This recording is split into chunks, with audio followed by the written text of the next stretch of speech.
Chapter 1279.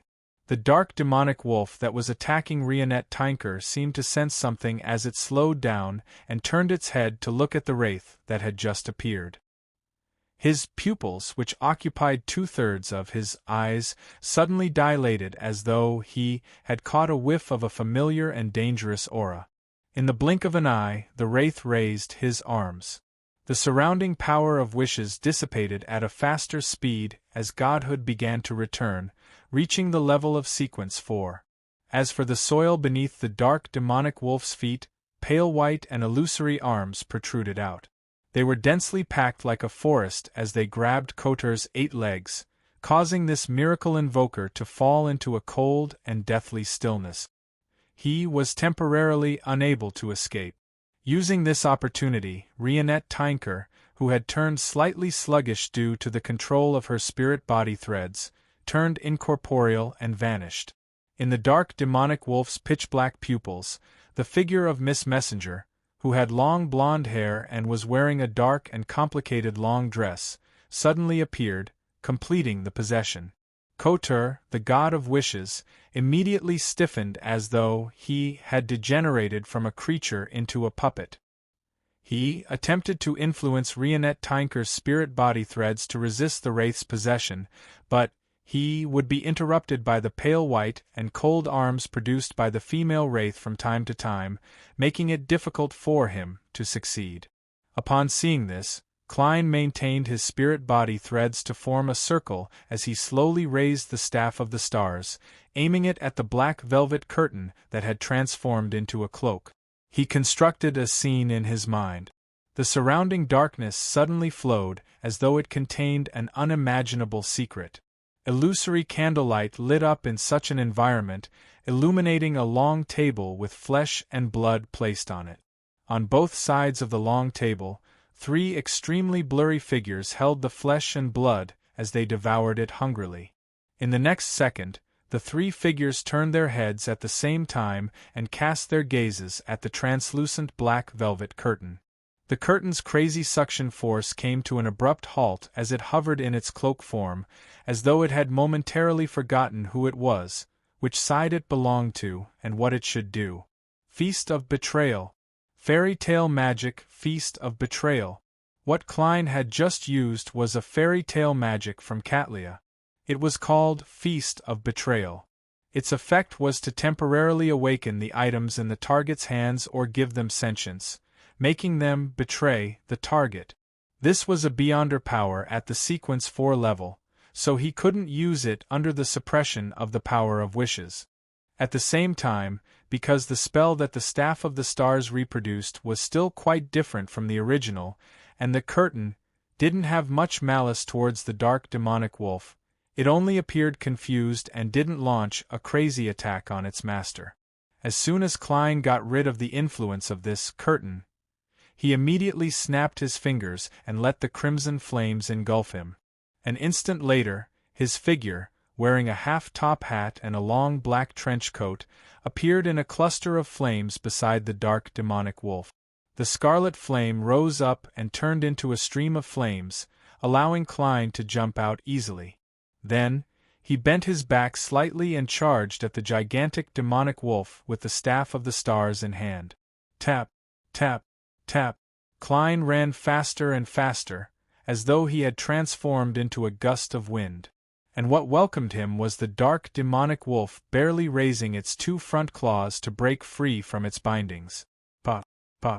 Klein waved his black cane to his left and right, accurately hitting Kotur's 2 front claws, causing them to pause momentarily. At the same time, he lowered his body and passed over the 2 front claws, gliding to the space beneath the dark demonic wolf. Amidst the howling wind, Klein twisted his body in midair, and stabbed upwards with the Staff of the Stars. With a poof, the black cane embedded with many gems pierced through the skin covered in dark demonic wolf's short fur and penetrated deep into its body, forcefully leaving behind an exaggerated wound. Whoosh! Dark black and red blood gushed out like a flood, spewing towards Klein with the intense corrosive effect of a mythical creature. But at this moment, Klein had already flown out of the space beneath the dark demonic wolf, preparing to launch a second wave of attacks. Suddenly, he heard an intermittent roar. It came from dark demonic wolf Kotor, who had been possessed by a wraith and found it difficult to move. Leo de Aro. Klein's gaze froze as the dark demonic wolf's mocking smile surfaced in his mind. He wasn't the only one who could stir the remnant divine powers. If he could, so could dark demonic wolf Kotor. Even if this miracle invoker didn't know that Wind Angel Leodoro had become the Lord of Storms, he naturally knew what to do with Klein's demonstration. Who couldn't do simple imitation? Boom, boom, boom.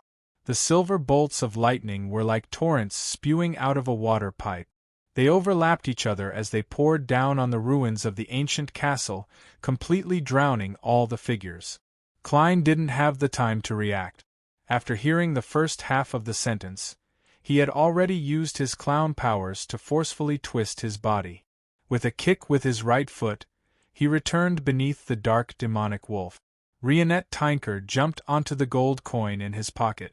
Right on the heels of that, Klein half knelt down and stabbed the staff of the stars into the ground. Boom, boom, boom. The massive lightning storm tore through everything it encountered along the way. By the time the terrifying lightning forest dissipated, the ancient castle that belonged to the dark demonic wolf couldn't even be considered a ruin. There were no traces of it left, only a charred crater. In the crater, paper figurines were blown up one after another and reduced to ashes. Silently, the soil that shimmered with the light of colored glass softened as Klein's charred palm reached out. With the dark demonic wolf suffering most of the damage, he had used paper figurine substitutes and underground stealth to barely survive. However, he could still vaguely smell the fragrance of roasted meat emanating from his body. After returning to the ground, Klein, who was dressed in tattered clothes, turned his gaze and took in the entire situation on the battlefield. The dark demonic wolf's remains were scattered everywhere. Its flesh was charred and lifeless. The curtain had curled up into a ball and fallen to the edge of the crater, motionless. The power of the wish had been completely cleared, and godhood had returned to this area. The wraith that had established a connection with artificial death had been destroyed. If it were any other Beyonder, they might have believed that the dark demonic wolf had chosen to die with everyone. However, as a demigod of the seer pathway, Klein, who had enjoyed the treatment of a miracle invoker in advance, had other thoughts flash through his mind. What's a miracle? Resurrection is a miracle. When the dark demonic wolf saw that something was amiss, it didn't hesitate to trigger divine punishment in an attempt to make everyone die together. Then, he could resurrect somewhere nearby. I almost used up my last resurrection. Klein had a plan for such matters. He immediately used a charm engraved with the Fool's patterns and used it to pray to Mr. Fool in front of Miss Messenger in his place. Then, with the summoning that hadn't dissipated from Sapphira Castle, he entered the world above the gray fog with a single thought. He used the prayer light's true vision to examine his surroundings and search for the resurrected dark demonic wolf. At this moment, Rionette Tinker left the gold coin in Klein's pocket and appeared beside the curled curtain. It has a Miracle Invoker Beyonder characteristic. Miracle Invoker Beyonder characteristic? That's right. The dark demonic wolf has one of the 6 Miracle Invoker characteristics when the Attendant of Mysteries is full. Normally speaking, the remaining Attendant of Mysteries Beyonder characteristic would also correspond to a Miracle Invoker Beyonder characteristic. As Miss Messenger spoke, Klein's spiritual intuition also sensed it. He confirmed her judgment and thought of Snake of Fate Will Oseptin's answer. There were a total of 9 Miracle Invoker Beyonder characteristics, but when the Attendant of Mysteries was full, the 3 sequence ones would definitely each have a sequence 2 characteristic. The remaining 6 Miracle Invoker characteristics belonged to Zeridal, Antigonus, Magic Wishing Lamp, Curtainless Theater, The Last Banquet, and the Dark Demonic Wolf. Klein originally hoped to obtain the Dark Demonic Wolf's characteristic, but he never expected that the curtain not only had a sequence 1 Attendant of Mysteries characteristic, but it also had a Sequence 2 Miracle Invoker characteristic, which was the one that had gone missing back then. From the looks of it, the reason for its disappearance was also because it was swallowed by the gray fog before being spat out. Do I still need to search for the resurrected dark demonic wolf? No, I don't know when the true creator and Amon will descend. Besides, I've already expended most of my preparations. As for the dark demonic wolf, it's still in perfect condition. It can make wishes, summon, and create miracles. Anyway, I've already achieved my goal. As his thoughts raced, Klein looked up and said to Miss Messenger, "I'll put away this curtain." He gave up on the idea of chasing after the dark demonic wolf and planned on controlling the curtain while it was in a weakened state. Rionette Tinker nodded slightly and turned her head, casting her gaze at the charred remains of the dark demonic wolf. The remains immediately emitted a faint glow, either turning into white rabbits or goat. They were all the type that emitted rich meaty fragrance. In a hidden spot nearby, dark demonic wolf Koter's body, which was covered in dark short fur, quickly condensed. He directly abandoned his original corpse and immediately made his wish and responded to himself. He moved to a distant spot and then ran off without looking back. This god of wishes didn't even consider the loss of the curtain. He didn't choose to resurrect on the spot because he hoped to use the curtain to hold back the fellow who was closely related to Evernight so as to buy him more time to escape. To be able to survive from the second epoch until now, Koter had relied on following his heart's wishes. He wouldn't be greedy when he shouldn't be. As the light flashed, the demonic wolf with grayish-white fur on its forehead disappeared into the depths of the darkness. Klein didn't stop Miss Messenger from venting her anger. As he approached the curtain, he sighed inwardly. An angel is really difficult to kill, especially one from the seer pathway.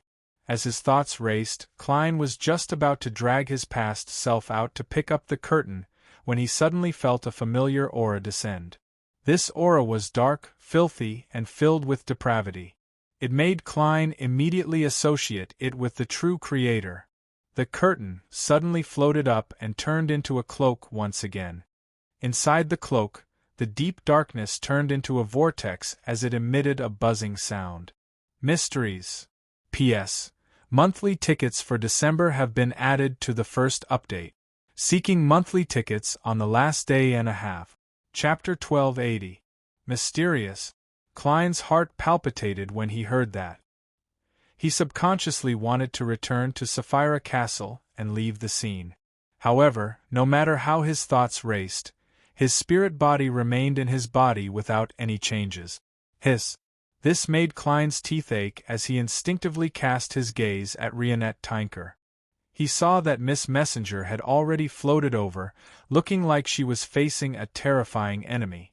As for the surrounding darkness, it froze like a lake that had encountered a bitter cold. There was no longer any lightning streaking across the sky. Mysterious. Klein found a little sense of security as he recalled the form of address he had just heard. This wasn't unfamiliar to him, but the last person to address him in such a manner was the ancient god of the sun from more than 2,000 years ago, the City of Silver's creator. Before he died, he had sensed Klein's divination and shouted through space that couldn't be crossed. No way. The true creator is equivalent to the ancient god of the sun? No, he is only a Sequence 0 true god. He can't reach the level of the creator that I hypothesized. Furthermore, from Amon's attitude, the ancient god of the sun must have really perished. The true creator is the pitch-black infant that crawled out of the ancient god of the sun's stomach. He inherited a portion of the ancient god of the sun's characteristics and memories. He is a fallen body of this creator? Klein calmed his chaotic thoughts and stabilized his mental state, attempting to quickly find a solution to his current predicament. At this moment, inside the cloak formed by the curtain, the dark vortex spoke again. Go to the giant king's court and meet Sasra. This sentence echoed in Klein's mind before shrinking together in the form of illusory words. It was wrapped in a layer of pitch-black mucous membrane, turning into a strange seed. The seed then fell into Klein's body and spirit body, melting inside. Without waiting for Klein to respond, the dark vortex dissipated, and the cloak formed by the curtain lost its support and fell to the ground again. The will that descended from the true Creator has corroded a portion of my spirit body and flesh, forcing me to have no choice but to go to the giant king's court and open the palace where Dark Angel Sassurer is sleeping. This is something that many deities pay attention to. After watching from the sidelines for a long time, the true Creator finally found an opportunity to drive me to do it. Klein surveyed the area, summoned his past self, and picked up the curtain. Then, without hesitation, he said to Miss Messenger, "Let's leave now." The true Creator had already sent a sliver of his will over, so would Amon be far away? In addition, Klein also attempted to seize the opportunity to enter the world above the gray fog and use the power of Sapphira Castle to remove the corruption he had suffered. All right. Rionette Tinker nodded, allowing the many Beyonder characteristics left behind in the crater ruins to fly over and be contained by her. According to her and Klein's prior agreement, half of the spoils of war other than the high-level items of the seer would belong to her. She would have the first pick. After all, when dealing with Shaman King Klarman, Klein had also received payment. As for the remaining half of the spoils of war, Klein planned on sacrificing it to the Evernight Goddess as a form of gratitude. Regardless of whether the deity needed it or not, he still had to go through the necessary procedures. He still had to express his gratitude. After cleaning up the battlefield, Rionette Tinker entered the iron cigar case in Klein's pocket and possessed the surface of the gold coin. Klein didn't immediately seal it. He raised the Staff of the Stars and constructed a scene in his mind. It was one of the scenes he had memorized while surveying the terrain. As the gem flashed, his figure disappeared from the crater ruins and moved into the distance. After a few seconds, the air fluctuated as a tiny creature that was difficult to see with the naked eye crawled out. The creature rapidly expanded, turning into Amon wearing a pointed hat and a classic black robe. Amon adjusted the monocle on his right eye and curled the corners of his mouth. He chuckled and said, "Finally, someone has to open that door." After 2 consecutive teleportations, Klein took out the iron cigar case that Miss Messenger was hiding in and used the Staff of the Stars to create several layers of seals, the kind that would be removed the moment he touched it. Right on the heels of that, he entered the fog of history and ran all the way to before the first epoch. Relying on his unanswered prayers, he instantly entered the world above the gray fog through the summoning of Sapphira Castle. As the roars and ravings echoed, he felt the corroded portion of his spirit body gather together and curl into a ball. After dissolving layer after layer, he managed to maintain his stability and didn't completely evaporate. Is this the power and level of a true deity? Yes, and it's a true deity who wields the domain of degeneration. Klein sat in the seat belonging to the fool and frowned as he observed his condition. The corrosion created by the true Creator wasn't powerful. If they were to leave the protection of Klein's spirit body, they wouldn't be able to last long above the gray fog. This was also the main reason why Klein dared to directly enter Sapphira Castle. However, unless Klein planned on dying again, he wouldn't be able to bypass his spirit body and remove the corroded portions. With the help of divination and other abilities, Klein quickly figured out the various effects of the corrosion. It wouldn't mutate, nor would it send any information to the true Creator, nor would it interfere with Klein's actions. It would only continue to exert guidance in the sense of mysticism, making Klein have no choice but to head to the giant king's court and open the palace where Dark Angel Sassurer was sleeping. It's both mental and fate.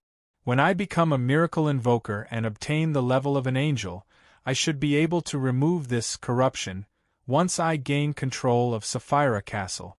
However, if I want to become a miracle invoker and obtain the level of an angel, I have to head to the giant king's court and open the door to that palace to help the City of Silver find a way out of the forsaken land of the gods. As Klein pondered, he revealed a bitter smile.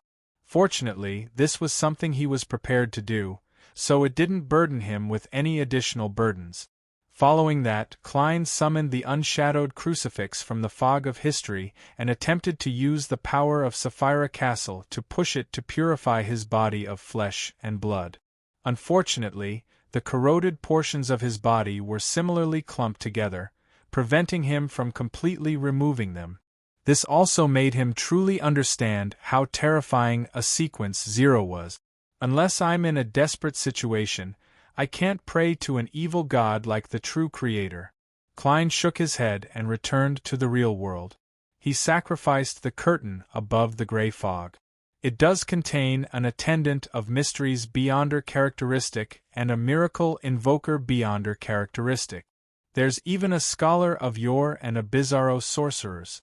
Its level is rather high. I can't directly shatter it with the power of Sapphira Castle that I can currently use. However, because this place seems to be at the highest level of the seer pathway, I can effectively suppress it. Through the accumulation of time, I can slowly melt and split it apart. The first thing to be split apart should be the attendant of mysteries characteristic. The rest can be used to concoct a potion. Yes, it doesn't have any living characteristic. The one I just summoned has already disappeared. Klein held the translucent black velvet curtain and looked at it repeatedly for a while. Then, he mobilized Sapphira Castle and conjured an iron pot that was boiling with invisible power. After staring at it for a few seconds, Klein threw the curtain into the iron pot and pressed the layers of seals onto it. In about 3 to 4 days, the attendant of mysteries beyonder characteristic would be melted and decompose. After throwing in the supplementary ingredients, it would belong to the miracle invoker potion, which included sequence 9 to sequence 2. Looking around, Klein raised his right hand and grabbed a piece of paper from the junk pile. This was one of his other preparations. He had spent a large amount of time in advance, paying the price of repeated failures to successfully summon 0-08 once. He used the quill to write down the reasonable reaction that the dark demonic wolf should have. This was to prevent the other party from not playing according to the rules in the initial stages, causing the plan to fail. With this short script, it was very reasonable for the dark demonic wolf to be attracted by Klein's strange actions and not extinguish the prayer point of light immediately. Similarly, without knowing how many enemies there were or what abilities the other party had, it was very reasonable for the dark demonic wolf to not flee in a hurry. Instead, it created a complete independent nation to cut off any possible reinforcements. With a flick of his wrist, Klein burned the piece of paper. Then, he busily sacrificed the sealed iron cigar case to Sapphira Castle. He also responded to Miss Magician's prayers and conveyed World's word. Magician's furs didn't dare to be negligent. She immediately got up and used her record beyonder powers to grab forward, dragging out the German sparrow from history. Klein then teleported to an empty room in a nearby inn. He set up a ritual and brought the iron cigar case back to reality, releasing Rionette Tinker. After thanking Miss Messenger and watching her take away half of the beyonder characteristics, Klein changed the ritual and began to sacrifice to the Evernight goddess. At the end of the ritual, he prayed in anticipation, "I pray for a hint to purify the corrosive powers in my body." From his point of view, only an existence at the level of the Evernight goddess could deal with the corrosive powers given by the true creator. If the goddess agreed, Klein planned on descending to return his corporeal spirit body to Bakeland to be purified. As for how to remove the corroded parts of his body, he temporarily had no idea. As Klein said that, a blob of darkness enveloped the altar. When the darkness disappeared, the beyonder characteristics were all gone. Apart from that, there were no hints left. From the looks of it, I can only rely on myself. Klein wasn't depressed. He raised his right hand and tapped his chest 4 times in a clockwise manner, drawing the crimson moon. Praise the Lady! His gratitude was very sincere. After all, he had received quite a lot of help. After dealing with the aftermath, Klein's historical void projection vanished, and his main body returned to the forsaken land of the gods. He held the lantern he had taken from the past and looked at the silent wilderness illuminated by the dim yellow light. He felt his body and mind relax a lot as he couldn't help but sigh. Finally, P.S. Requesting monthly votes on the last day of January, right? There's an early update at midnight. Chapter 1281. In the primitive jungle outside Byam in the Rorstad archipelago, the leaders of the resistance army gathered in a cave and looked respectfully at the blessed of the sea god, who was wearing a black cloak and had yellow eyebrows and deep blue eyes. Lord Donis, this is an opportunity. Kalat, who had a shaved head and sat in a wheelchair with a green beard, said excitedly. His partner, Edmonton, whose face was smeared with short red lines, followed closely. Lord Donis, according to the feedback from our intelligence personnel, the situation in Byam is very chaotic. Be it the Church of the Storm or the Governor-General's office, they are all anxious because the Fasak army has besieged Bakeland. Having said that, Edmonton looked at Kalat, allowing the person in charge of the corresponding field, who knew the situation better, to give a more detailed description. Kalat looked at the solemn Lord Donis and deliberated over his words. There are already differences among them. Some want to transfer the strength of the colony back to Bakeland, while others want to defend this place and use it as a spark for revival. Such differences have caused the military and the beyonders of the Church of the Storm to be at a loss. There are loopholes in all aspects. Lord Donis, this is our opportunity.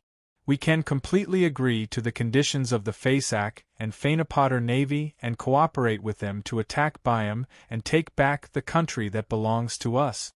It's indeed an opportunity. But is this something I can decide? I'm not stupid. Donis quietly listened to the statements of the resistance leaders and muttered inwardly. As an Intis person, a famous pirate, and a treasure hunter, he didn't have any mental burdens when it came to attacking the Ruan colony. He didn't have any hesitation. Of course, he didn't have a strong sense of belonging to the Republic of Intis. Even when he occasionally worked as a part-time pirate, he preferred to target Intis merchants because they carried more valuable luxury goods with them. There was only one reason why Donis didn't agree to the resistance leader's request on the spot. As a conspirer, he knew very well what his position was: a human-shaped microphone, a tool responsible for passing messages between German Sparrow and the leader of the resistance army. There's a high chance that Gehrman is from Rouen. If I were to agree to it directly, I might not be able to see the sun tomorrow. However, he doesn't seem to care about Rouen at all. T. We can't be fooled by superficial appearances. Donis cleared his throat and looked around. This matter is of great importance. Prepare a clean and peaceful altar for me immediately. I want to pray to God. In an organization that generally believed in the sea god, such a request didn't surprise Kalat, Edmonton, and the others. It was even in line with their expectations. Therefore, they immediately arranged for people to prepare for the sacrifice. The Rorstad archipelago's resistance can't sit still either. They themselves have the support of Fasak, Intis, and Fainapotter countries. That's why they're able to hold on and not be wiped out by Rouen and the 3 churches. I even got them to extract quite a lot of subsidies from the various countries. After hearing Donis' prayer, Klein sighed. Sitting in the ancient palace, he tapped the edge of the long mottled table in front of him. After a few seconds of thought, he conjured the word, German Sparrow. This crazy adventurer immediately assumed a praying posture and said in a deep voice, "Make use of the current situation to directly negotiate with the upper echelons of the Church of the Storm and the Rorstad Governor-General's office and exert the necessary pressure. The goal is to force them to back down and accept the idea of the Rörsted people governing the Rörsted archipelago. The resistance can guarantee most of the benefits that Rouen currently has, allowing them to transfer troops and Beyonders back to Bakeland with peace of mind. Inside the clean and tidy altar, Danas, who had received the feedback, straightened his back. He turned around, cast his gaze at the rebel leaders waiting outside, and said with a solemn expression, "Don't worry." He said with a solemn expression, "I have received a revelation. God told us that every one of His people is precious. Don't sacrifice them for unnecessary wars. We will never lightly start a war, but we will not be afraid of war either. In short, we will first try to use the current situation and our forces to negotiate with the Rouen, forcing them to make concessions that can satisfy most of us. If that doesn't work, then we will consider war." God said, "Remember hatred, but don't be blinded by it. The people around you and a beautiful future are the most important."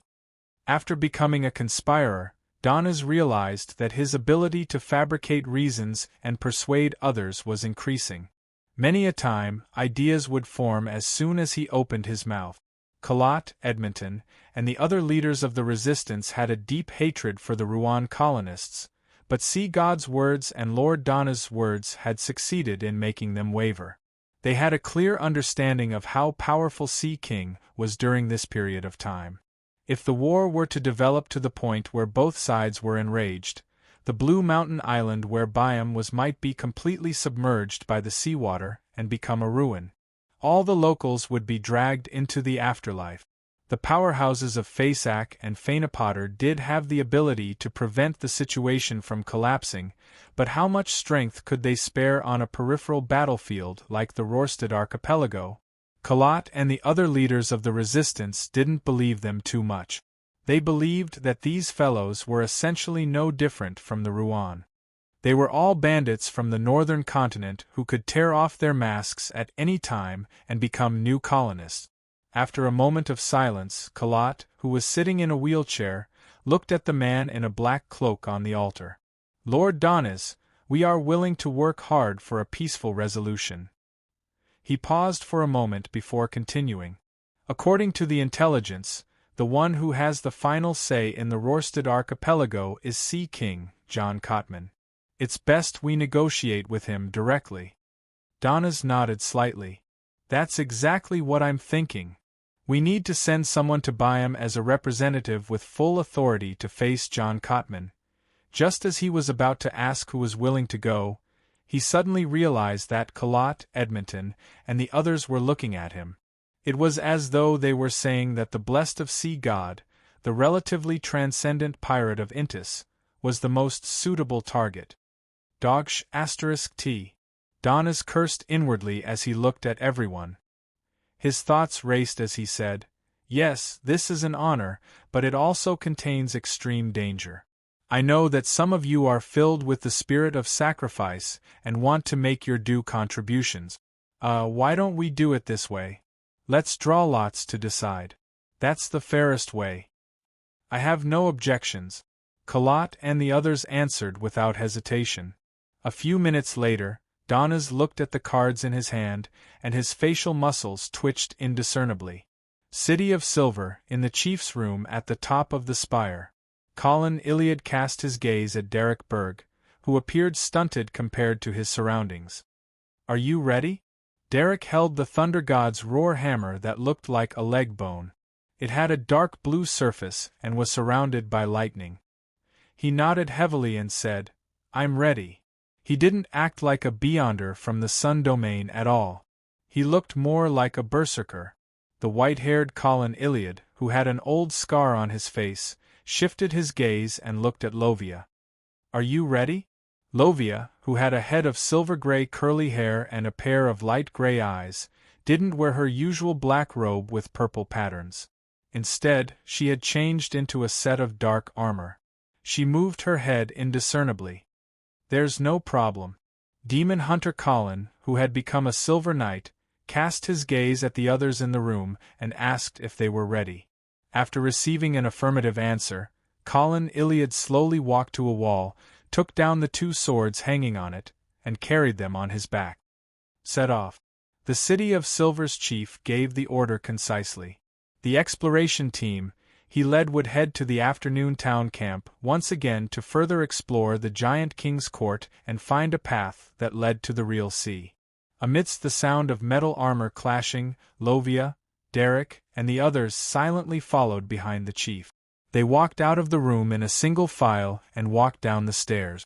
On the way, they saw Waite Chermont and the other elders of the 6-member council, as well as the residents of the City of Silver who were maintaining order in the spire. These people were either leaning on the railings or waiting at the stairwell. Their expressions were abnormally solemn, as though they were sending off the exploration team that carried their hopes on their shoulders. No one spoke, and there was silence. However, when Colin Iliad, Derek Berg, and company passed by, the residents of the City of Silver raised their right arms and placed their fists in front of their foreheads. Amidst this action, Colin and the other members of the exploration team left the spire and arrived on the road. Then, they lit lanterns made of animal skins. Under the dim yellow light, the residents of the City of Silver walked out of their houses and stopped by the side of the road. They looked at Derek and company with admiration and anticipation. One after another, they raised their right arms and placed their fists in front of their forehead. Derek subconsciously straightened his back, his heart burning with passion. Just like that, the exploration team followed the road to the city gate under the escort of the crowd and walked out of the City of Silver. As though they had a tacit understanding, the moment Colin, Derek, Lovia, and company left the protection of the city wall, they turned back to look at their hometown that they had guarded in the darkness for 2,584 years. They saw that the residents of the City of Silver hadn't left. They were all standing near the city gate, looking at them. With a whoosh, the black mass of people raised their right arms and placed their fists in front of their forehead. This was not only an expression of the highest respect, but also the deepest blessing. Colin Iliad stared silently for a few seconds before closing his eyes. He raised his right arm and suddenly waved it down. "Let's go." Derek and company immediately turned around, carrying the animal hide lanterns that emitted a faint yellow light. They silently and firmly stepped onto the path that was shrouded in darkness. Destination: Giant King's Court PS. First day of February. Updated in advance. Requesting for a guaranteed monthly ticket. Chapter 1282. This month coincides with the new year and the pandemic. Both my work and my mental state are unstable. Thank you for giving me time to rest. I will be back to writing double chapters on February 3rd. As for the summary of the content, I intend to end the detailed part at the end of this chapter. Since I'm about to enter the last chapter, I'll just say a few words here. As I said before, I will learn from the lessons of my previous life and arcana in this book. I will not let many of the characters I created in the early stages be abandoned by the plot and gradually weaken and lose their color. Actually, this is something that can't be helped, because if I give the supporting characters the same treatment as the main characters, people will feel that it's unfair. They will feel that I'm giving too many golden fingers or giving too much space. They will feel cumbersome, heavy, dragging, and bloated.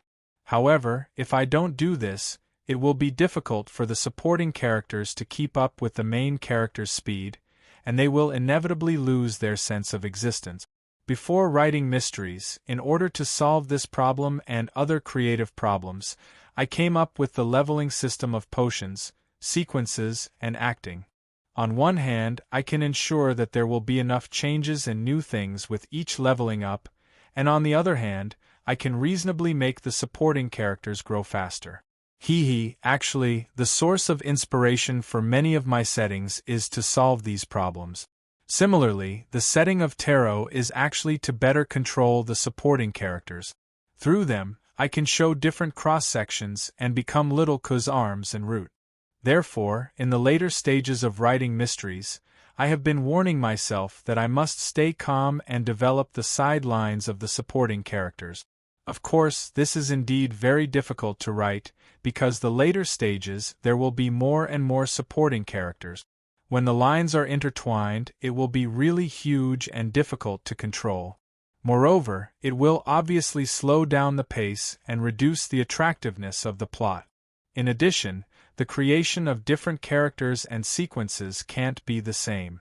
If everyone has ups and downs, twists and turns, and there is great terror between life and death, then it will be meaningless and will lose its uniqueness. Some characters need to settle their hearts over and over again, accumulating small amounts of strength, and then exploding it. Thank you all for your support in January. Thank you all for subscribing and voting. The average subscription is just over 97,000. Okay, I will continue to ask for monthly votes in February. P.S. Today's update has been sent. Chapter 1283. Boom. Boom. In an underground shelter in Bakeland, Audrey, who was dressed in hunting gear, listened to the distant explosion. When she turned around, she happened to see Melissa looking at her in confusion. The girl, who had just come of age, asked in a dreamy tone, "Miss Audrey, will the war end if we are completely defeated? Miss Audrey, will the war end if we are completely defeated? Will we no longer have to worry about the bombardment and lack of food?" Audrey took a deep look at her and said, "But if that happens, you will have to change your faith." Melissa hesitated, unsure of how to answer. At this moment, a commoner curled up by the wall blurted out, "I believe in the god of steam and machinery. Even if Fasak and Intis win, I don't need to change my faith." When the time came, life would return to its original warm and peaceful state. These words stirred many of the commoners hiding in the shelter. They frequently whispered to each other, discussing the possible developments. There was no lack of believers of Evernight among them. To most people, faith wasn't that important compared to their lives. After all, the one who ultimately protected them was still a true deity. The police officers who maintained order in the shelter didn't stop the commotion from spreading. They watched everything coldly from the sidelines, even with some anticipation. But what the defeated will endure is definitely crueler than you can imagine. It's not something that can be summarized with a change of faith. Be it the lessons given by history or the conclusion deduced from the human heart, it made Audrey more pessimistic than anyone else here. She surveyed the area and couldn't help but sigh inwardly. The goddess's anchor has begun to waver on a large scale. If it wasn't for the support of the food previously distributed, it might have completely collapsed, and Audrey knew very well what this situation meant. She closed her eyes, raised her face slightly, and muttered to herself silently, "The battle of gods is about to begin." The final outcome was about to be revealed. After nodding at Melissa, Audrey turned around and left the area, arriving at the exit of the shelter. The golden retriever, Susie, was squatting there like a qualified guard. "You don't seem to want to go back?" Susie's nose twitched as she asked in a low voice. Audrey hid in this shelter when the siege began. She didn't have time to return to her mansion in Empressboro.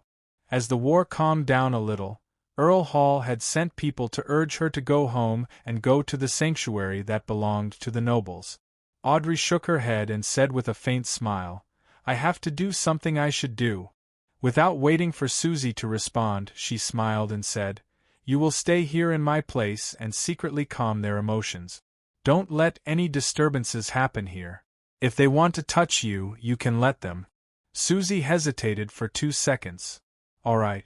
Audrey didn't say anything else and left the shelter through the exit. The guards completely ignored her. The sky outside was dark and gloomy. Many buildings had already collapsed and were burning with flames that were about to extinguish. The streets were empty. There were no carriages or pedestrians. This was completely different from Audrey's impression of Bakeland. Originally, Bakeland was blue, yellow, and beige. It was lively, prosperous, and full of vitality. But now it was gray, black, and scarlet. It was withered, messy, and somewhat dead. Looking left and right, Audrey, who was dressed in hunting attire, determined her direction and walked towards the edge of the city. What she wanted to do was simple: join the war and do her best to help the Rouen forces not collapse before the War of Gods ended. If the victor of the War of Gods was the opposing side, she would use various methods such as hypnosis, and mental plague to eliminate the venting emotions of the soldiers, officers, and beyonders, reducing the damage brought about by the war. Amidst the swaying flames, Audrey quickly passed through them and headed into the distance. Rörsted Archipelago, City of Generosity, Byam, in a room high above the Cathedral of Waves. Draped in a black cloak, Donnes met the famous Cardinal of the Church of the Storm, the high-ranking deacon of the mandated Punishers, C. King John Cotman. Glancing at the other party's muscles that completely propped up his priest robe, Donnes swallowed the words that were at the tip of his tongue. After some deliberation, he said, "I bring goodwill." For some reason, he felt his skin go numb, as though there was an invisible bolt of lightning leaping over him. Goodwill? The tall, burly, and well-defined John Cotman grunted. If it wasn't for the fact that fellows of the sailor pathway are more irritable, often unable to tell the difference between a joke and a mockery. Once they erupt in anger, they don't even consider the bigger picture. Why would I need to speak like this? T. Donnes mumbled, maintained his smile, and explained the resistance's intentions. John Cotman stared at the great pirate who had left the Golden Dream. He suddenly scoffed, "You're right. If we were to withdraw most of our forces, will you be able to defend Byam and the archipelago? If we can't defend it, and the combined fleet of Faceac and Fainapotter breaks through the defensive line, how will we ensure the interests of the Rouen immigrants?" As the demigod involved, he was extremely certain that sea god Cavituous had perished.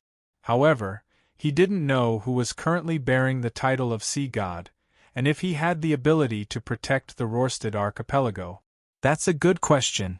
A question means that there's a chance of a successful negotiation.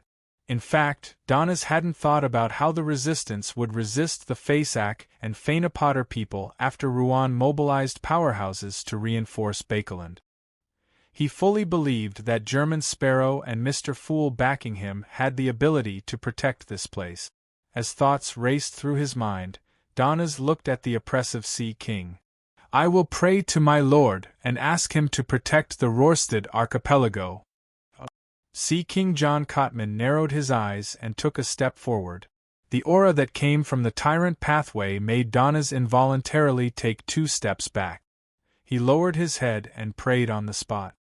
"Blessed of the sea and the spirit world, protector of the Rörsted archipelago, ruler of the undersea creatures, master of tsunamis and storms, great Cavituous, please descend your power and protect the archipelago." After praying, Donnes carefully cast his gaze out the window, but he didn't discover anything abnormal. John Cotman sized him up for a few seconds and said, "Your god doesn't seem to be responding to you, ahem." Donnes cleared his throat and felt his heart beat like a drum. Ahem.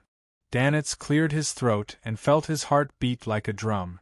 At this moment, the sky outside suddenly darkened, as though a large number of dark clouds had flown over, blotting out the sun. Sea King John Cotman instinctively turned his head and looked out the window. He saw a shadow cast over the area where the sea and sky met. With his control over the archipelago's waters, the overall situation quickly surfaced in the mind of the Church of the Storm Cardinal. The Rörsted archipelago and the surrounding waters were shrouded in a thick fog, turning indistinct and surreal. A seabird flew past and attempted to land on the harbor's cliff, but it directly passed through and failed to stop. The ordinary people in the archipelago continued their normal lives, but they felt that another storm was coming. John Cotman's dark blue pupils dilated significantly as he subconsciously turned his head to look at blazing Donnes, who claimed to be sea gods blessed. Donnes' mouth was slightly agape, and he forgot to close it. The degree of surprise he felt wasn't any less than that of the Sea King. A few seconds later, the fog dissipated and the shadows faded. Everything in the Rörsted archipelago was restored to its original state. Donna's blinked, and when Sea King John Cotman looked over again, he chuckled and said, "My lord has answered my prayers." As he spoke, the pirate with a bounty of more than 10,000 pounds slapped himself in his heart. Dogsh *t. How dare you doubt Mr. Fool? Is this the might of Mr. Fool? John Cotman fell silent for a few seconds before saying, "I will carefully consider your suggestion. I'll seriously consider your suggestion. I'll immediately gather a few important figures in Byam to discuss this matter. I'll give you an answer in an hour." Donnas raised his chin slightly and laughed. "I will wait patiently." With that said, he followed his instincts as a hunter, casually bowed, turned around, and walked out of the room. Amidst the creaking sound, silver bolts of lightning lit up in John Cotman's blue eyes. Above the grey fog in the ancient palace, Klein threw the curtain in his hand back into the metal pot, and sealed it again. He had just used the powers of a sequence one attendant of mysteries to respond by mobilizing the powers of Sapphira Castle, creating an effect that shocked even Sea King John Cotman. In another half a day, the attendant of mysteries beyond her characteristic will be dissected, and the rest can be used to concoct the miracle invoker potion. Yes, when I'm only left with sequence 2, I can attempt to use the powers of Sapphira Castle to shatter and reassemble it. In a short period of time, I can extract the beyonder characteristics of Scholar of Yore and Bizarro Sorcerer to reduce the risks brought about by the potion. After muttering a few words, Klein quickly returned to the real world. He wasn't in the dark wilderness, but the giant king's court that was frozen in dusk. He had entered the giant king's court before the City of Silver's expedition team arrived at the afternoon town camp. In the orange light, Klein felt his body decline and exhaustion as he cast his gaze at the magnificent and beautiful buildings high above. The countless palaces and towers still had the afterglow of the second epoch, as though they were the embodiment of a myth. No, this is a myth. Klein planned on attempting to open the palace where Dark Angel Sasra was sleeping before the City of Silver's expedition team officially took action. This way, if anything were to happen, the City of Silver's expedition team would still have the time to make targeted preparations. As for Klein himself, he would definitely be much safer than others because he was using a historical void projection. P.S. Requesting for a guaranteed monthly ticket for February. I'll be able to resume 2 updates tomorrow. PS2. Reagan's new book, Counting Romantic Figures. Historical Officialdom Nurturing. If you like this type of book, you can add it to your collection. End of this chapter. Chapter 1284. Due to the City of Silver's previous exploration, Klein knew which places were dangerous and how to avoid them. It didn't take long for him to follow the small path, passing through the waning forest, the barren tunnel, and the ancient elevator to arrive at the place where the keepers live. After waiting for a while, when the curtain above the grey fog split into 2 and separated the attendant of mysteries beyond her characteristic, Klein reached out and dragged his past self out. He wasn't sure if the other divine kingdoms would isolate the fog of history, but at the very least, the giant king's court, which had lost its owner and no one to maintain it, didn't pose any obstacles to his attempts. Unfortunately, this matter involves too high a level. I can't get any results from divination. Otherwise, I would feel more at ease. Klein shook his head and muttered silently to himself. He wasn't in a hurry to jump into the fog of history. He first took out 2 items and handed them to his projection. One of them was a dark black wooden box. Inside it was the ashes of giant guardian Gurozel. Klein had never forgotten his promise. He had originally planned on handing Rozel's ashes to Little Sun on his second exploration of the giant king's court and get him to help bury him. However, due to various matters, Klein had come directly to the forsaken land of the gods and entered the giant king's court. As for the ashes of the ascetic, Snowman, Klein planned on scattering them into the Golden Sea when he left the forsaken land of the gods. It was the divine blood of the ancient sun god. After handing over the urn and the black iron key from Vice Admiral Iceberg, Klein followed his usual routine and jumped into the fog. He ran to the fragment of light from before the first epoch, allowing his consciousness to naturally shift to the projection he had summoned. This projection didn't hold the staff of the stars, only creeping hunger. As there was still quite a distance from here to the palace where the giant king lived, and there were many giant golems obstructing him, Klein couldn't guarantee that he could reach his destination in 5 minutes. Right on the heels of that, he made the glove on his left hand turn transparent, and he vanished from the spot. In the next second, Klein appeared outside the guard's residence with the huge black iron key. He didn't teleport too far away. Yes, most of the powers in the giant king's court have clearly declined. Only the guards recognized by the divine kingdom can produce a relatively normal standard. Beyonder powers similar to teleportation are also suppressed. I can only blink in a relatively small area. From the looks of it, even if I summon the Staff of the Stars, I won't be able to use the corresponding scene outlined in my mind to directly descend outside the giant king's palace. As expected of a former divine kingdom of an ancient god, Klein seriously observed the effects of the environment. After making a preliminary judgment, he turned around and walked back to the inside of the guard's residence. He opened the wooden box in his right hand and spread the ashes of Gurozel to every corner with a solemn expression. According to the scene he saw in Gurozel's dream, this guard's residence was where the giant had lived for a long time. It was the home he had the deepest impression of and was most fond of. It could be imagined that back in ancient times, Gurozel and the other rational giant guardians would rest here, fooling around, exchanging rumors, discussing music, and pondering over fun games. They didn't have to worry about food or illness, and they lived every day happily. As Klein's hand trembled, the dust scattered, landing on the walls, ground, bedside, tables, chairs, and stone pillars. The orange-red light outside the window shone eternally, making everything appear peaceful.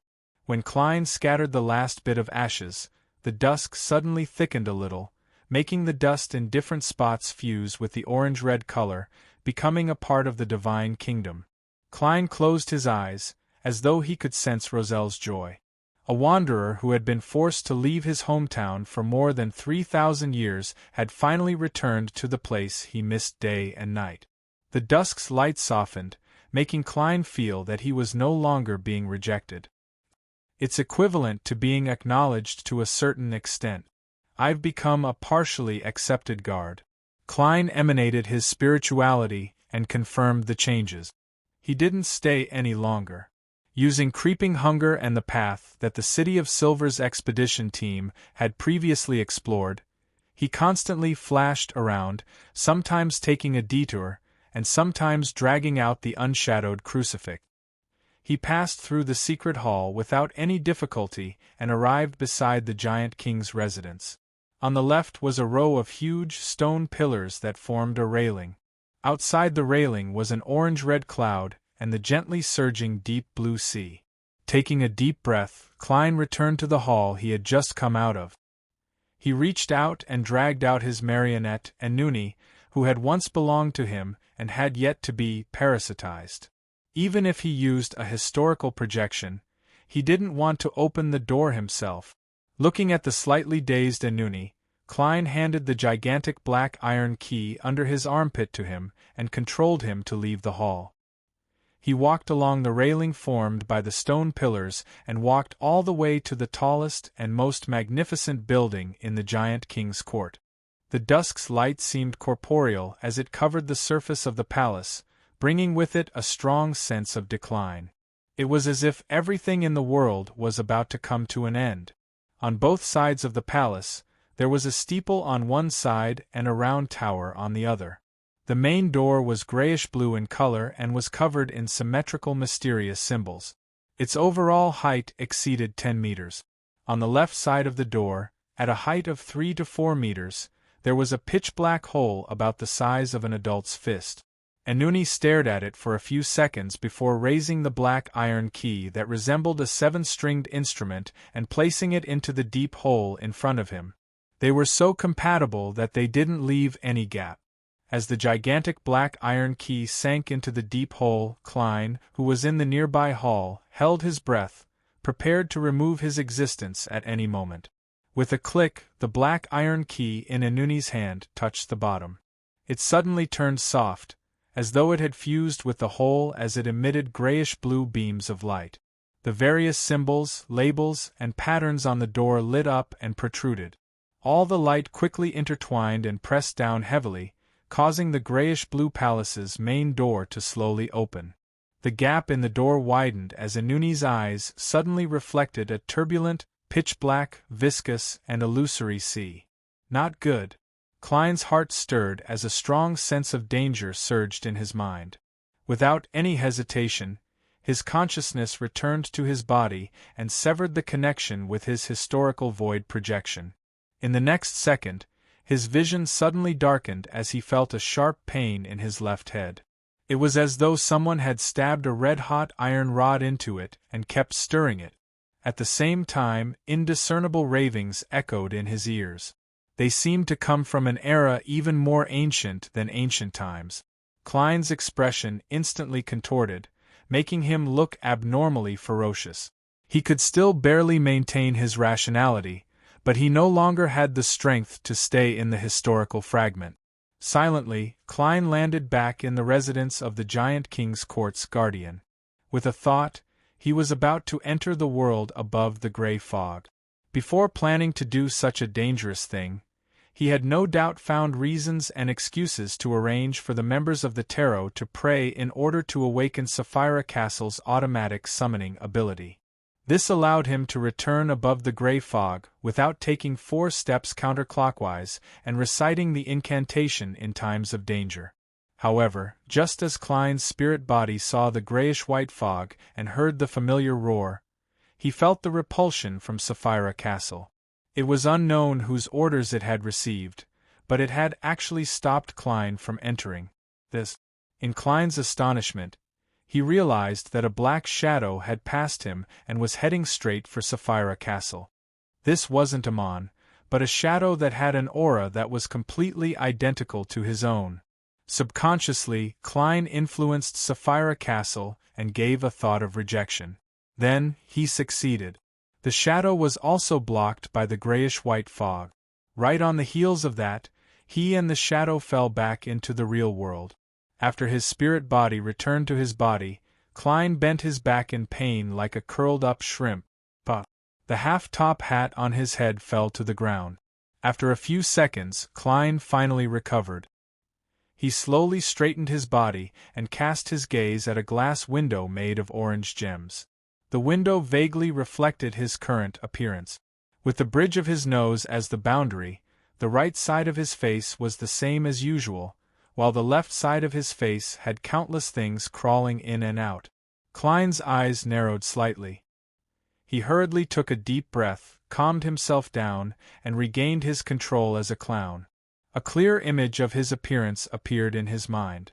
Dressed in a black trench coat, the black-haired, brown-eyed, angular German sparrow's right face remained the same. The left side of his face had already turned translucent, formed from twisted maggots. Looking down, his neck was in a similar state. It was the same for his body that was covered by his clothes. On the verge of losing control. I need to resist the strong inclination towards madness. Why is this happening? Klein suddenly sensed something and instinctively lowered his head to look at his feet. It was empty, lacking the shadow that should have existed. The orange light of dusk shone in from outside the window, but it failed to create any shadow beside Klein. I understand. Klein bent his back and let out an uncontrollable laugh. He suspected that the seawater that surged out from the Giant King's palace had not only drowned his marionette and historical projection, but it had also used the latter to slice off his shadow, causing his spirit to lose its integrity. He was unable to completely suppress the inclination towards losing control, and that shadow was equivalent to a fraction of him. It could also affect Sapphira Castle, so it resulted in a situation where neither side could reach above the gray fog. As long as I get rid of that shadow, the problem will be resolved. The right side of Klein's forehead twitched as he straightened his back. At this moment, the orange-red light that shone in from outside was dyed gold, turning rather resplendent. This made the entire giant king's court seem to return from dusk to noon. Klein's heart stirred as he cast his gaze out the window. A scene vaguely surfaced in his mind. In front of the tallest and most magnificent building in the giant king's court, Marionette and Nooni stood there, facing the open door. It was dark inside the door, and he couldn't see anything clearly. Suddenly, Nooni turned around and looked down. His face was covered in a shadow, and his hair had turned dark black. It draped over his shoulders and was slightly curled. Pairs of illusory black wings spread out from his back. In a nearby hall, a pure shadow with its lower body stuck to the stone bricks and its upper body upright swam out. P.S. 2 updates will be resumed today. Seeking monthly recommendation votes on Monday. Chapter 1285. It's not Dark Angel Sasra. Marionette and Nooni's projection was corroded by the power that surged out from the giant king's residence, turning into a monster that I can't understand at the moment. Furthermore, it looks like it can exist for a long period of time. Perhaps it has some of Sasra's will. Klein covered his face with his left hand, allowing worms of spirit to burrow through the gaps between his fingers. What he couldn't understand the most was another matter. He had clearly opened the palace where the Dark Angel slept, but the deities and kings of angels that were watching didn't react at all. According to Klein's thoughts, when the turbulent sea surged out, be it the true creator, the god of knowledge and wisdom, blasphemer Amon, or Amon's brother, who had been hiding behind the scenes, they would immediately descend or appear to confirm Dark Angel Sasra's current state or snatch the corresponding items. To his surprise, the entire giant king's court was silent without any external influence.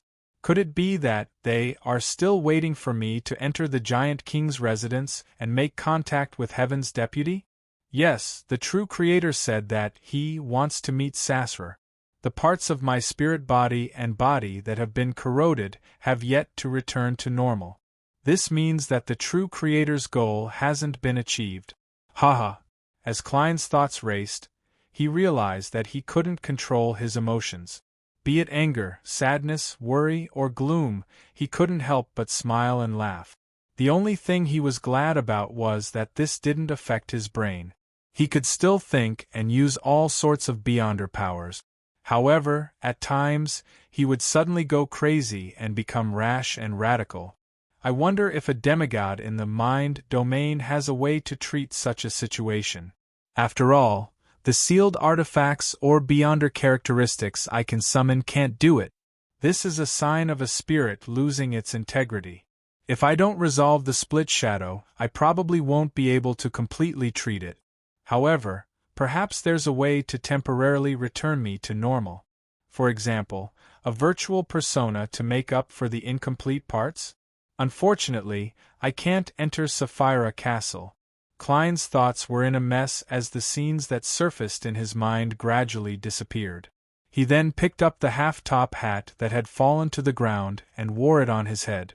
Then, through the huge glass window made from orange gems, he observed the changes in the entire giant king's court. Unlike before, there was now an illusory sun in the sky, allowing the grand buildings that were frozen in dusk to enjoy the sunlight of noon. The giant golems guarding the palaces seemed to have put on a cloak made of shadows. And Nooni, who had black wings on his back, and the pure shadow that originally belonged to Klein jumped over the railing and glided over. Klein narrowed his eyes and subconsciously took a few steps forward, intending to fight the enemy. But very soon, he came back to himself and examined his current situation. He quickly retreated to the ancient elevator, moved the switch, and landed in the desolate tunnel. Then, Klein blinked to the vicinity of the waning forest and ran all the way to the edge of the giant king's court. He intuitively believed that in his current state, he wouldn't be able to defeat the mutated Nooni and his separated shadow. Of course, if it was just the latter, he was more confident. After arriving at the edge of the bright sunlight, Klein turned his head and realized that Inuni, who had layers of wings on his back, and his shadow hadn't chased after him. It was as if there was a limit to their range of activity. I can't leave the Giant King's residence, or is it because Dark Angel Sasser is too far away? Just as this thought flashed through Klein's mind, he saw the illusory sun in the sky suddenly jump from the center to the west. The colors of dusk once again enveloped the divine kingdom. Klein vigilantly observed everything and wasn't in a hurry to leave the Giant King's court. Not long after, the illusory sun fell into the palace where Dark Angel Sasser was sleeping. Darkness became the ruler of the Giant King's court. This darkness was different from a normal night. There was no moon or starlight, only blurry shadows. Standing in such darkness, Klein had a nagging feeling that someone was sticking to him from behind, but he clearly knew that it was an illusion, so he didn't turn around blindly. A few minutes later, the illusory sun rose, and the light of dawn dispelled the darkness. The power that surged out from the Dark Angel's slumber changed the ancient god's divine kingdom, the Giant King's court. This is a power that's close to that of a true god. At the very least, it has to grasp the uniqueness. But which pathway's uniqueness is it? The changes produced are blazing sun, darkness, degeneration, and mutation. This is a little contradictory. It doesn't seem to be derived from a single uniqueness. Furthermore, the uniqueness of the sun pathway is definitely with the eternal blazing sun. The darkness brought about by shadow and degeneration undoubtedly belongs to the true creator. When I opened the door, I saw an illusory, pitch-black, sticky sea. It's related to the Chaos Sea? Klein shook his head and continued observing, waiting for the City of Silver's expedition team to rendezvous. Bakeland at the edge of the city. As soon as Audrey entered, she realized that the fog had become abnormally thick, to the point where she couldn't see her target clearly beyond 5 meters. A howling wind blew, tearing through the fog. From time to time, it would give her a clear vision, but it would quickly be filled by the surging white. Audrey's eyes suddenly turned golden, allowing her to see further. As she carefully walked, the fog in front of her suddenly thinned significantly. At the same time, her beyonder powers began to fade. Mysterious weakening. Some of the concepts and information that Mr. World had once mentioned flashed through Audrey's mind. Boom, boom, boom. The cannons that belonged to Bakeland roared crazily in front of them, sending cannonballs that were either scarlet, ghostly blue, silver white, or black as they whizzed towards the enemy camp. But in the next second, these cannonballs encountered an invisible barrier and exploded in midair, shaking the transparent wall. At this moment, a slightly blurry, gigantic figure appeared in the thick fog in the distance. He was humanoid in shape, but he was more than 10 meters tall. 2 arms extended from his ribs and waist, emitting a rich darkness. For some reason, the appearance of this mythical figure caused a commotion among the Faceac and Intis allied forces. Every soldier and officer felt as though they had returned to their childhood. They were walking alone on a dark path with no one around them. Everything was silent, making them feel uneasy from the bottom of their hearts. The fear of the unknown, the fear that stemmed from their imaginations, instantly caused their emotions to collapse. They turned around and prepared to escape. At this moment, a bright ray of sunlight shone on them, allowing them to see the light and giving them courage. However, there were still a small number of soldiers who couldn't control themselves. They shouted "Mother" or a female's name in an attempt to escape the battlefield. Bang! Bang! Amidst the dense gunshots, these soldiers fell to the ground, their bodies blooming with flowers of blood. They then fell to the ground and twitched slightly before they stopped moving. No one cared what their names were, nor did anyone know what their past was. Immediately following that, under the commander's orders, the invisible barrier that enveloped the Intis and Faceac allied forces was opened. Scarlet flaming spears leaped out in a dense barrage, shooting towards the Ruan camp in a manner that blotted out the sky. Just as these flaming spears approached the target, they suddenly turned chaotic.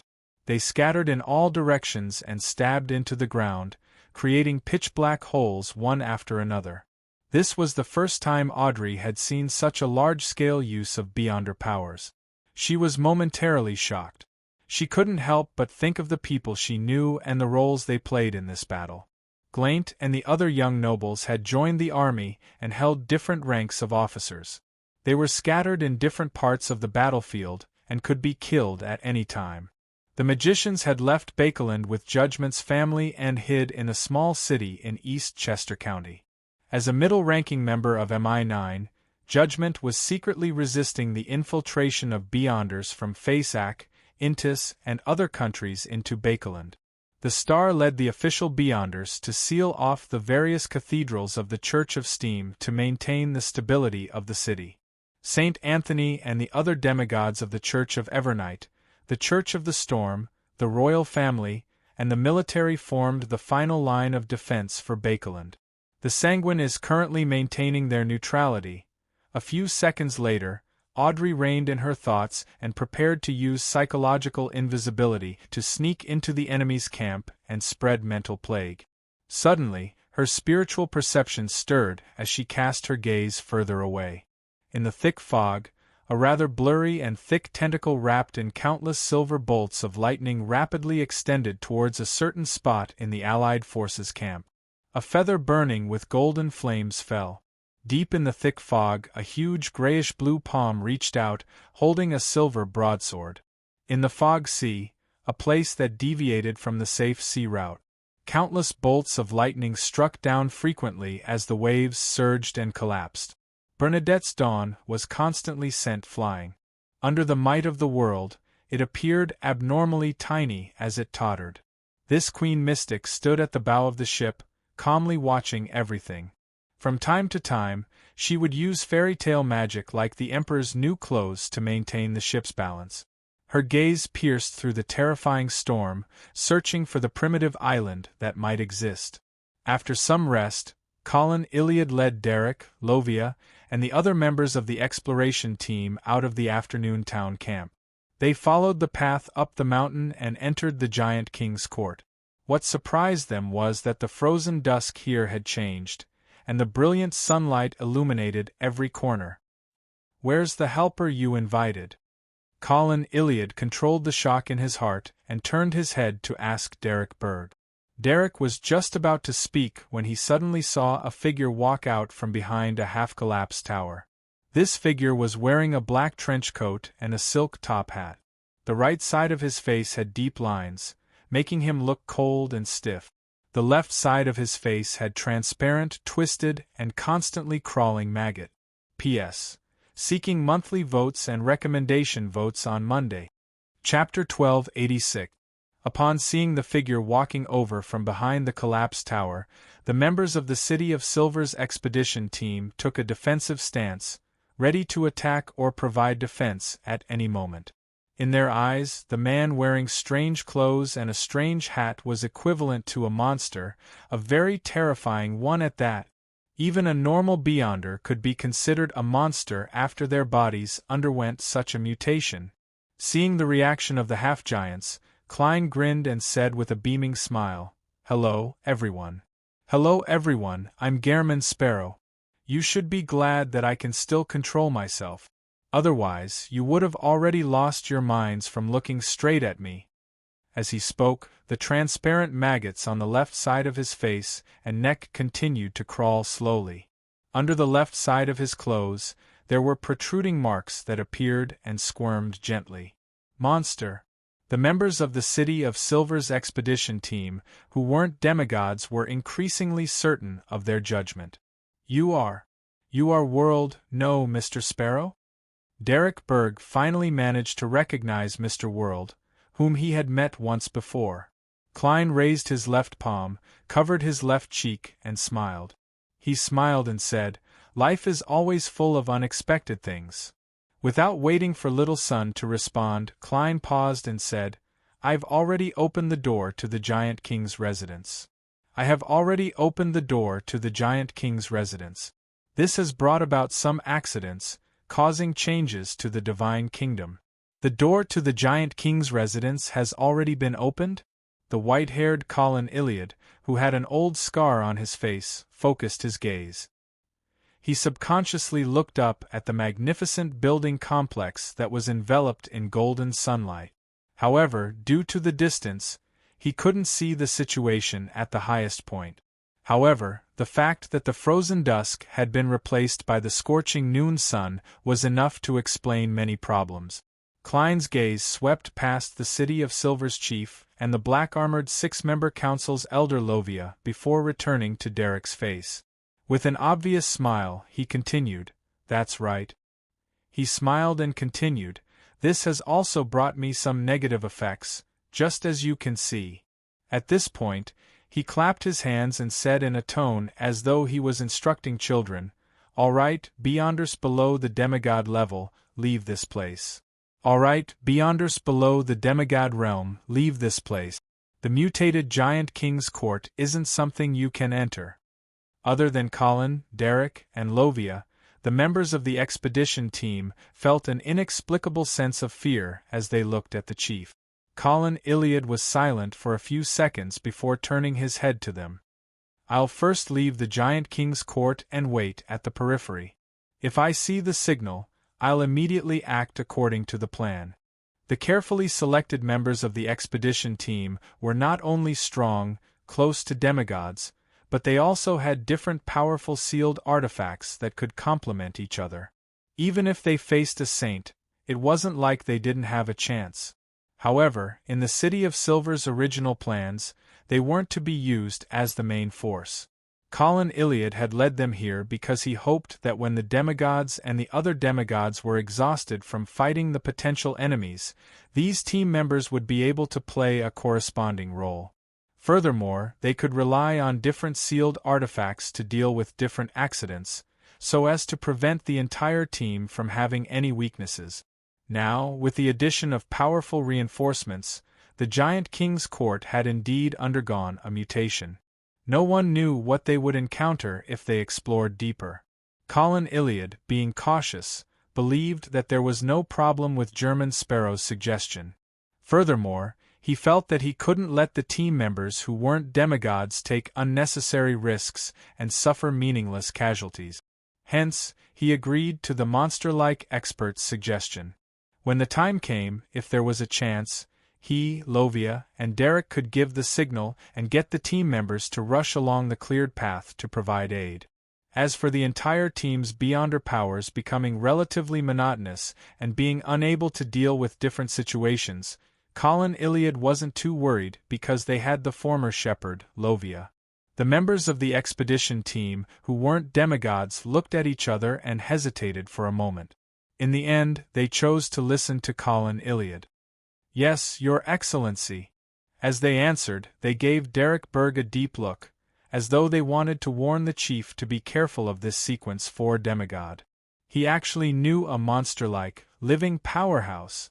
This was extremely suspicious to the residents of the City of Silver, who had almost never seen outsiders.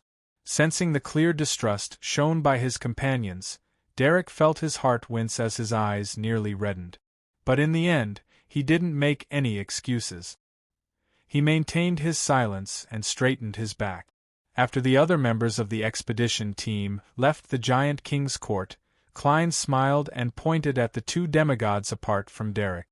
"Let me guess. You must be the chief of the City of Silver, the former demon hunter, and now the Silver Knight, Colin Iliad. You're a believer of the Hanging Man, the Black Knight Lovia who shepherds lambs?" Lovia's pale gray eyes, hidden behind her visor, narrowed. "You really look like a clown. The Hanging Man?" When he heard Mr. World's words, Derek almost doubted his ears. He thought that Elder Lovia was related to Mr. the Hanging Man, but he quickly remembered the exact image of the fallen creator. It was a naked man nailed to a cross. Mr. World used the Hanging Man to refer to the fallen creator, but Elder Lovia reprimanded him for not being polite? Derek, who was just over 2 meters tall, nodded in thought and sincerely praised Mr. World's courage. He actually dared to give a true god a nickname, and he even said it in front of his believers. Colin Iliad looked at the German sparrow and then at Lovia. He didn't try to determine who was right or wrong. Let's continue forward. He had already unsheathed the two swords on his back and covered them with the light of dawn. No problem. Klein smiled and turned around. Together with the three demigods from the City of Silver, they circled to the left of the huge stone staircase. After walking for a while, they saw the familiar rugged path. On one side of the road was a towering cliff, and on the other side was a bottomless cloud that was tainted by the midday sun. At this moment, Klein and the others felt the ground tremble. They saw a large amount of illusory, pitch-black gas surge out from the depths of the golden cloud. With a whoosh, the rugged path collapsed and fell into the dark water surface. Beneath the water surface, there seemed to be an invisible vortex lurking. Haha, it collapsed. There's no way out. Haha. Klein bent over with laughter, making the three saints, Colin, Derek, and Lovia, tense up. After taking a few seconds to control his emotions, Klein straightened his body and took out a piece of white paper from his pocket with a beaming smile. He folded it into an airplane. Phew!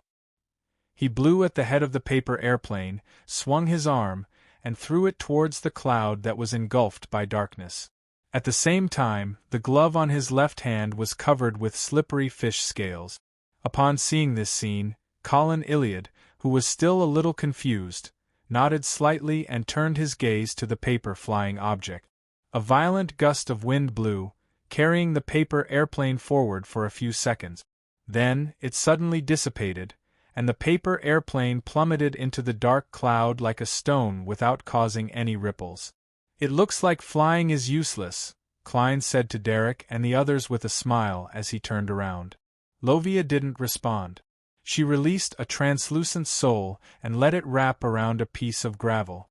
In the blink of an eye, the gravel disappeared from its spot and blinked into the sky above the dark cloud. Then, it plummeted uncontrollably and sank into the sea of clouds. "Teleportation won't work either," Lovia said in a slightly deep voice. Klein pressed down on his abdomen, bent over, and chuckled. "Then," he said, "it looks like we can only enter from the main entrance." He immediately turned around and prepared to head back. Colin Iliad and Lovia looked at each other and nodded indiscernibly. The group of 4 demigods quickly returned to the huge, grayish-white stone staircase and looked up ahead. On the silent staircase that was very tall, the majestic city wall was covered in burn marks. There were even arrows as thick as ordinary trees stuck in certain spots. In the middle of the city wall was a door that was dozens of meters tall. It was grayish-blue in color, and its surface was embedded with golden nails. On both sides of the door stood a 5 to 6 meter tall guard who exuded an extremely oppressive aura. They wore exquisite and sturdy silver full-body armor. One held a greatsword, while the other held a giant axe. Behind their masks, there was an orange-red glow. Silver Knight. These were 2 Silver Knight guards. Colin Iliad didn't waste any time. He quickly retracted his gaze and said to German Sparrow, "I'll hold back one of the Silver Knights. I'll hold back one of the Silver Knights. You guys deal with the other one as soon as possible."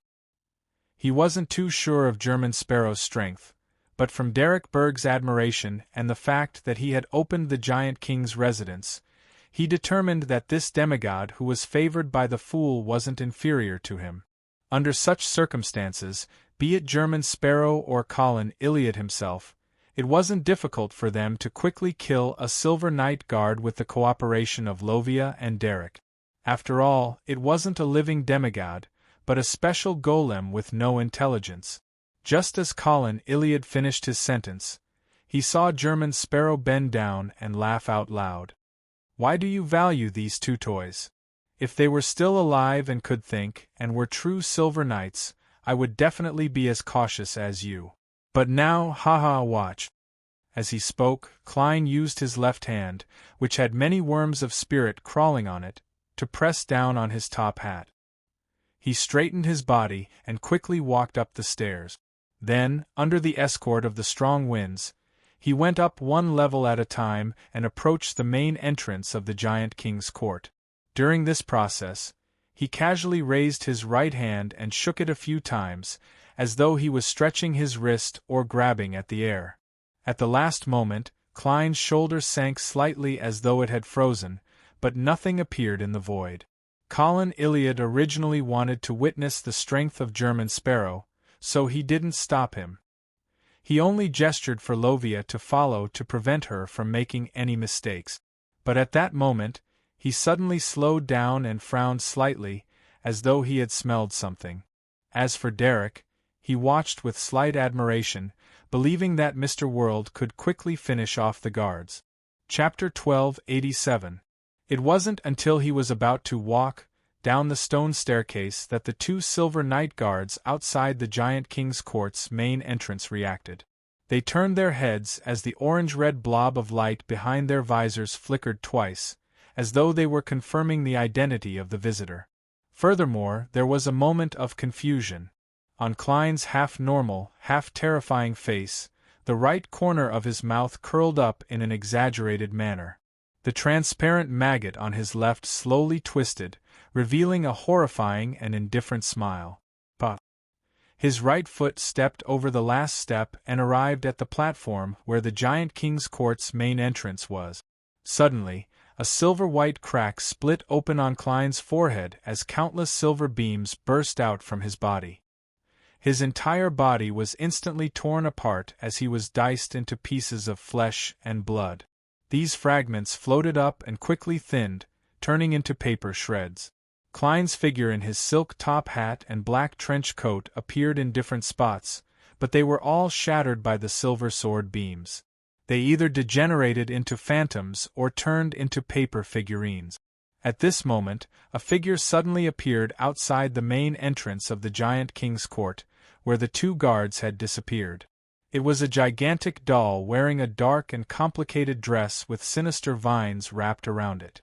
Rionette Tinker. When Klein climbed the stone staircase, he had summoned this Miss Messenger. However, she had appeared in the form of a wraith, preventing Colin Iliad, Lovia, and Derek from seeing her appearance. At that moment, the two silver knights, who had used the light to hide their malice, instinctively chased after Klein. They had exposed their whereabouts in front of the angel-level powerhouse, who had been secretly observing for quite some time. Rionette Tinker's bright red eyes immediately reflected a seemingly blank area. There was a faint flash of light as a white rabbit suddenly jumped out of thin air. It hopped around and circled around, its eyes abnormally glazed over. Right on the heels of that, Miss Messenger took a step forward and suddenly vanished. In another area, the remaining knight in silver armor stood out. His movements were stiff and slow. He had been possessed by a wraith. Klein, who had used himself as bait, stopped blinking. He pressed his hand to his chest and bowed in a very ceremonial manner. "I've found you. Good luck." He straightened his body, raised his right hand and snapped his fingers. Bang! The rabbit suddenly exploded, its flesh and blood splattering all over the ground. Then, he walked towards the silver night guard who was struggling with all his might to no avail. When the two figures crossed paths, Rionette Tinker's historical projection returned to the fog. As for the silver knight, he followed closely behind Klein and very obediently returned to the edge of the stone steps with him. He had already become Klein's marionette. "You can enter now," Klein said to Colin Iliad and the others below the stone steps with a smile. Derek's eyes lit up as he marveled inwardly. Mr. World is really impressive. He managed to finish off two silver night guards alone so quickly. Colin Iliad turned his head to glance at Lovia and read the heavy look in her eyes. The City of Silver's chief didn't have a change in expression. With two swords that emitted the light of dawn, he steadily walked up the stone steps and came to Klein's side. "Mutant." Klein pressed back a worm of spirit that formed the eyeball of his left eye, smiled, and didn't answer. After Derek and Lovia finished walking down the steps, the group of 4 demigods and a marionette arrived at the main entrance of the Giant King's court. During this process, Klein put away the Silver Knight Beyonder characteristic that the rabbit had produced. This was Rionette Tinker's reward. According to the agreement between man and angel, the spoils of war that Klein obtained from summoning the historical projection had to be split equally with Miss Messenger. This time, Rionette Tinker obtained the Beyonder characteristic, while Klein obtained the Silver Knight marionette. Looking up and observing the main entrance, Klein made the Silver Knight guard, who was much taller than him, take a few steps forward and insert the broadsword in his hand into the crack in the ground. Then, the Silver Knight lowered his body, stretched out his hands, and pressed them on the main door that was dozens of meters tall. Amidst a heavy creaking sound, the door with many golden nails slowly opened. At this moment, the sun in the sky leaped, and the entire Giant King's court froze in the orange-red light of dusk. The huge main door opened faster and faster, and the scene inside was gradually revealed to Klein and company. A grayish-white staircase that was covered in orange-red light led up from behind the door, extending all the way to the tallest and most magnificent residence of the Giant King. There were no obstacles along the way, and both sides were lined with palaces and towers. Giant statues covered in iron-colored armor with halberds in hand stood in front of different buildings, guarding the path that led to the deity's residence. "Begin your performance," Klein turned his head and said to Colin, Iliad and Lovia with an exaggerated smile. The former demon hunter Colin nodded slightly without any objections. Behind Lovia, an illusory figure that was several meters tall appeared. It was dressed in silver armor, and its eyes were dark red like fire. Pa, pa, pa. The giant statues on both sides of the Divine Kingdom's staircase emitted a sharp silver-white glow as the sound of shattering sounded from within. The blooming silver flowers constantly spread upwards, as though they were welcoming important guests. Before long, the 3 silver knights, Colin, Iliad, Lovia's grazed soul, and Klein's marionette, had cleared the giant statues guarding the Divine Kingdom's staircase. All that was left was the portion near the Giant King's residence. Out of caution, they didn't attempt it. At this moment, 2 figures flew out of the Giant King's palace area and landed where the 3 silver knights were. One of them had a face covered in shadows. His black hair reached his shoulders and was slightly curled.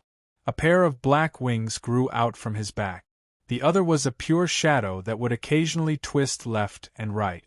They were Enuni, who had undergone some unknown mutation due to the Dark Angel, and the shadow that originally belonged to Klein. In the fog-filled battlefield, grayish-white dragon scales suddenly appeared on Audrey's body. This was the effect of seeing something she shouldn't have seen. Even with the fog blocking them, high-level creatures at the angel level could still corrupt or harm living beings who saw them. As a demigod of the spectator pathway, Audrey immediately retracted her gaze, calmed her mind, and controlled the signs of losing control. As her thoughts raced, she took a few steps back and used psychological invisibility to hide in the thick fog. She wasn't in a hurry to infiltrate the Intis and Faceac Alliance's camp. She was waiting for an opportunity that she believed would definitely appear. Time ticked by, so slow that Audrey thought it had stopped. After an unknown period of time, she finally saw the fog above the Alliance's camp turn dark. It was as though the sun had fallen into the horizon, and night had begun to rule over the world. Silently, the soldiers and officers of Intis and Faceac closed their eyes and fell asleep. This included many Beyonders. Audrey, who was hiding not far away, had also fallen asleep. However, as a dreamwalker who had hinted herself in advance, she managed to stay awake very well. Then, she seized the opportunity that she didn't know how long she could maintain and used dream traversal to enter the Alliance's camp. She wandered among the soldiers and secretly left behind mental plague seed. This plague would make the infected panic, and have an emotional breakdown. It was difficult to be calmed by normal means. Whoosh! A horn pierced through the gap between reality and the dream, shattering the gray world and awakening the soldiers and officers. Audrey didn't hesitate. At the instant before the dream completely shattered, she traversed to the other side of the camp, distancing herself from the crowd that had been planted with mental plague seeds. In the next second, the world of dreams completely collapsed. She was forced back to reality and appeared at the edge of the Alliance's camp. A silver-white sharp light lit up, erupting from Audrey's side, tearing apart the thick fog. Audrey didn't panic because she had expected to be discovered and attacked. After entering the Alliance's camp, she knew that her psychological invisibility could very well be seen through other clues. For example, she couldn't completely conceal her malice. Therefore, in addition to psychological invisibility, she had also used similar techniques and the chaos brought about by Hand of Terror to create an additional fake version of herself to mislead the possible attackers. In other words, there was a layer of illusion hidden under her psychological invisibility. And the facts proved that Audrey's grasp of the enemy's psychology was correct. The faker had indeed encountered a sudden attack. Seizing this opportunity, she retreated into the depths of the fog. Then, a grayish-white dragon that still maintained its human form appeared. Its huge scales were engraved with mysterious and three-dimensional symbols. They eroded inward and extended outward, as though they were interwoven into an indescribable, unrealistic object. It made one go insane just by looking at it. Their thoughts would be distorted and they would go crazy. At the same time, a figure dressed in the uniform of a Faceac general appeared where Audrey had been standing. His face, neck, and palms were covered in silver armor, giving off a cold feeling. And Nooney and Klein's shadows landed on a step covered in orange-red light. The three silver knights retreated and returned to Nooney and Klein's side. Klein raised his hand to cover his left cheek and laughed at Shadow and Nooney. "It looks like you can't leave that area." He took a few steps forward, spread out his palms, and clicked his tongue. "What a pity. This way, you won't be able to hit me." Bang! Shadow opened his mouth and shot out an air cannon. 9 Heavens Divine Emperor. Chapter 1288. Bang! When the Shadow blasted out the air cannonball, Klein seemed to have sensed it long ago. His body suddenly leaned back, somersaulted in the air, and he landed steadily several steps away. During this process, his right hand kept pressing down on the half-top hat on his head, appearing rather relaxed. Seeing that Nooney and the Shadow didn't attempt to chase after him or attack continuously, Klein's smile became even more obvious. "It's really impolite to interrupt others. I originally wanted to discuss how to deal with you in front of you, but now I can only avoid you." As he spoke, the left side of his face, which was formed from transparent maggots, trembled twice, as though he was winking at his former marionette and his shadow. Then, he walked back to Colin, Iliad, Derek, and Lovia with a beaming smile. He shrugged and said, "The owner of this place doesn't welcome us. The owner of this place doesn't really welcome us. We can only go out and discuss how to solve their problem." Colin Iliad didn't underestimate this expert who had exaggerated actions and didn't seem to be able to control his emotions. This was because the other party had previously shown a grasp of the details when dealing with matters. This wasn't something a demigod who had lost his mind could do. "All right." The City of Silver's chief responded to Klein's suggestion. Derek naturally didn't have any objections. Lovia remained silent and didn't say a word. Hence, the 4 demigods and the Silver Knight marionette retraced their steps and walked out of the giant king's court's door. In the end, Klein even got the guard, who was several meters tall and covered in silver armor, to pull the huge door and slowly close it. He appeared very polite. During the entire process, Nooney, who had layers of black wings on his back, and the pure Shadow, only watched without attempting to stop them. It was as though an invisible wall was restricting their movements.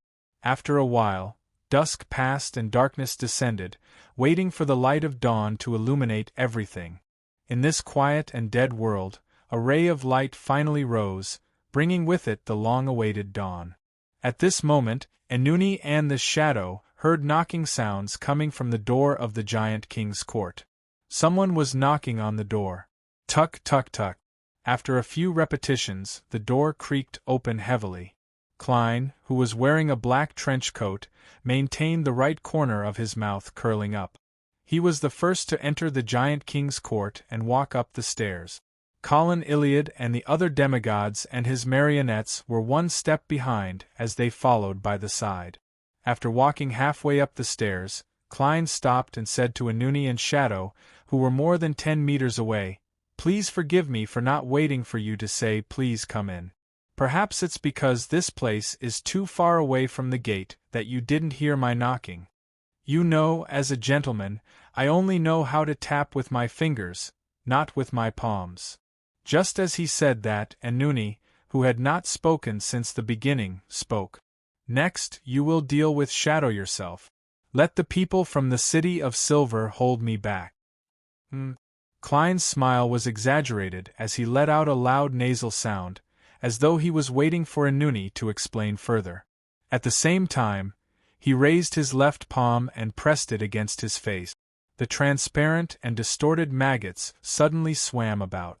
Some crawled in, while others crawled out, quickly completing the exchange. Enuni, whose face was covered in shadows, continued in a deep voice with his slightly curled black hair that hung down to his shoulders. "You didn't summon the projection from the historical void ahead of time, because you knew that Shadow could summon the projection of the Staff of the Stars and simulate the powers of the Angel of Time to accelerate the flow of time and disperse your angel helpers. Similarly, he didn't make any preparations because of this reason. And if you summon a saint who can last longer, he can do the same. They cancel each other out. I hate playing cards with myself the most." Klein nodded heavily, expressing his agreement, and laughed out loud. Enuni, whose face was blurry, swept his gaze at him and the 3 demigods from the City of Silver. "Therefore, you transformed your marionette into the Silver Knight, guarding the door ahead of time, planning on using it as a weight to tip the scales. This problem is with him, not me. He actually doesn't have a target to make a marionette. Why don't you sacrifice yourself?" The corners of Klein's mouth curled up as he said to his former marionette, Enuni. Enuni retracted his gaze and turned to scrutinize Colin Iliad, Derek, and Lovia.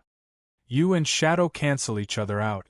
The premise of relying on a marionette to win is that they can hold me back."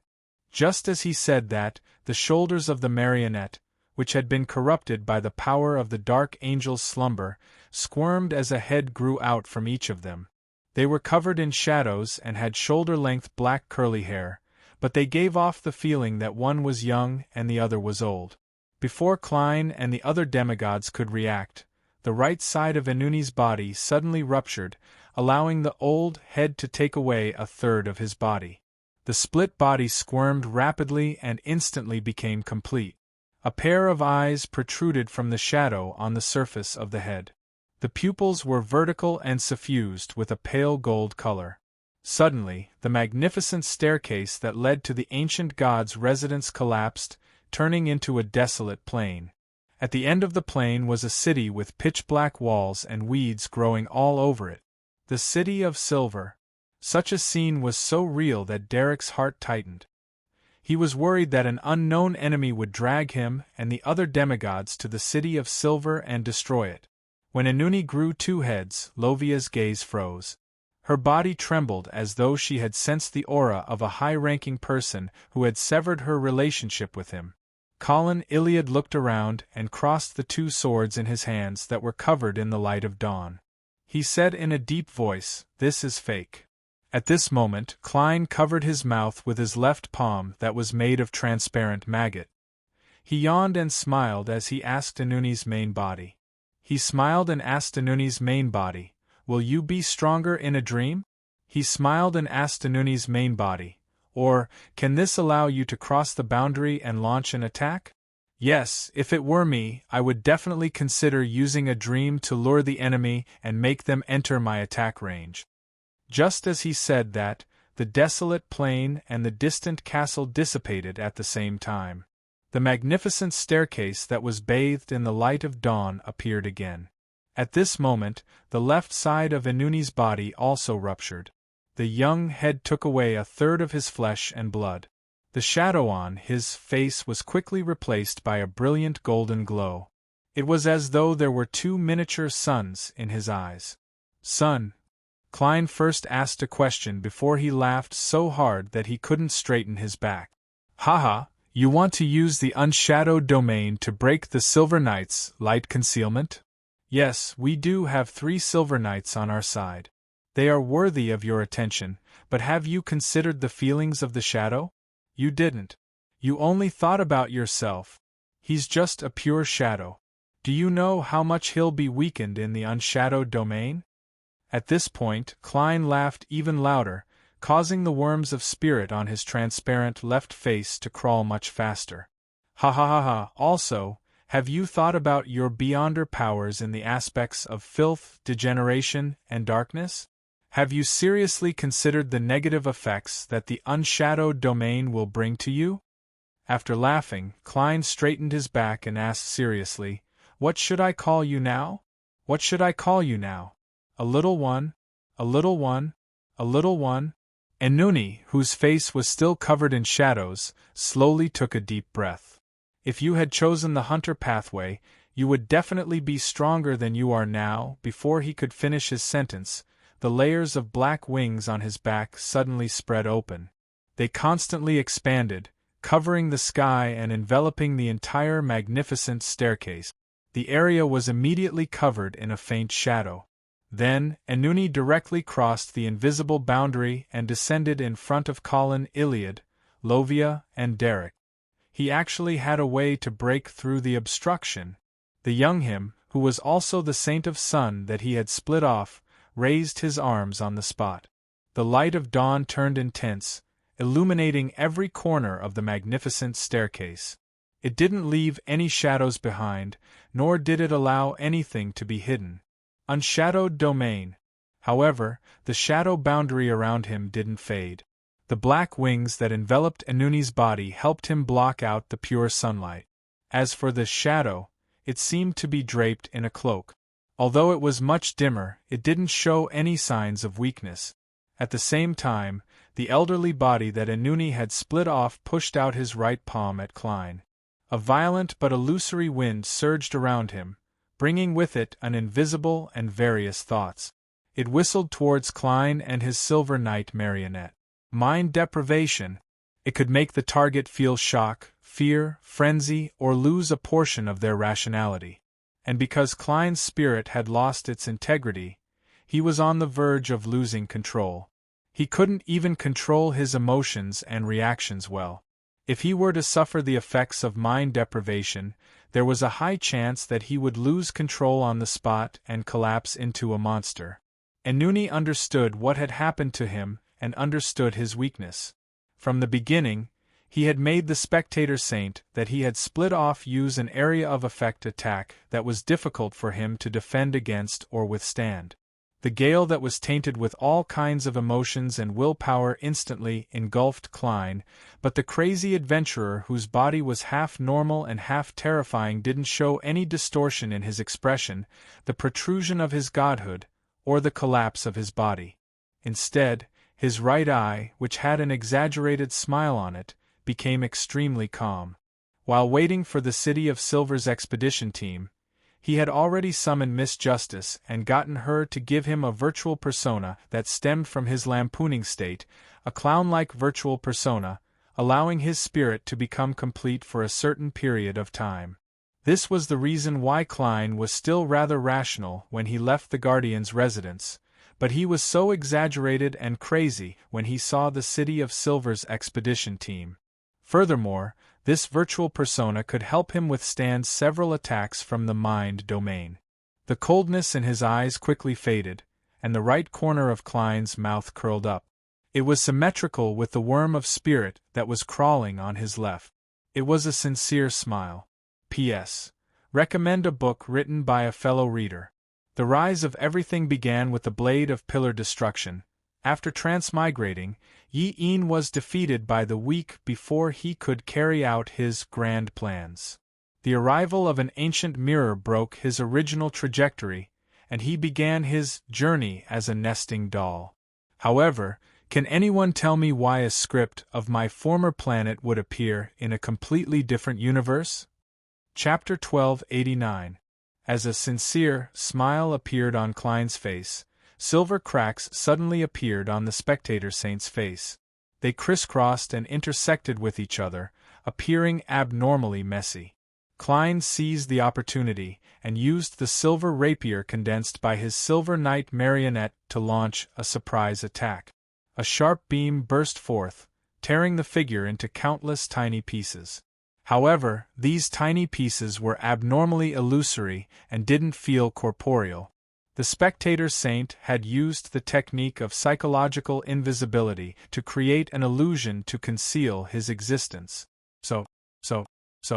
Silver-white beams of light shot towards the spectator saint that Anuni had manifested at high speeds, or they directly leaped out of the target's location and erupted from within. The spectator saint relied on the speed and agility of his powerful body to constantly change positions and dodge, preventing himself from suffering any damage. As he had a precise grasp and control of his mind and psyche, Klein's intuition for danger was unable to form a picture in his mind. It made it difficult for him to predict his actions and make the silver rapier wait at the spot he was about to arrive. Tap, tap, tap. The gigantic knight, who was covered in sturdy silver armor, raised his greatsword and charged towards his target, as though he could collapse a mountain. Due to the existence of the unshadowed domain, Klein's Silver Knight marionette couldn't use the light to hide. All he could do was attack head-on. Upon seeing this, the spectator saint's body suddenly expanded, turning into a ferocious dragon with grayish-white scales that were covered in shadows and had godhood. The dragon's body was massive, and its gray scales were firm. Its claws were powerful as it forcefully blocked the Silver Knight's slash. Amidst the sounds of collisions, the giant and dragon shattered the bricks of the ancient god's divine kingdom. The palace collapsed, leaving it in a mess. Klein maintained his exaggerated smile as he seriously controlled his marionette. He didn't care about the shadow. No, he still interfered to a certain extent. He controlled the spirit body threads of himself, his marionette, the City of Silver's chief, Lovia, and Little Sun, preventing the shadow from successfully controlling them. From time to time, he would extend his palm to summon the historical void projection that the shadow was attempting to summon, negating the efforts of both parties. Other than that, Klein didn't even look at the shadow. The shadow wandered around for a while before it helplessly opened its mouth and let out a bang.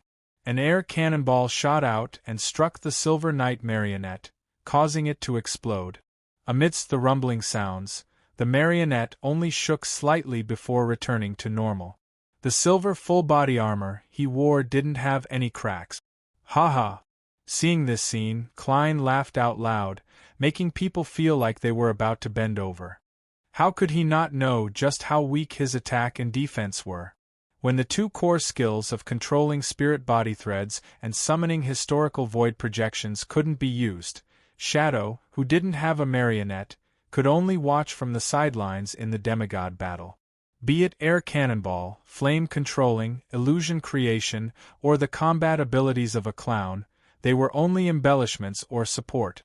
Similarly, the reason why Klein didn't attack the shadow was because he knew how disgusting paper figurine substitutes, flaming jump, damage transfer, and illusion creation were.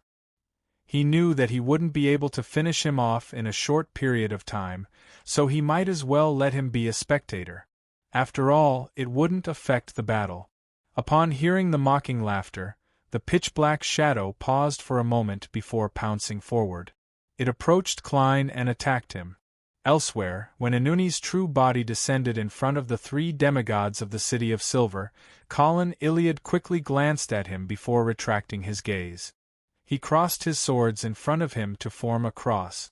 At the same time, the clothes of the City of Silver's chief were torn apart by his rapidly expanding muscles. In the blink of an eye, Colin Iliad turned into a 6-meter-tall giant with a grayish-blue body and bluish-black muscles. There was a dark crack on his forehead that seemed to attract the souls around him, but his 2 eyes were gone. Every inch of the giant's skin and flesh contained immense power, endless mystery, and a strange mental influence. It made everyone who saw it feel an unavoidable stabbing pain in their psyche. They felt irritable and wanted to destroy everything, including themselves. In the unshadowed domain, Colin Iliad didn't need to worry about the Divine Kingdom's suppression preventing him from controlling his incomplete mythical creature form, resulting in him completely losing control. The invisible barrier around him shrank inwards, turning into a silver, sticky, metal-like stream of water that covered his entire body, solidifying into an unshakable armor. At that moment, the shadow on Inuni's body condensed into something corporeal, turning him into a giant that was several meters tall, wearing black full-body armor and holding a black greatsword. Black Knight. Clang.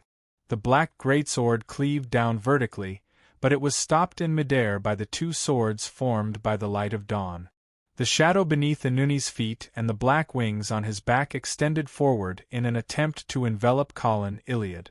Almost at the same time, a storm of light, formed by the first rays of dawn, was raised around Colin and swept forward. The storm, which was filled with pure fragments, engulfed Inuni's shadow and was blocked by his black wings. Clang, clang, clang, bang, bang. The Silver Knight that Colin Iliad had transformed into and the Black Knight that Inuni had transformed into clashed violently, causing the light and shadows to vanish and the tower to break. After receiving a signal from the chief, he had already leaped out with Thunder God's roar and headed straight for the Sun Saint. Amidst the howling wind, he swung the gigantic hammer that had a dark blue surface and was wrapped in lightning. He acted like a sailor of the storm pathway, not a beyonder of the sun domain. The Sun Saint didn't expect the Unshadowed to be so rash and choose to engage in close combat. He was momentarily taken aback, and could only instinctively dodge to the side.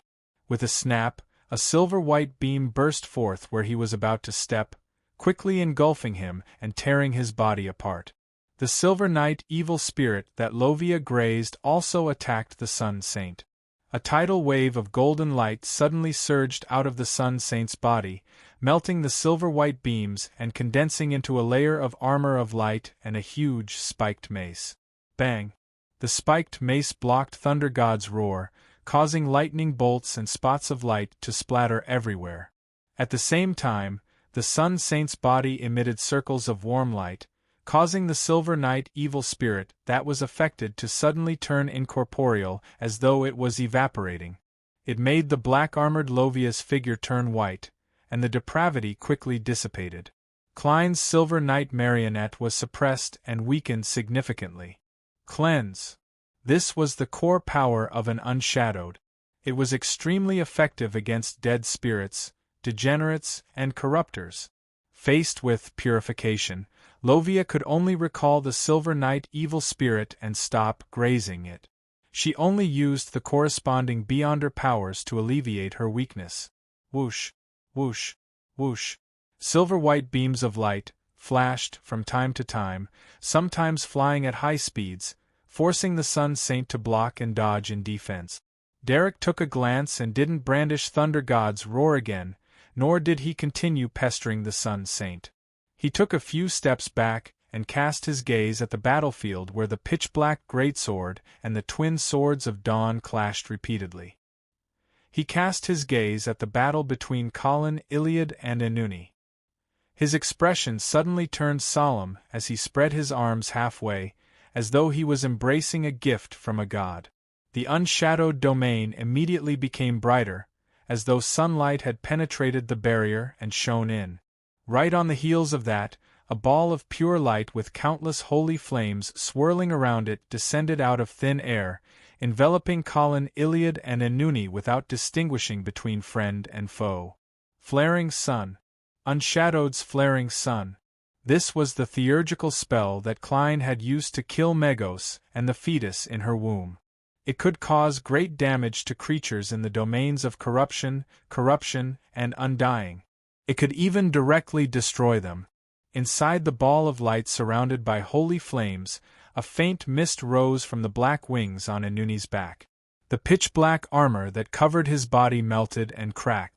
The dissipating aura of depravity was ignited.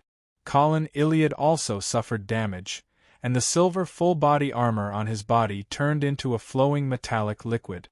Derek didn't care about this as he used Flaring Sun again, enveloping Enuni and Colin Iliad once again. He believed that compared to enemies in the domains of corruption, the chief of the warrior pathway would suffer much less damage from Flaring Sun, and he would be able to last a lot longer. And once the main enemy was dealt with, Mr. World could summon Life's Cane to heal the chief. This was the fastest way to get rid of Enuni. This wasn't something that Derek had come up with, nor was it a plan formulated by Klein. It was suggested by Colin Iliad himself. Previously, when they were discussing outside the door, Klein had only introduced the possible abilities of Enuni and Shadow. He hadn't given any plans and had left the leadership to the City of Silver's chief. This was because he knew that Shadow understood him very well. Whatever he could think of, Shadow could also think of. If he were to follow his own train of thought, it would be very easy for him to be targeted. Therefore, trusting an experienced former demon hunter was the best solution in the current situation. Colin Iliad didn't decline modestly. He set his first target as Enuni, who had been corrupted by the Dark Angel. Then, he came up with a plan to exchange injuries for victory. He wasn't afraid of suffering injuries, but he was worried that he wouldn't have such a chance. The ball of light that was surrounded by countless holy flames descended, illuminating the surrounding area. It made Klein's shadow dim significantly, causing Enuni's black wings to become fainter and fainter. It was getting closer and closer to an illusion. At this moment, a pair of black wings suddenly separated from Enuni and turned into a deep ocean. Chapter 1290. The deep sea instantly devoured the brilliant ball of light, causing the entire unshadowed domain to darken significantly. Bolts of silver lightning burst out from within, turning the area where Enuni and Colin Iliad were fighting into a forest of lightning. Amidst the sizzling sounds, countless bolts of lightning darted across the surface of Colin Iliad's silver armor. They surged upwards and drilled into the gaps in the visor. This silver knight, who had revealed his incomplete mythical creature form, immediately stiffened, as though he had been paralyzed by the lightning. As for Enuni's black armor, which seemed to be formed from the power of degeneration, he had completely absorbed the lightning, preventing his main body from being affected by his disintegration. Seizing this opportunity, Enuni, who was constantly falling black fragments, held the heavy greatsword with both hands and slashed diagonally forward. And at this moment, Colin Iliad hadn't completely recovered from his paralyzed state. With a piercing sound, a deep crack appeared on his left shoulder. The sturdy silver armor seemed to have lost its defense as it was cleaved apart by the heavy, straight greatsword. This was the Black Knight's blade of spirit and flesh. Not only could it corrode flesh and blood, obliterate souls, and slash through barriers, but it could also render any creature with degeneration defenseless. It was the core beyonder power of a Black Knight, and it originated from the degeneration domain.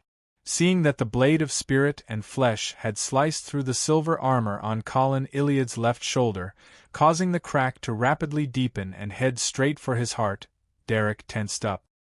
He immediately condensed a spear that seemed to be formed from pure sunlight as it crackled. He waved his arm and threw it at Enuni. Unshadowed spear. Enuni didn't give up on attacking, nor did he dodge. All he did was raise his remaining black wings and use them to cover himself. Sizzle! The unshadowed spear pierced through the 2 layers of black wings and erupted with a blinding white light, making it seem as though a miniature sun had risen. At the same time, Colin Iliad's entire body melted, turning into a pool of silver metal liquid. The liquid quickly flowed and reformed Colin Iliad's body in the distance. He was still in the form of a giant and was still wearing silver armor. However, half of the City of Silver's chief's left shoulder and arm had fallen to the ground.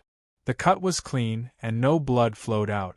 Relying on mercury transformation, Colin Iliad paid the price of an arm to dodge Enuni's fatal strike. His gaze behind the visor did not waver in the slightest. Holding the remaining Sword of Dawn, he once again charged towards his target. He was like an unusually terrifying steam train that exceeded its own speed limit. On the other side, Derek quickly condensed the unshadowed spear and sent the spears of light flying at Enuni. In the process, he opened his mouth and said solemnly, "God said the purification is effective." This was the manifestation of a notary's beyonder powers at the unshadowed stage. It was so compatible with the unshadowed domain created by the Sun Saint that the battlefield became much brighter, causing the depraved aura on Enuni and Lovia to weaken once again. God said it's ineffective. The Sun Saint immediately denied Derek's words, causing the purification effects of the unshadowed domain to return to its previous state.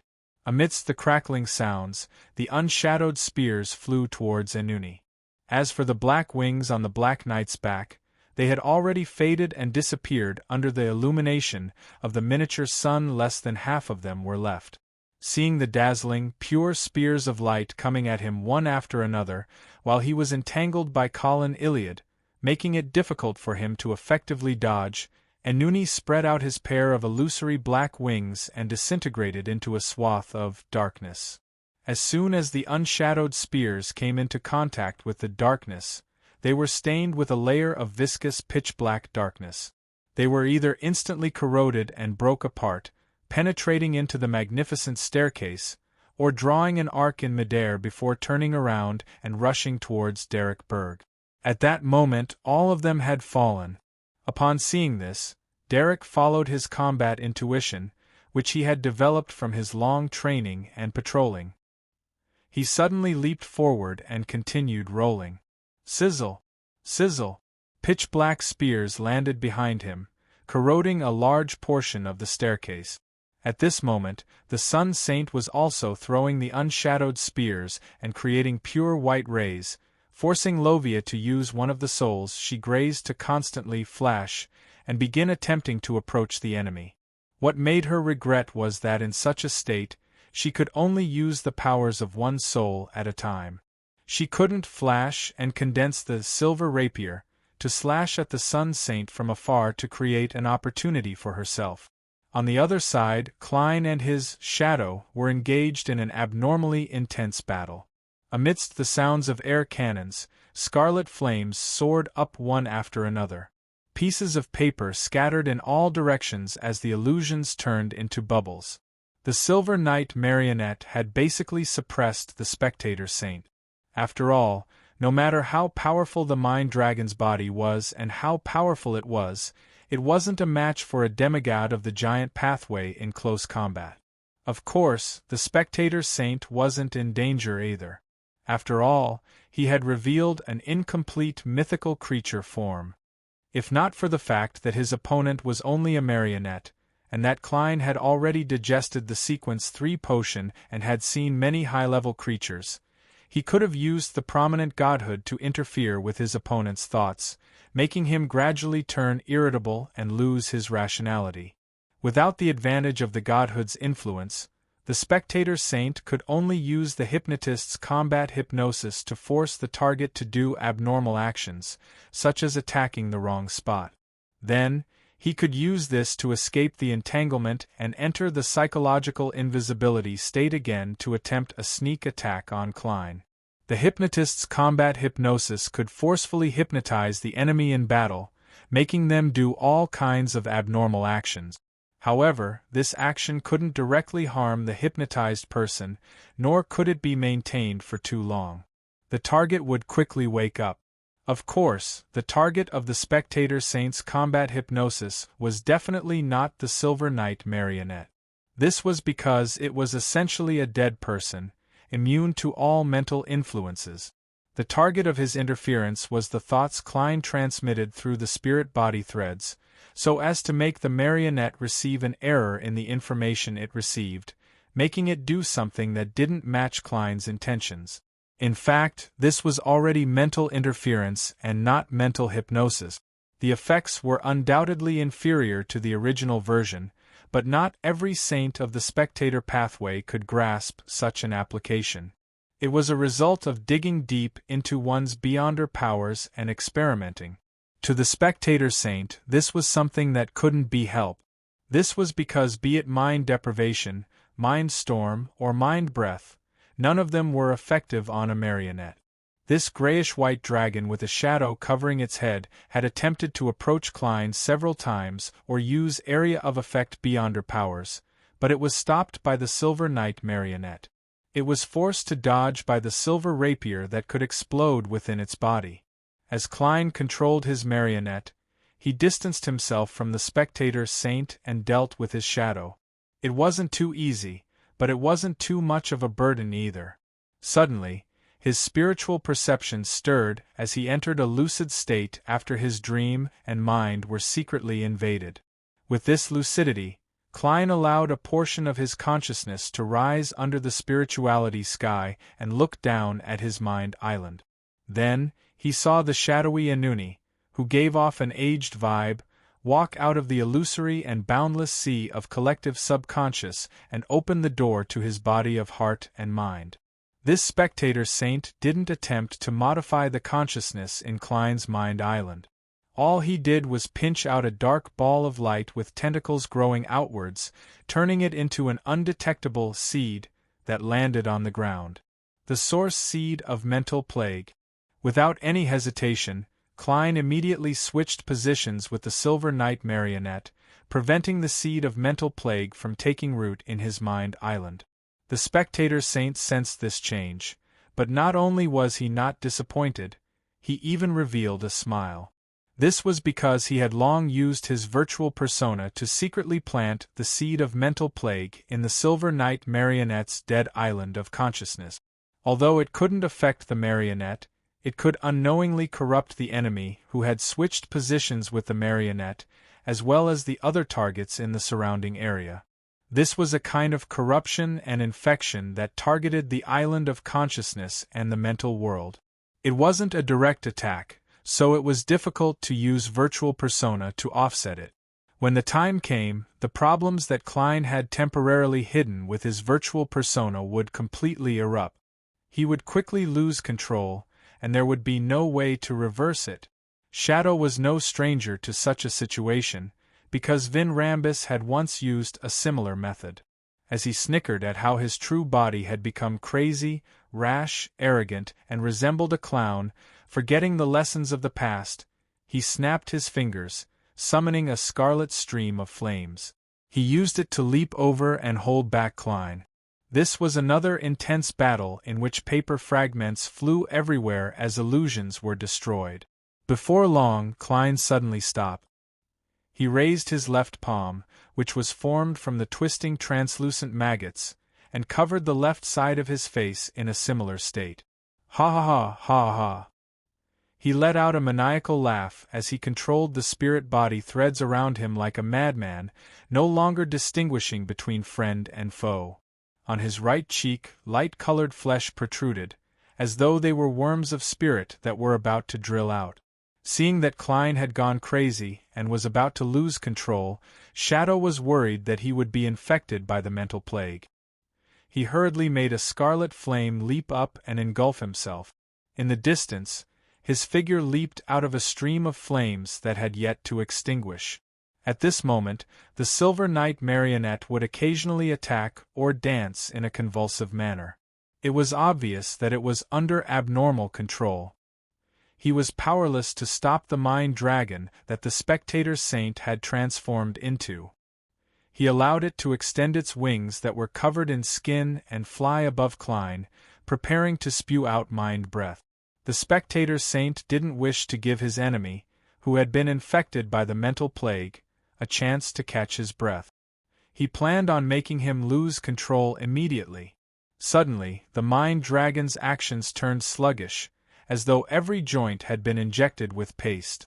In the next second, a silver-white beam erupted from his body, slicing through his flesh and tearing apart his spirit body. Klein, who was laughing with his back bent, instantly calmed down. He slowly straightened his body, released the palm that was covering his left cheek, and curled up the corners of his mouth at the distant shadow. Behind him, the Mind Dragon was torn apart by wave after wave of silver-white beams, turning into pieces of raven-black flesh and blood that fell to the ground. The knight marionette in silver armor immediately retracted the broadsword in his hand, and looked coldly at Shadow. Klein looked at the slightly confused Shadow. The few worms of spirit on the left side of his face curved and extended, simulating the curl of his lips. "You don't seem to have noticed that there's something that I have that you don't." Chapter 1291. As he spoke, Klein raised his right hand. At some point in time, a blob of pitch-black, filthy flesh had appeared in his palm. It was filled with indescribable madness. "The answer is the corruption of the hanging man," Klein said to Shadow with a smile. He had what Shadow didn't have. It was the corruption left behind by the true creator. This was an influence that even the powers of Sapphira Castle couldn't remove for the time being. And Klein was certain of one thing. Before meeting Dark Angel Sasra, the true creator wouldn't let himself easily lose control or die. Therefore, he deliberately allowed the corrupted portion of his body to be infected by the mental plague, pretending that he was about to lose control. Then, by controlling the spirit-body threads without distinguishing between friend and foe, he concealed the fact that his target was the spectator saint. When the other party launched a further attack, he successfully made him enter a sluggish state, creating an opportunity for the Silver Knight marionette. Just as Klein had expected, the corrupted portion of him contained the seed of the mental plague, preventing the negative effects from erupting. During this process, Shadow had distanced himself from Klein ahead of time because he was worried about the effects of the mental plague. He failed to detect the abnormality of the spectator saint's spirit-body threads in time. How could Klein not know how cautious and careful he was? Of course, when he met Dark Angel Sasra, Klein had no way of predicting what kind of changes would occur to the corruption. Would the mental plague contained within leak out and cause certain effects? All he could do was focus on resolving the problem at hand. Upon hearing his words, scarlet flames suddenly surged out from the pure Shadow's body and instantly enveloped him. At the edge of the unshadowed domain, near the Giant King's residence, a cluster of flames rapidly rose up as Shadow appeared. Without any hesitation, he chose to flee towards the palace where the Dark Angel was sleeping. He completely ignored Anuni and the Saint of Sun. Klein, who was using his virtual persona, was a little stunned when he saw this scene. He couldn't help but curl the corners of his mouth and the worm of spirit. He shook his head and said with a smile, "So I'm that timid?" He suspected that the shadow that had been sliced out had taken away most of his cautiousness and carefulness, leaving him with more impulsiveness and recklessness. But a sharp, silver light lit up and slashed the crimson flames that fell out of nowhere outside the unshadowed domain, shattering the pitch-black shadow that had just protruded from it. Klein didn't waste any time by muttering to himself. He had already controlled the Silver Knight marionette, and based on the distribution of the flames and his own habits, he predicted where Shadow would jump to next. Then, he condensed the silver rapier ahead of time, and the moment he discovered the descent of the flames, he slashed out across space. The unshadowed domain didn't have any physical barriers or boundaries. Anyone could directly leave or exert influence on the outside. However, the shredded shadow eventually turned into thin pieces of paper and quickly disappeared. Another few burning crimson flames flew down.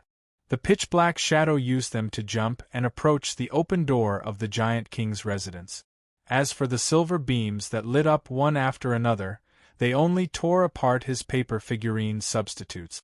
From sequence 5 onwards, the warrior pathway had the ability to see through illusions. Without the help of psychological invisibility, paper figurine substitutes were clearly better than illusion creation. Only when two seers fought each other would their illusions shatter. In just 2 to 3 seconds, scarlet pillars of fire soared outside the giant king's residence, as though they were releasing fireworks to welcome guests. In the next instant, Shadow jumped into one of the fire pillars and hid in the dark angel's slumber. But at this moment, a figure quickly outlined itself in front of the scarlet pillars of fire. He wore a long black trench coat and a half-top hat. The right side of his face was normal, while the left side was formed from transparent and twisted maggot. It was none other than Klein's true body. The corners of Klein's mouth curled up once again as he snapped his fingers with his right hand that had long been raised. Puff! The scarlet pillars of fire were completely extinguished, and the pitch-black shadow was forced to appear midway, returning to the steps that were illuminated by the light of dawn. Flame controlling. The reason why Klein was able to rush outside the giant king's palace ahead of time and stop Shadow from arriving was that, after the other party had decisively fled, it was no longer able to affect his summoning of the historical void projection. He easily took out creeping hunger and switched to the traveler's soul. "It's not a good thing to be too careful," Klein said to Shadow with a beaming smile as he bent his knees and bent his back. As he bent his back and knees, his figure suddenly transformed into the silver-armored knight.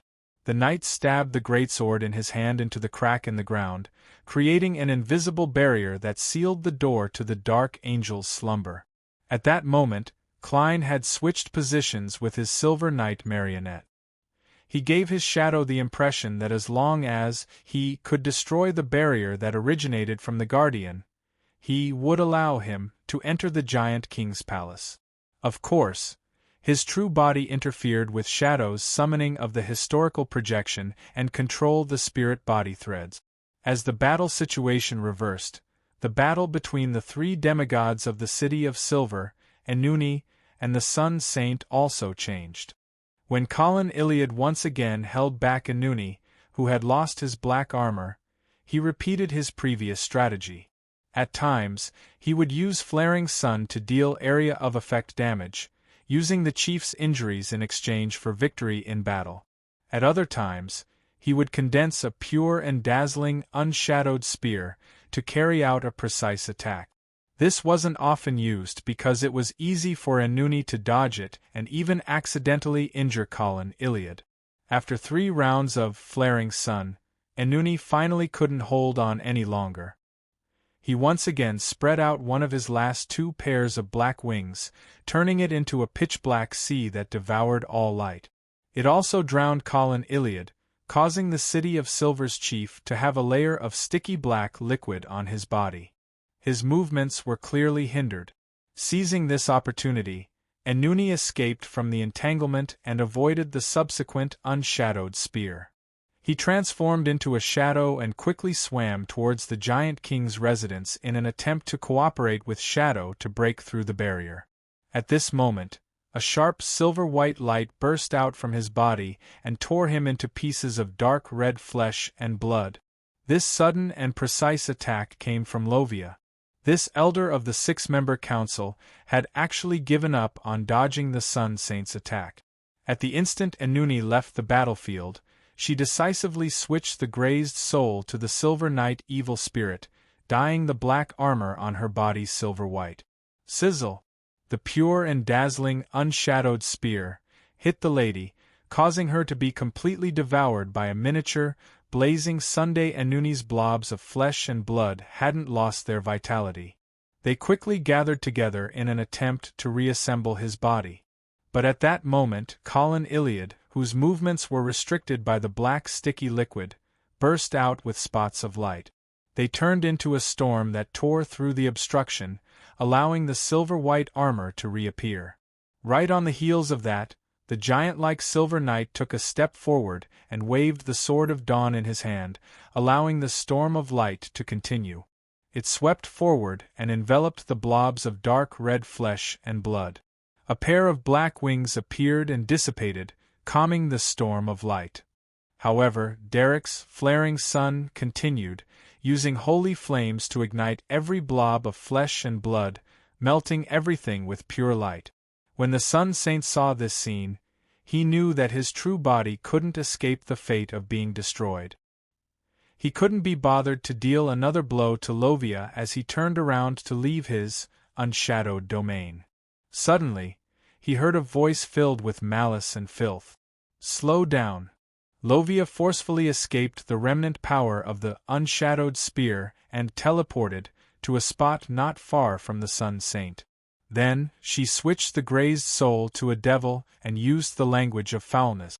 At that moment, the black armor on her body had completely shattered. There were many tears on her purple-patterned black robe, revealing the slowly squirming flesh and blood that had melted away. Her aura was rather weak. A slow that wasn't at the level of a demigod couldn't affect the Sun Saint for too long, but to Colin Iliad, this was enough. He condensed a silver rapier and teleported it in front of the enemy. This silver rapier randomly mutated, directly piercing through the Sun Saint's holy armor and exploding in his body. Silver light bloomed as the Sun Saint was sliced into countless pieces. Pop, pop, pop. The flesh and blood landed on the ground and instantly disappeared, as if they had returned to history. After the battle ended, the three demigods of the City of Silver immediately approached the Giant King's residence, blocking the shadow in the middle. The shadow leaped up in an attempt to hide in the fog of history. However, just as he saw the grayish-white fog, he was pressed down by a palm formed from transparent maggots. He and Klein didn't rush to the time before the first epoch because they knew that the other party would definitely stop them or wait there. With nowhere to hide, the shadow was immediately surrounded by the three demigods of the City of Silver. His various abilities had been neutralized by Klein, and even Flaming Jump was affected by flame control. It was difficult for him to escape his predicament. More than 10 seconds later, after the paper figurines shattered one by one, the shadow finally had no substitute to use. He was stabbed in the abdomen by unshadowed spear. A blazing white, miniature sun exploded as the pitch-black shadow rapidly faded away and completely melted away. Klein felt a stabbing pain in his head as his mind, which was on the brink of losing control, suddenly relaxed. He instinctively looked at his feet and saw a faint black shadow extending out under the light of dawn. Too weak. Klein bent his back slightly and couldn't help but mock himself. After all, without the powers of a scholar of yore, a marionette, or the ability to control spirit-body threads, a seer was truly very weak compared to a demigod. His spirit had been restored, but he hadn't cancelled the virtual persona. Furthermore, he didn't plan on immediately summoning Miss Justice's historical projection to do this. This was because Enuni, who had been corrupted by the Dark Angel, had displayed the characteristics of the Sun, Spectator, Storm, and Secrets Suppliant pathway. If he wanted to enter the Giant King's residence, he had to be wary of mental influences. Virtual persona was a very good defensive measure. At that moment, the transparent maggots on the left side of Klein's face and body quickly settled down, returning to flesh and skin. However, due to the influence of the madness contained in the virtual persona, the surface remained translucent, allowing others to see the worms of spirit hidden beneath. When Derek, Lovia, and company cast their gazes over, Klein straightened his back and reached out to grab his life's cane. He pointed at the open door to the Giant King's residence and said with a smile, "Hurry up. Hurry up. The Dark Angel is waiting for us inside." Chapter 1292. On the surface, Klein urged her, but in fact, he threw life's cane to the bottom of the magnificent staircase at Lovia, allowing her to treat his and Colin Iliad's injuries.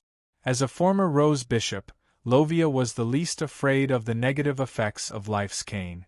No matter what changes her body underwent, as long as it didn't involve her spirit, she could recover. At the same time, he quickly ran to the collapsed battlefield in the middle of the staircase and picked up the chief's severed arm. As long as the severed limb wasn't lost, life's cane could heal the injury. Klein nodded at Colin Iliad with an exaggerated smile. With a leap, he entered the fog of history, ran to the first epoch, and hid in a particular fragment of light. Then, with a thought, he returned to Sapphira Castle and sat in the seat belonging to the Fool. With the help of the crimson star that corresponded to sun, which was constantly shrinking and expanding, he checked the situation inside the giant king's residence. However, under his true vision, it was dark inside. There was a faint tremor, preventing him from seeing through it. As expected of the left hand of God, the deputy of heaven, a king of angels suspected to be related to Chaos C. Klein sighed silently as he frowned slightly. He now suspected that even if Little Sun entered the palace and prayed inside, it would be difficult for him to see through the darkness and see the exact situation unless he had already become an angel and truly grasped Sapphira Castle. In addition, Klein's spiritual intuition told him that there were still many unknown influences hidden in the dark angel's slumber. He definitely couldn't be careless. He then reined in his thoughts and observed his surroundings, searching for high-level existences like Adam and Amon who might be hiding, but he didn't discover anything abnormal. After exhaling, Klein busied himself shattering the Miracle Invoker Beyonder characteristic that had separated from the curtain, allowing the sequence 9 to sequence 3 to condense again, making sequence 2 pure. Then, he returned to the historical fragment and was once again affected by virtual persona, becoming more like a clown. In the next second, he left the grayish-white fog and appeared in front of the open door of the giant king's residence. The Silver Knight marionette, who had stabbed the broadsword into the crack and created an invisible barrier, immediately stood up. At this moment, Colin Iliad's severed arm had already been reattached, and Lovia's injuries had also recovered. However, at some point in time, a few golden ears of wheat had grown out from the back of her head, swaying there. They walked to the door with Derek and returned Life's cane to Klein. After Klein took it, he shook his hand and removed the maintenance on the historical projection, making it disappear into thin air.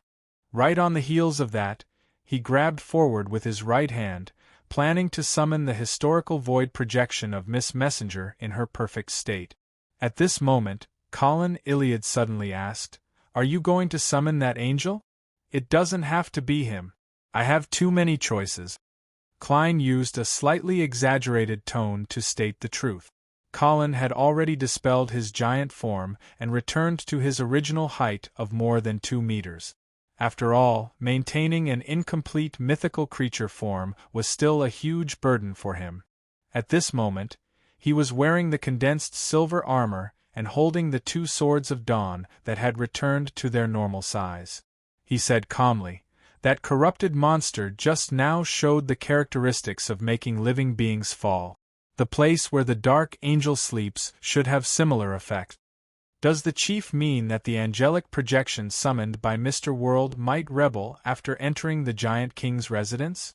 And a fallen angel, even if it's just a projection, can make us pay a heavy price." Derek easily understood what the chief meant. On the other side, the flesh on Lovia's head squirmed, enveloping the few ears of wheat and fusing them with her body. "Makes sense." Klein smiled and nodded before gently snapping his fingers. Then, he dragged out an ordinary crow from the fog of history and let it fly through the open door, entering a dark interior. When the crow's figure was engulfed by the dark environment, Klein's brows twitched slightly.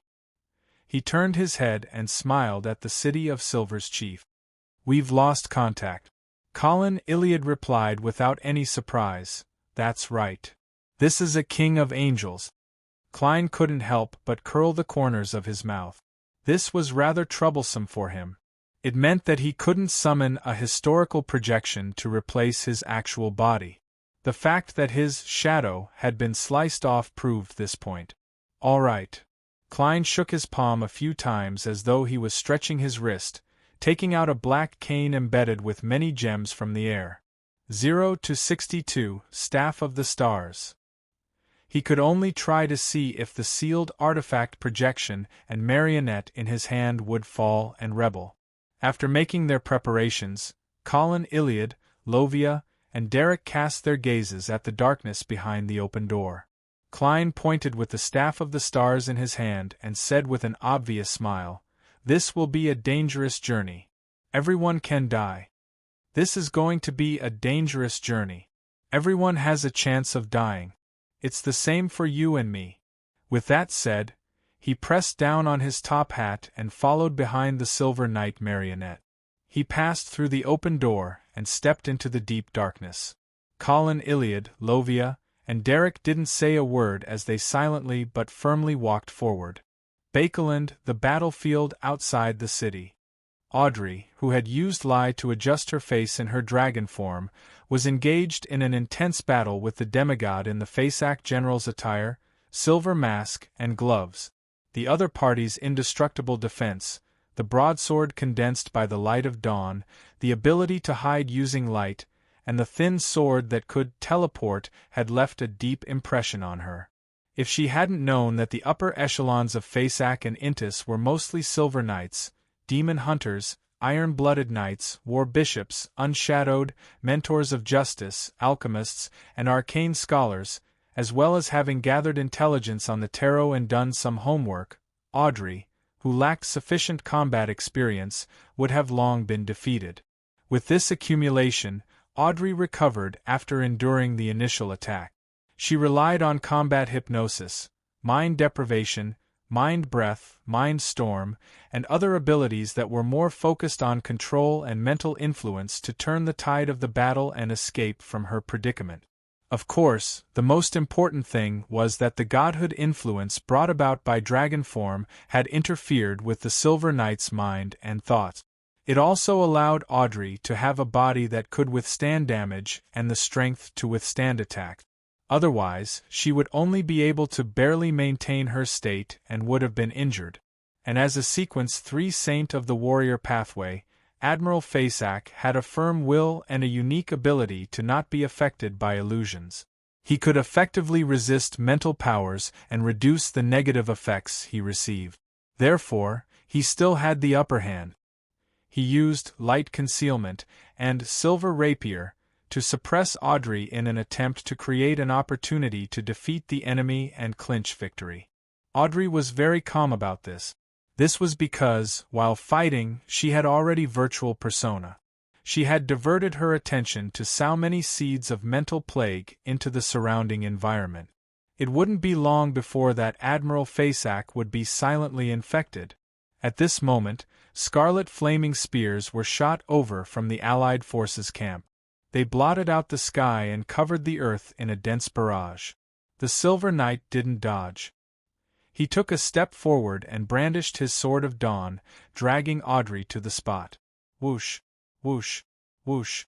The burning flaming spears descended one after another, blanketing the 2 demigods.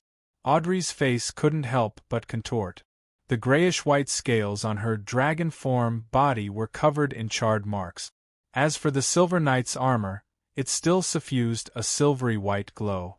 It wasn't affected much.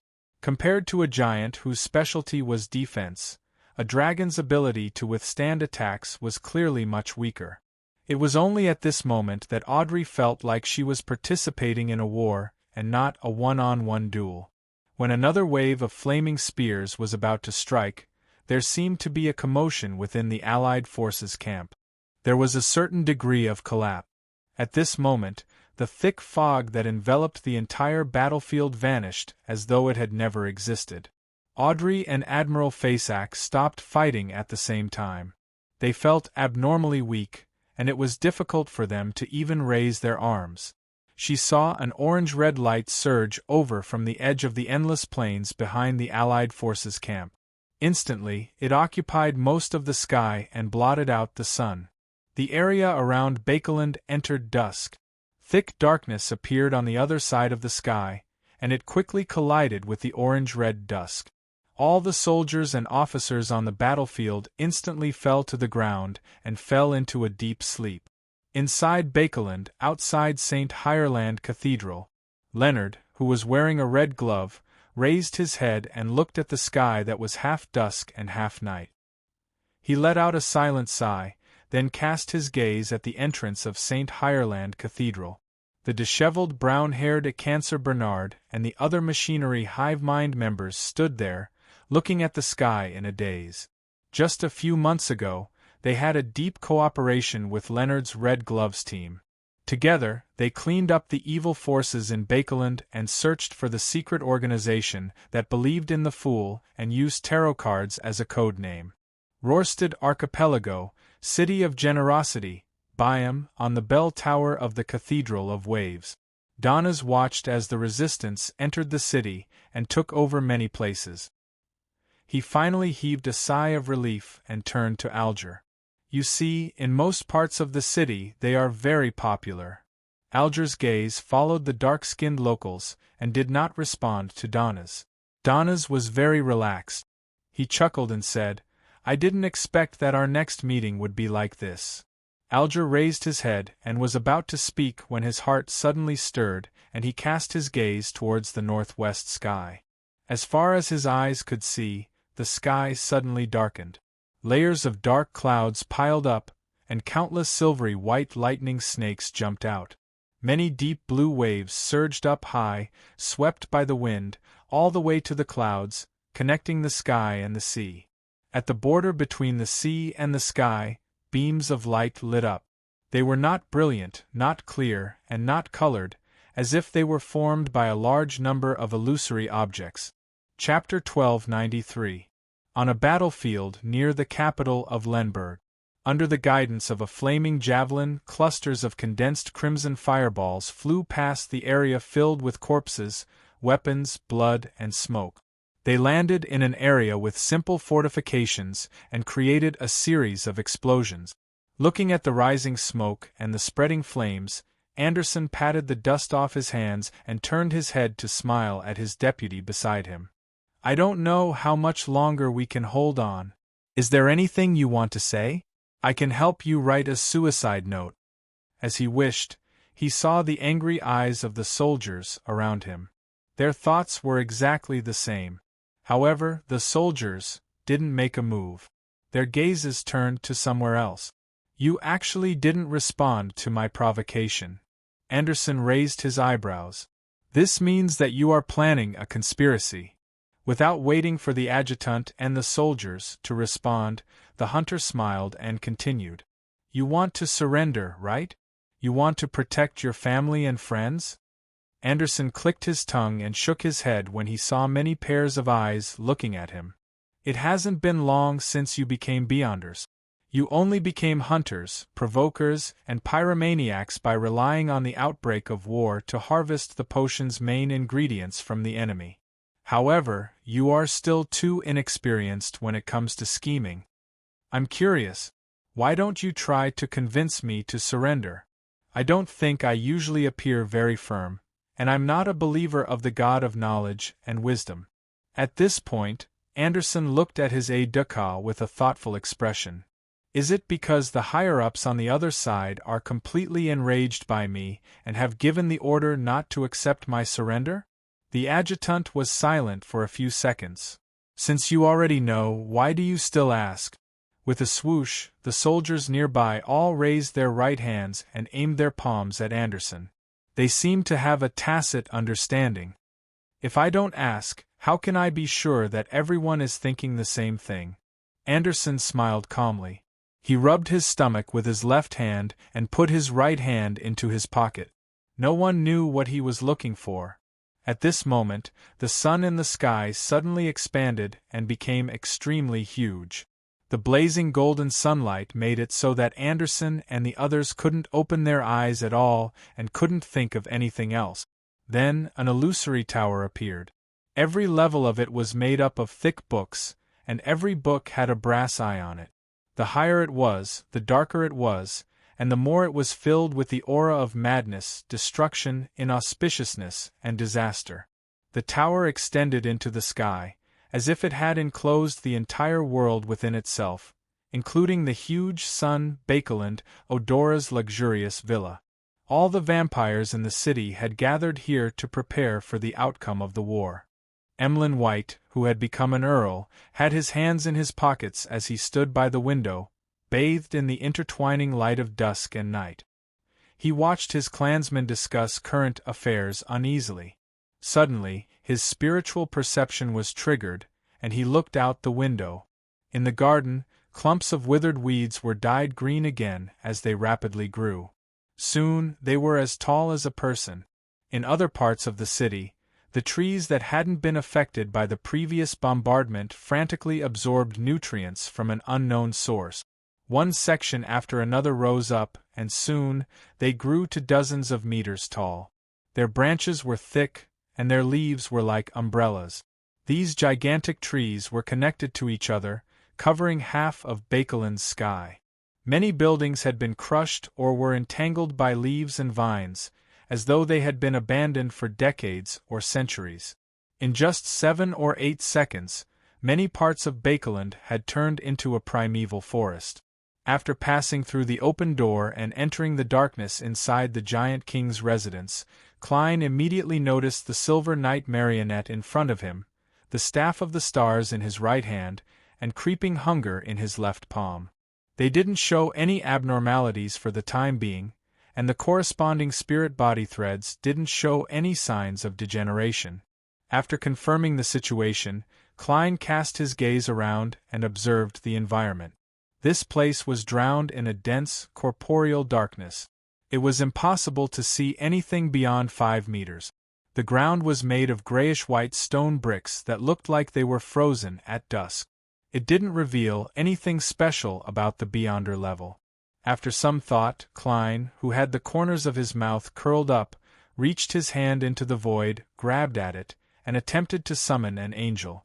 In the next second, he laughed out loud because he had lost his clear connection with the fog of history. This was the reason why he had lost contact with the historical void projection he had summoned when he entered this area. As he laughed, Klein suddenly turned around and walked to the spot he had entered from. Mr. Sparrow, what are you doing?" Derek, who was also examining the restrictions he had encountered, asked in surprise. Klein replied with a beaming smile, "Now isn't the right time to explore this place. Now is not the right time to explore this place. I plan to come back later." "You plan on summoning a sequence for historical projection and trying to see if there will be any degeneration and betrayal after bringing it in," Colin Iliad said thoughtfully. Klein spread out his left palm. "No one says that you can't leave just because you came in, and you can't come back in just because you left." Although Mr. World's words sounded a little odd in such a situation, Derek still felt that it made sense.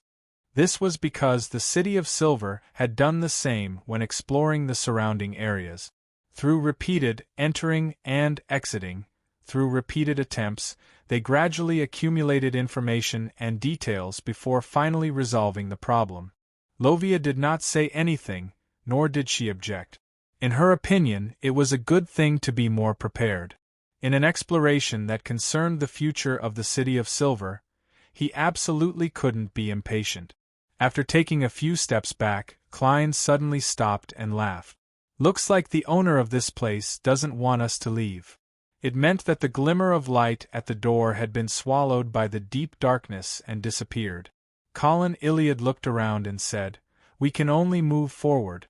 Seeing the chief and Mr. World turn around at the same time, Derek took a deep breath, raised his left hand, and let it emit a golden halo that illuminated the surrounding darkness.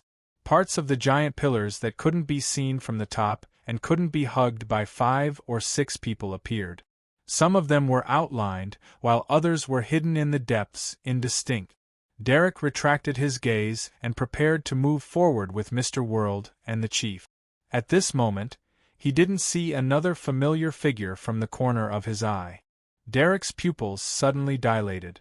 Then, he quickly turned his head to search for Elder Lovia, who had been standing beside him a moment ago. This demigod who believed in the true Creator had disappeared. She had disappeared without a trace. Derek's abnormality was noticed by Klein and Colin Iliad. At the same time, they cast their gazes in that direction and discovered that Lovia, who was dressed in a purple-patterned black robe, had disappeared without a trace, as though she had evaporated into thin air. With a seer's spiritual intuition and a demon hunter's ability to detect the environment, they were unable to detect when or how Lovia had disappeared from a short distance of a few meters. The smile on Klein's lips widened. Without any hesitation, with a thought, he allowed his spirit body to enter above the gray fog and fuse with the crimson phantom in the fool's position. Right on the heels of that, he cast his gaze at the crimson star that symbolized the sun, hoping to find clues through his true vision. However, everything was still blocked by the deep darkness. Nothing appeared, just like what Klein had predicted before entering the giant king's palace. Without any time to think, Klein immediately returned to the real world. In these 2 to 3 seconds, only Derek and the Silver Knight marionette were left beside him. The silver-armored city of Silver's chief had disappeared as well. "What happened just now?" Klein asked with a warm smile. Derek looked at him in shock, confusion, and panic. "Didn't you see it?" Just as he said that, the shadow beneath Derek suddenly came to life. It rapidly extended upwards, enveloping him and the sunlight he emitted. When the shadow completely enveloped Derek, it merged with the surrounding darkness and became indistinguishable. Klein had originally raised his black cane, intending to prevent the anomaly from happening. But in the end, he didn't do anything. All he did was watch with a smile. After a few seconds, he, who was in the deep darkness, noticed that his body was turning black and faint, as though he was being melted by the environment. Klein similarly didn't save himself. The corners of his mouth curled up as he watched with his head slightly swaying. After his figure completely disappeared, his line of sight instantly changed. The darkness was gone. The grayish-white stone bricks, the surrounding walls, and the huge pillars appeared clearly. They were covered in a layer of shadows that wasn't too thick or thin. Outside the window there was no sun, moon, or stars. However, a faint light shone in, making the entire palace appear gloomy, dark, and cold. In the deepest depths of the palace stood a very faint shadow, like a curtain. Lovia, Colin Iliad, and Derek, who had disappeared previously, stood not far away. They carefully observed their surroundings, as though they had come to another world. "Unfortunately, my marionette can't enter." Klein waved the staff of the stars in his hand, and said to Derek and company with a smile. His nonchalant attitude and the chief's calm performance quickly calmed Derek down. He was no longer as terrified and flustered. Colin Iliad nodded slightly. Just as he was about to voice his guess, he suddenly sensed something and turned to look into the deepest depths of the palace. Klein, Derek, and Lovia did similar actions one after another. In the deepest depths of the palace, the faint shadow disappeared, revealing the steps that belonged to the giant and the iron-black throne at the top of the steps. On the throne sat a man with shoulder-length black hair that was slightly curled. His eyes were covered in shadows, and his exact appearance was abnormally blurry, preventing anyone from seeing him clearly. Behind him, layers of illusory black wings drooped down, covering most of his body. His robe was black with silver threads twining around it. It was engraved with complicated patterns, and there were gorgeous accessories hanging from it. At that moment, the man's left elbow was propped on the armrest, and his palm was supporting the side of his face as though he was sleeping.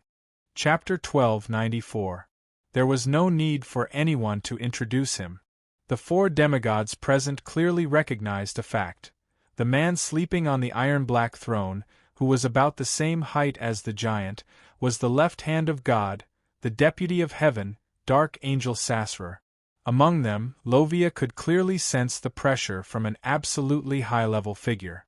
It was as though her prayers to the true Creator had received a response. It was an aura that could make one's thoughts turn chaotic, their soul plummet, and their body tremble. Suddenly, she heard a burst of laughter as she turned her head to the side in confusion. Klein bent his back slightly and laughed out loud. "He is still sleeping," Should we wake him directly or wait for him to wake up? If we choose to wake him, how should we greet him? Hey, Your Highness Dark Angel? Rose Redemption's leader?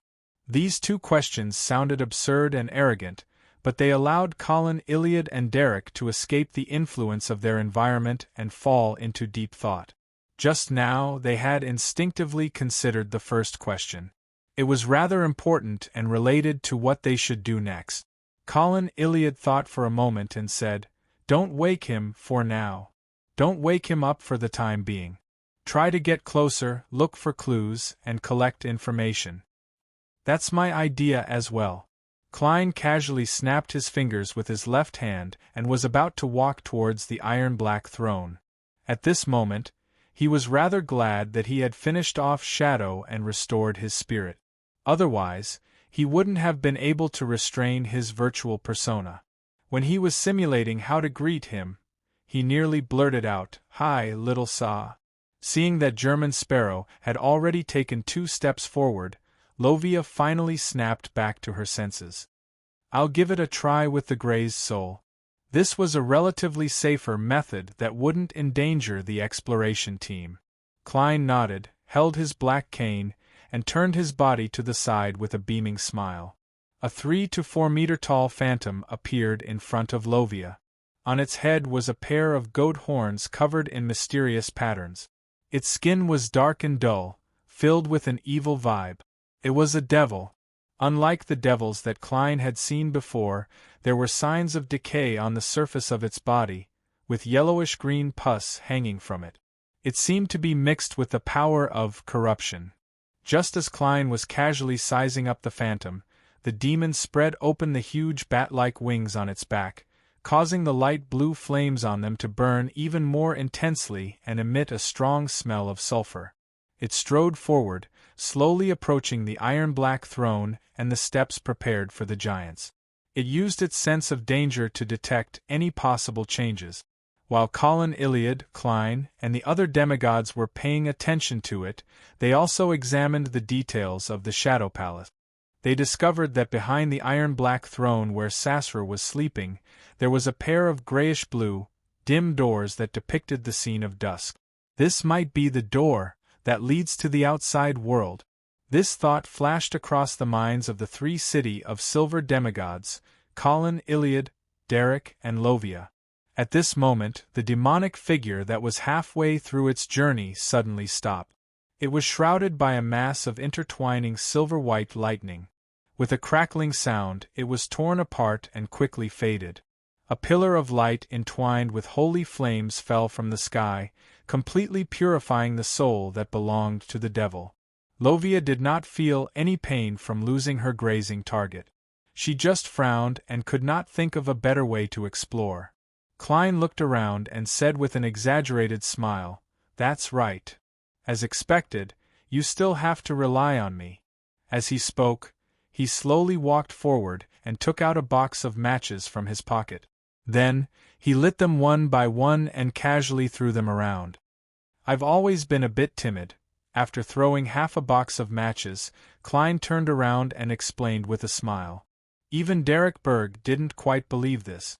Then, under the illumination of the scarlet flames, Klein continued to walk towards the iron-black throne that might have once belonged to an ancient god.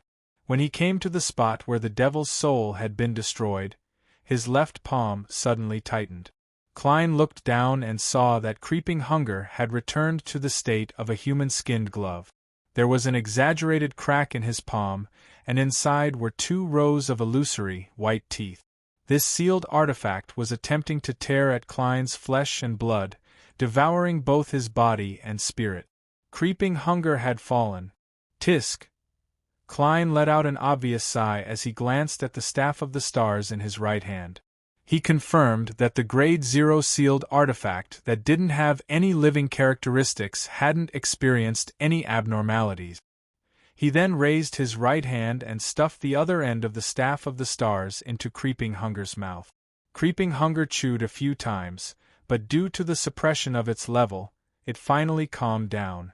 After laughing twice, Klein took another step forward and advanced a few meters. At this moment, the shadows that covered the walls, pillars, and floor tiles cracked open one after another, and brass eyes grew out one after another. In front of Klein, who was being watched by countless eyes, a figure appeared. He first appeared as a black-haired, brown-eyed, and cold-faced German sparrow. Following that, he distorted into a black-haired, brown-eyed, ordinary facial features, and scholarly Klein Moretti. Then, he degenerated into a blurry phantom as a grayish-white fog emanated from his body. At this moment, the figure that seemed to reveal all of Klein's secrets came to a halt. Bang! He exploded, turning into countless illusory fragments that fell to the ground and vanished. Klein pricked up his brows and chuckled. The omniscient power that belongs to the reader pathway? Just as he said that, the brass eyes that grew out of the shadows around him, and the ground shook in unison. They let out an ethereal voice that seemed to come from ancient times, Sapphira Castle's chi. Sapphira Castle, Sapphira Castle. Colin Iliad seemed to recall something as he came to a realization. I have to possess a Sapphira to get a response or approach Sasra. So, the hanging man clearly has a city of silver demigod believer, Lovia, but he still wants to force me into the palace to meet the Dark Angel? It wasn't easy for Klein to control his virtual persona's instincts. Before he could think of what to say, the brass eyes hidden in the shadows spoke again. Your fate intersects with Ammonize's, Leodoro, Adam, Amon, Harabergen, Aucas's, Medici, Ouroboros, and him, Colin Iliad. Derek and Lovia weren't unfamiliar with the true names the brass eyes had mentioned. They knew that the first one was the Evernight Goddess, followed by 7 of the 8 kings of angels. Furthermore, there was no lack of current sequence 0 true gods. This left them a little stunned. They couldn't believe that German Sparrow would have a fate that intersected with so many high-level existences that exceeded sequence 1. Together with the sleeping Dark Angel, Mr. World has intersected with the 8 kings of angels. How impressive! Derek praised from the bottom of his heart. Klein wasn't in the mood to tease his divine exchange. With an obvious smile, he asked, "What's the matter?" Him? Klein believed that he was referring to the true creator. After all, he still had the corrupting powers left behind by him. The brass eyes on the shadow curtain fell silent for a few seconds before saying with an ethereal voice, "He is another me. Is the true creator really the other side of the ancient god of the sun, the side that was born from the god's corpse, the side that's filled with hatred and resentment, the side that wields depravity?" Klein gradually equated the gloomy, pitch-black infant sitting in the crack in the ancient god of the sun's chest and abdomen with the true creator. He also preliminarily confirmed that the one speaking to him was the psyche left behind by Dark Angel Sasra. He thought for a moment and couldn't help but let the corners of his mouth curl up. Why did you establish Rose Redemption to assassinate the ancient god of the sun? The information revealed in this question was something that Colin Iliad and Lovia had long understood and guessed. However, when they heard it with their own ears from German Sparrow, they still felt a sense of sorrow and confusion. The shadow curtain that covered the walls, stone pillars, and floor tiles shook, but the sleeping Dark Angel remained motionless. The brass eyes stared at Klein and said, "The god of the sun was only my original honorific name. The sun god was just my first honorific name. You should now call me the Lord who created everything, the omnipotent and omniscient God, or God. I can tell that you've been leaning in that direction all this while." Klein finally laughed out loud before feeling a lingering fear. This was because he was mocking heaven's deputy, the left hand of God, the king of angels among kings of angels, as well as his true body. In order to not give the other party any time to be angry, he quickly repeated the question from before. "So, why did you betray yourself and establish Rose Redemption with the Evernight Goddess and them to assassinate yourself?" The brass eyes fell silent again, and the curtain-like shadows that covered every part of the place swayed gently without stopping. After a few seconds, the ethereal and illusory voice slowly said, "That's right. The primordial one has awakened in my body." Upon hearing this answer, Klein's pupils dilated as he felt his hair stand on end and a chill run down his spine. It was very close to one of his guesses, but it was even more terrifying. At that moment, the shadows around him thickened, turning more eerie and gloomy, as though they were nurturing some kind of terrifying, unknown, and irresistible danger. Although Colin, Iliad, Lovia, and Derek didn't quite understand the meaning behind Dark Angel Sasra's words, they were still affected by the gloominess, fear, and horror in his words. They felt a bone-chilling hallucination as their bodies and minds trembled. "The primordial one has awakened in my body." This sentence echoed for a long time without calming down.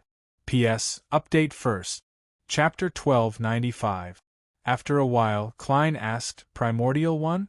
Does Primordial One refer to the one who created this world and transformed into all things?" To be honest, Klein subconsciously wanted to ask if it was the primordial Demonis, but after some thought, he eliminated this answer.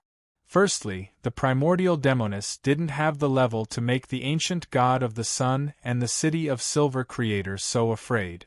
Even the Evernight goddess couldn't do it. Secondly, after the dark angel fell into a deep slumber, this evil god was only born in the fourth epoch, which was influenced by the second blasphemy slate. It was unlikely that Sasra knew of her.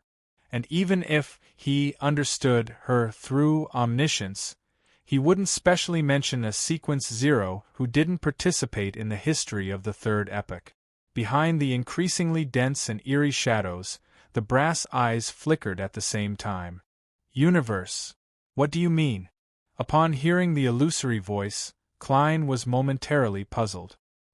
He felt that Dark Angel Sasra wasn't answering the question, but soon, he roughly understood what the other party meant.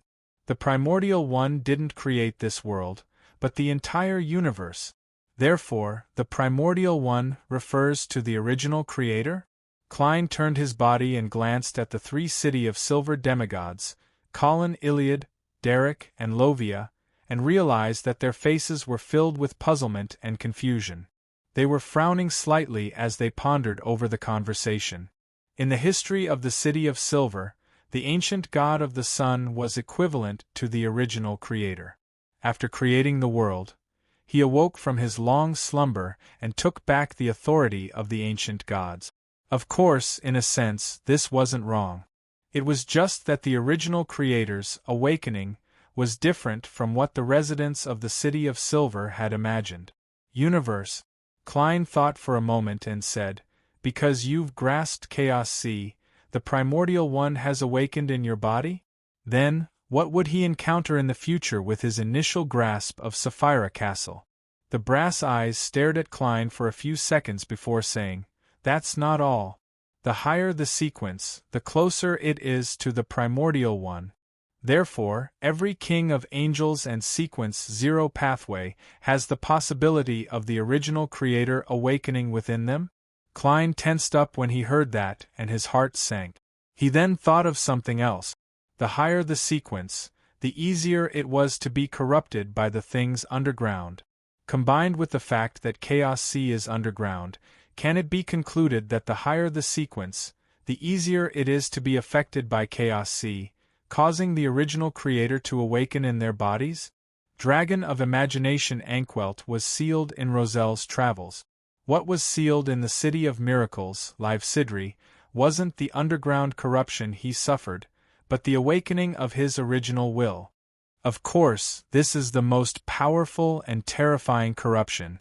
And the source of all of this is that the source of all or most of the Beyonder characteristics is the original creator. It's a part of his body? Klein thought of many possibilities and made many guesses. Finally, he remembered Captain Dunn-Smith's warning before he stepped onto the extraordinary path. "We are guardians, but also a group of wretched people who are always fighting against danger and madness." At this moment, Klein deeply understood this sentence from another angle. Phew! He secretly exhaled and sighed in his heart. Beyonder characteristics are both a gift and a curse. Reigning in his thoughts, he smiled. Will these matters be corrupted just by understanding them? No. The brass eyes looked at Colin, Iliad and company and said, it only means that the chances of awakening the primordial one in your bodies are higher. Klein was alarmed when he heard that. On the one hand, he was glad that the City of Silver's chief and little son didn't know much about such matters, so they didn't make any connections. Just the fact that the higher the sequence, the closer it was to the primordial one, didn't bring about any corruption. On the other hand, he felt deep sympathy for himself. This was because he had grasped too much mysticism knowledge. Now that he had strung it all together, it was possible that something bad would happen to his body when he left the giant king's court, the ancient god's divine kingdom. Furthermore, this didn't seem like something that could be resolved by sealing his memories. After all, the Beyonder characteristic had already fused with his body and spirit. Consider using the Dragon of Imaginations method? Actually, there's no need to worry too much. Amon and his brother definitely know about these matters. It's fine now. As long as I don't approach Chaos C, a Sequence 3 like me doesn't need to worry about such problems. It's the same even if I advance to Sequence 2. Klein thought for a moment and gave up on probing further. The corners of his mouth curled up as he turned the question back to the mystery of the ancient sun god's death. So, under your tacit consent, you cooperated with the Evernight goddess and established Ro's redemption. You planned on assassinating yourself and escaping the primordial one through resurrection to truly grasp Chaos C and the corresponding 5 Beyonder pathways? On the eerie curtain of shadows, the brass eyes seemed to have some human emotions. Yes. Not long after I walked out of Chaos C, I noticed this problem. I deliberately split off a portion of my personality and fused the authority of degeneration and the Beyonder characteristic of the Hanging Man pathway to create another version of myself. Its purpose was to control Chaos C and isolate it from my main body to prevent corruption and corruption. But in the end, the primordial one still awakened in my body. The Dark Angel is essentially the ancient sun god's firewall. The Hanging Man pathway refers to the secret's suppliant pathway. Back then, the Dark Angel was really powerful. He actually partially grasped Chaos C. As expected of a king of angels among kings of angels. As Klein sighed, he thought of how the ancient sun god had worked so hard to prevent the original creator from awakening in his body. He felt a sense of horror, not daring to imagine what his future would be like. Therefore, I gathered Leodoro, Aucases, Heraburgen, Medici, and Ouroboros, and the deities and kings of angels invited by Ammonises to establish Ro's redemption. The voice left behind by Dark Angel Sasrer echoed in the air. It's no wonder it's in the name of redemption. It's no wonder that kings of angels like Medici and Ouroboros, who are completely loyal to the ancient sun god, would also participate. Klein couldn't help but ask with a smile, why didn't you invite Amon and his brother? In theory, they should have stood on the Dark Angel's side. Their birth was a result of my efforts to resist the primordial one. I was worried that inviting them would bring about accident. The brass eyes cast their gaze back onto Klein. These secrets left the 3 city of silver demigods in a daze. Even Colin Iliad, the chief of the 6-member council who had read quite a number of ancient texts and was knowledgeable and experienced, felt his emotions stir. So that's how it is. I was wondering why the ancient sun god would have children for no reason. It took Klein great effort to control his virtual persona and prevent him from saying those words. Without waiting for him to raise another question, Dark Angel Sasrer's remnant psyche seemed to fall into a reverie as he continued, after preparing everything, I entered this place and sealed the palace. After preparing everything, I entered this place, sealed the palace, and returned to my body through hibernation. I strengthened my own consciousness and formed a tug-of-war with the primordial, creating an opportunity for Ammonises and the others. In the end, they successfully killed me. According to the original plan, I would have resurrected in the giant king's court and used the correct method to accommodate the corresponding uniqueness and beyonder characteristics. However, Leodoro, Oscus, and Haraburgen betrayed me and devoured my body.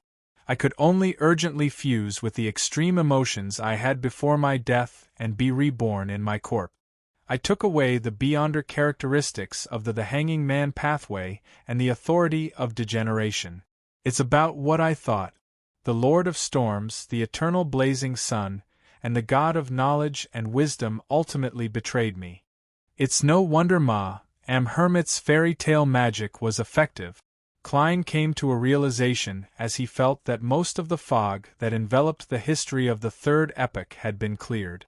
Of course, this was only his innermost feelings and not reality. This was because he had no way of contacting the fog of history. After sighing, he suddenly thought of a question. Since Dark Angel Sasra has already returned to the ancient sun god and evolved into the true creator with his true body, who's the one sleeping on the iron-black throne, why did the true creator force me to enter the giant king's residence to meet Sasra? As his thoughts raced, Klein cast his gaze back at the iron-black throne and carefully observed Dark Angel Sasra's condition. The layers of black wings that covered most of Sasra's body gently undulated, revealing a hint of grayish-white.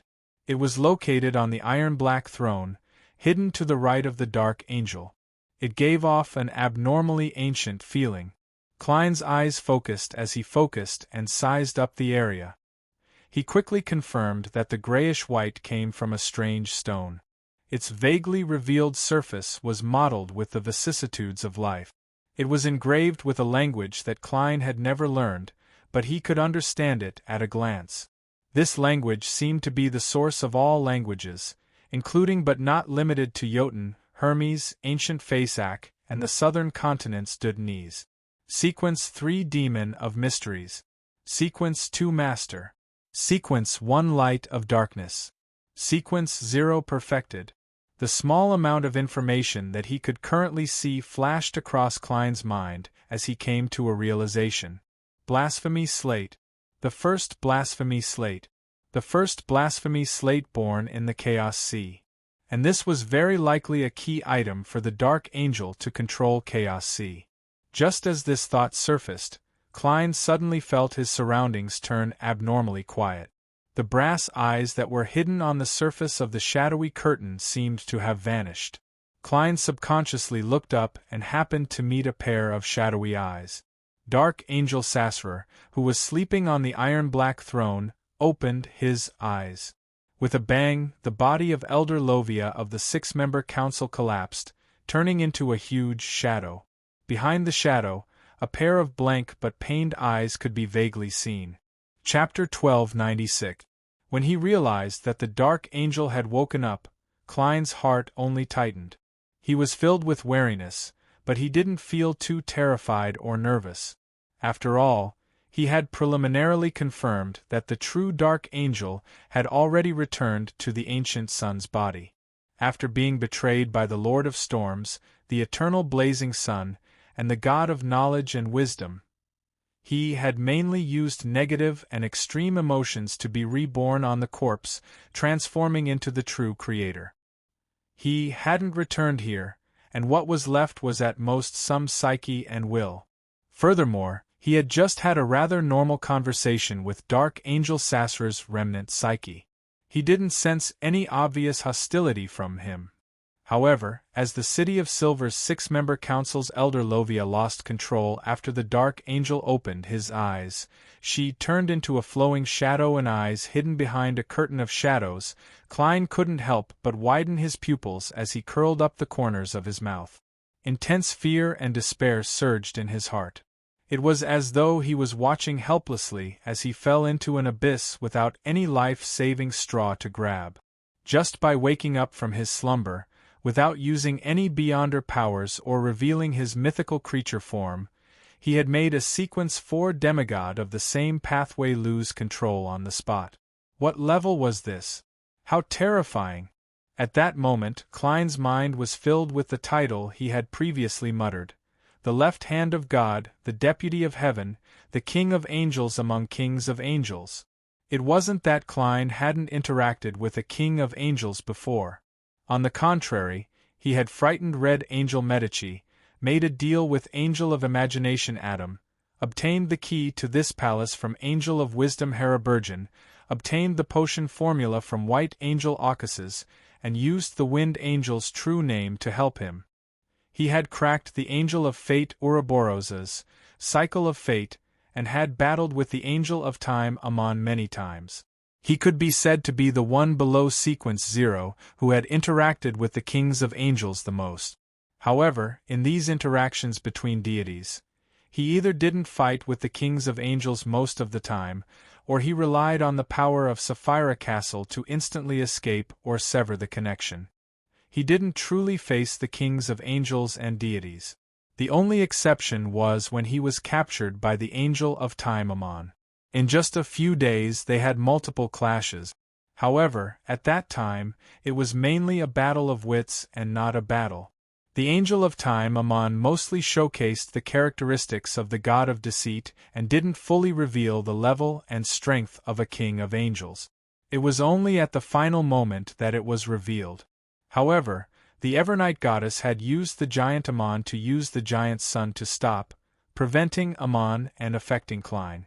Even so, when the Angel of Time Amon occasionally revealed his prowess along the way, he had easily finished off the strongest helpers that Klein had summoned.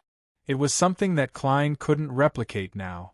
It exceeded his peak strength. After all, if he wanted to summon Zeradal's historical void projection again, he would be the one in danger. And at that moment Klein, Colin Iliad, and son Derek were facing the King of Angels among kings of angels, the malicious-filled deputy of heaven, the left hand of God that had caused a Sequence 4 demigod to collapse and lose control in an instant. Such an enemy, with such a level and strength, how could they not feel despair? For a moment, Klein wanted to give up on Derek and the chief of the City of Silver. With the summoning of Sapphira Castle, he could return above the gray fog with a single thought and rely on the final miracle and the deceit bullet to revive outside the forsaken land of the gods. As his thoughts raced, Klein raised the staff of the stars in his hand. At this moment, the shadow that Lovia had lost control stopped flowing. It let out a deep voice that was filled with pain but not madness. "He isn't that strong." As she spoke, the curtain-like shadow parted, revealing what was hidden behind it. It was a lump of squirming flesh and blood that was nearly 2 meters tall. A pair of pale gray eyes appeared at the top, as though they were watching over the entire world. It was clear that there was a glow of rationality in them. In the other parts of the lump of flesh and blood, there were arms, forearms, thighs, and calves that didn't have any skin. They were flowing with sticky blood. They either propped up the body or shrank to the chest, layer by layer, tightly hugging a milky white, rather large human skull.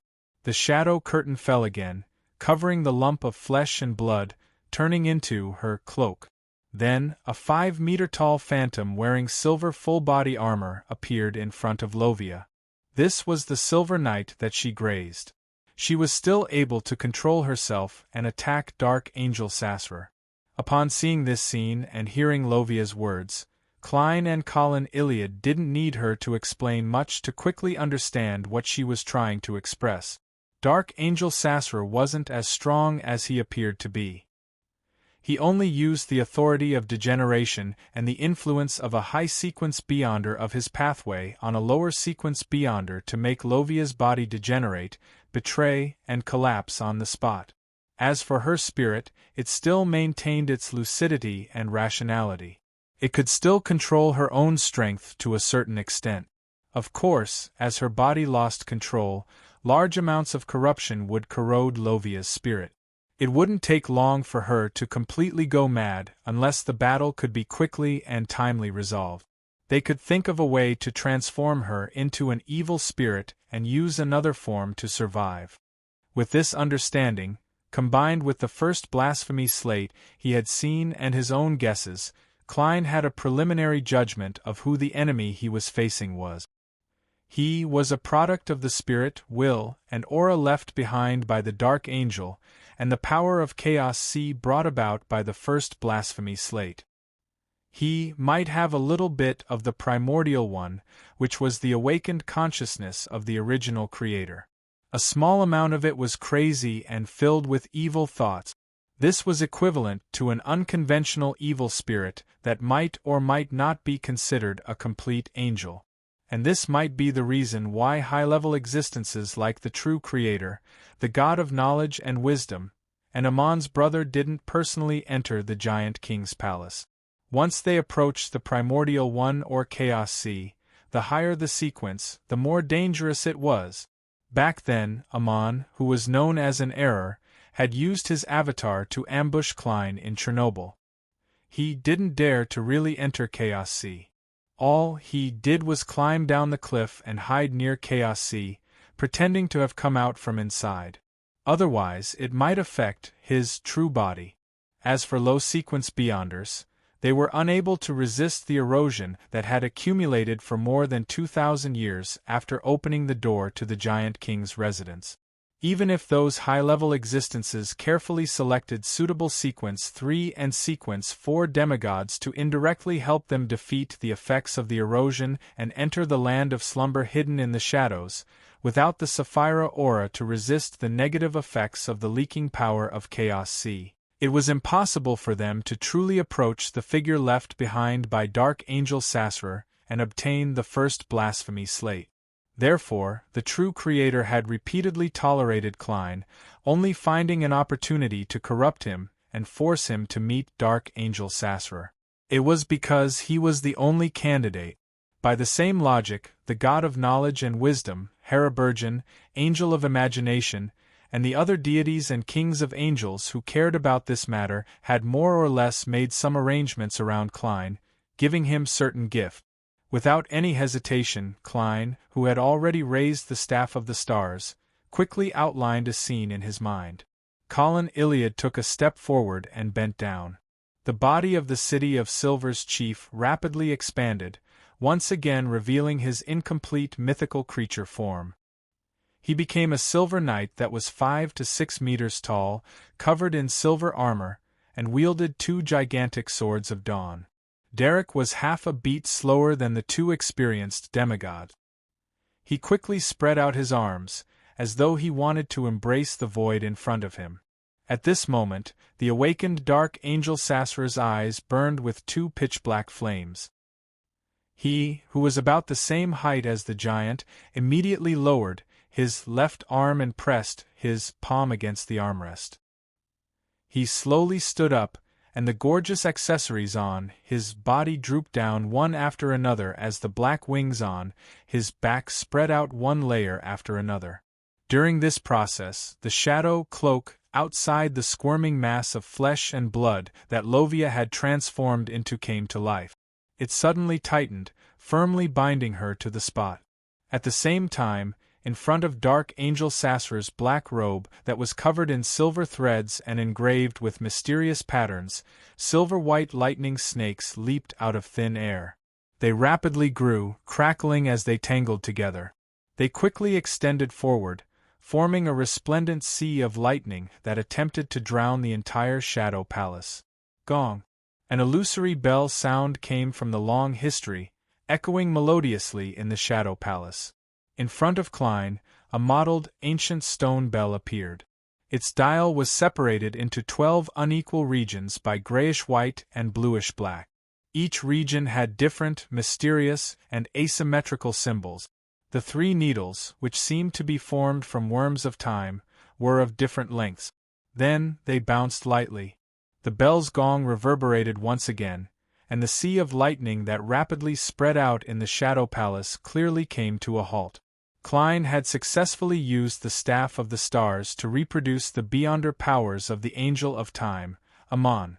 Furthermore, the effects were much better than his previous attempts. This made him suspect if he had obtained the permission of the God of Deceit, or even directly obtained a certain level of blessing. It wasn't that a simple reproduction of Amon's Beyonder powers would be noticed by him, but that this King of Angels was almost equivalent to the Marauder Pathway's uniqueness. He was the ruler of the corresponding domain, and he was the wielder of the corresponding authority. He could make certain adjustments to certain powers in advance, adding or deleting certain things. From the looks of it, Amon seemed to be looking forward to Klein entering the Giant King's residence and meeting Dark Angel Sasser. Therefore, he had adjusted some of the Beyonder powers in his domain in advance and lowered the authority in certain aspects, allowing a simple reproduction to obtain a better effect. Taking advantage of the pause in the Sea of Lightning, the Silver Knight soul that Lovia controlled and Colin Iliad stabbed the greatswords in their hands into the ground, creating two invisible barriers. As for Klein, his figure faded and vanished. P.S. Seeking monthly recommendation votes for Monday PS2. Recommending a book, I transcended 999 Heavenly Tribulations. After transcending 999 heavenly tribulations, Zhen Hichu led junior sister Qingming to rebuild the immortal sect. Chapter 1297. After a brief pause, the brilliant silver continued to extend forward amidst the crackling sounds, completely drowning the spot where Colin Iliad, Derek Berg, and Lovia were. However, they were blocked by two invisible barriers, preventing them from entering. The barrier that was crawling with silver lightning snakes shook violently as cracks appeared like tree branches. It was unknown how long it could last in the lightning storm. At this moment, behind Dark Angel Sasser, to the side of the iron-black throne, in an area that wasn't covered by the lightning forest, Klein's figure in a half-top hat and a long black trench coat appeared. He was like a precise and cold machine. Without any hesitation, he aimed the staff of the stars at the side of the special evil spirit and quickly outlined all sorts of content related to a particular Beyonder power in his mind. Klein had previously experimented that he couldn't use the staff of the stars to roam too far inside the Giant King's court. He could only blink in a small area. Therefore, he gave up on the idea of sending Dark Angel Sasser outside the Giant King's court and taking the opportunity to take the first blasphemy slate to open the door to leave. As the various gems embedded in the staff of the stars lit up, Sasser's eyes, which were burning with pitch-black flames, suddenly closed again. He had been forcefully dragged into a dream by Klein. This was a Beyonder power that belonged to a sequence 7 of the Evernight pathway, but what Klein had recreated was the version used by the matron of the Evernight cloister, the servant of concealment, Ariana, a forceful dream entry at the angel level. In the gray world of dreams, Dark Angel Sasser wore a black robe that was wrapped in silver threads, engraved with complicated symbols, and hung with gorgeous accessories. He appeared in the wilderness. His eyes remained cold, unlike most Beyonders who were in a daze when they entered a dream. Spectator also belonged to a pathway related to Chaos C, and its Sequence 5 was Dreamwalker. Sequence 3 was Dreamweaver. In an instant, Sasser's eyes turned golden and vertical. His towering figure faded as an abnormally thick shadow curtain appeared in front of him. The shadow completely blocked Sasser. He could only vaguely make out a pair of eyes hidden behind the curtain. In the blink of an eye, the curtain parted, revealing an ocean of indescribable color that seemed to contain all the secrets. Boom! Klein, who was in charge of the dream, saw this scene. Before he could examine the details, the thoughts in his mind exploded like boiling oatmeal. The corners of his mouth curled up instinctively. Most of his virtual persona had disintegrated, and he nearly let out a tragic cry. The transparent maggots that could vaguely be seen burrowed out from under the skin on the left side of his face. The granulation on the right side of his face increased in number, becoming more obvious and fainter. It was getting closer to a worm of spirit. The forcefully created dream disintegrated as Dark Angel Sasser's consciousness returned to reality. However, the second this special evil spirit fell into a deep slumber, the three demigods of the City of Silver simultaneously counterattacked as the lightning sea faded away. Colin Iliad straightened his body and slashed forward with the Sword of Dawn in his right hand, causing the silver-white condensed beam to flash onto the surface of Sasser's body. As Lovia resisted the restrictions of her shadow cloak, she made the silver night evil spirit she grazed swing its greatsword upwards, bringing about a terrifying storm formed from spots of light. Derek condensed a dazzling white unshadowed spear and made it fly towards the dark angel. At this moment, Sasra's figure erupted with endless pure light, as though he had become the sun that had descended into reality. Under the sun's illumination, the unshadowed spear melted, and the storm of light calmed down. The silver-white beam dimmed, and it could only shatter the target's aura, unable to harm his body. This scene that resembled the descent of a true god shocked Lovia and Derek. They couldn't help but lower their heads and worship him.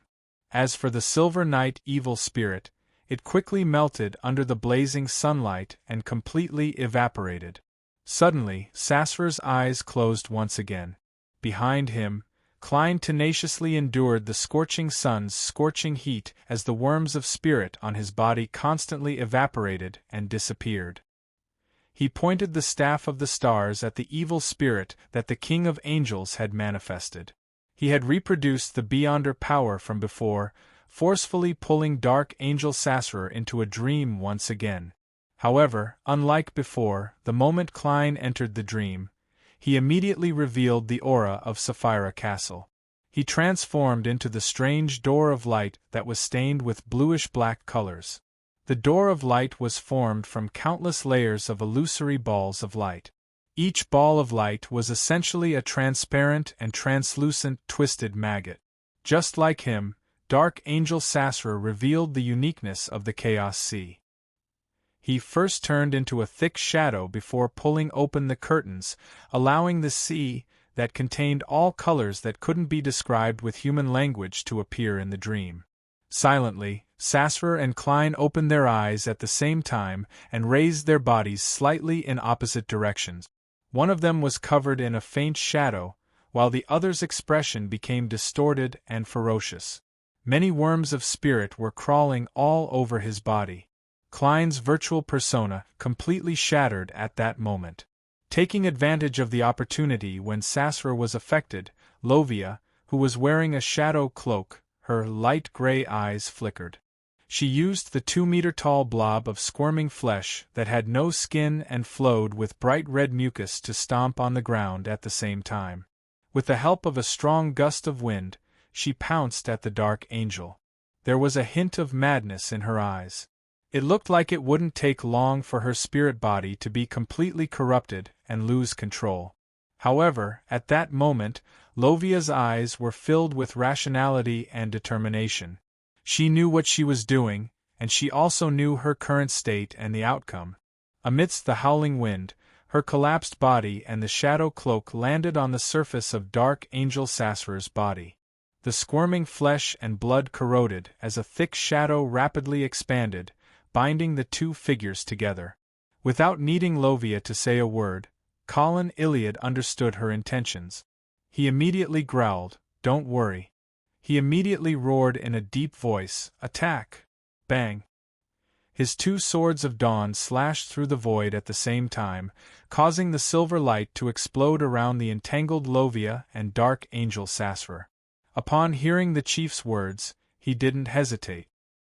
He bit his lip and half opened his arms. The palace that was shrouded in a sinister shadow lit up. A huge ball of light filled with holy flames appeared out of thin air, enveloping the Dark Angel and Lovia. It quickly melted them and ignited their flesh and blood. Flaring sun. Amidst the resplendent light, Lovia's pale gray eyes revealed corporeal pain. Her illusory voice echoed, "I didn't betray the City of Silver." Before she could finish her sentence, the flesh and shadow cloak that covered Dark Angel Sasra's body swelled up at the same time. Bang! Lovia's collapsed body was sent flying and fell to the ground. As for the shadow that belonged to her, it was torn apart, turning into illusory veils that slowly drifted down. Dark Angel Sasra turned into a pitch-black, sticky sea, filled with the aura of depravity. It swallowed the remaining silver-white beams and flaring sun, causing them to vanish into nothingness. He immediately returned to his previous appearance. He was still like a giant, wearing a gorgeous black robe with silver threads.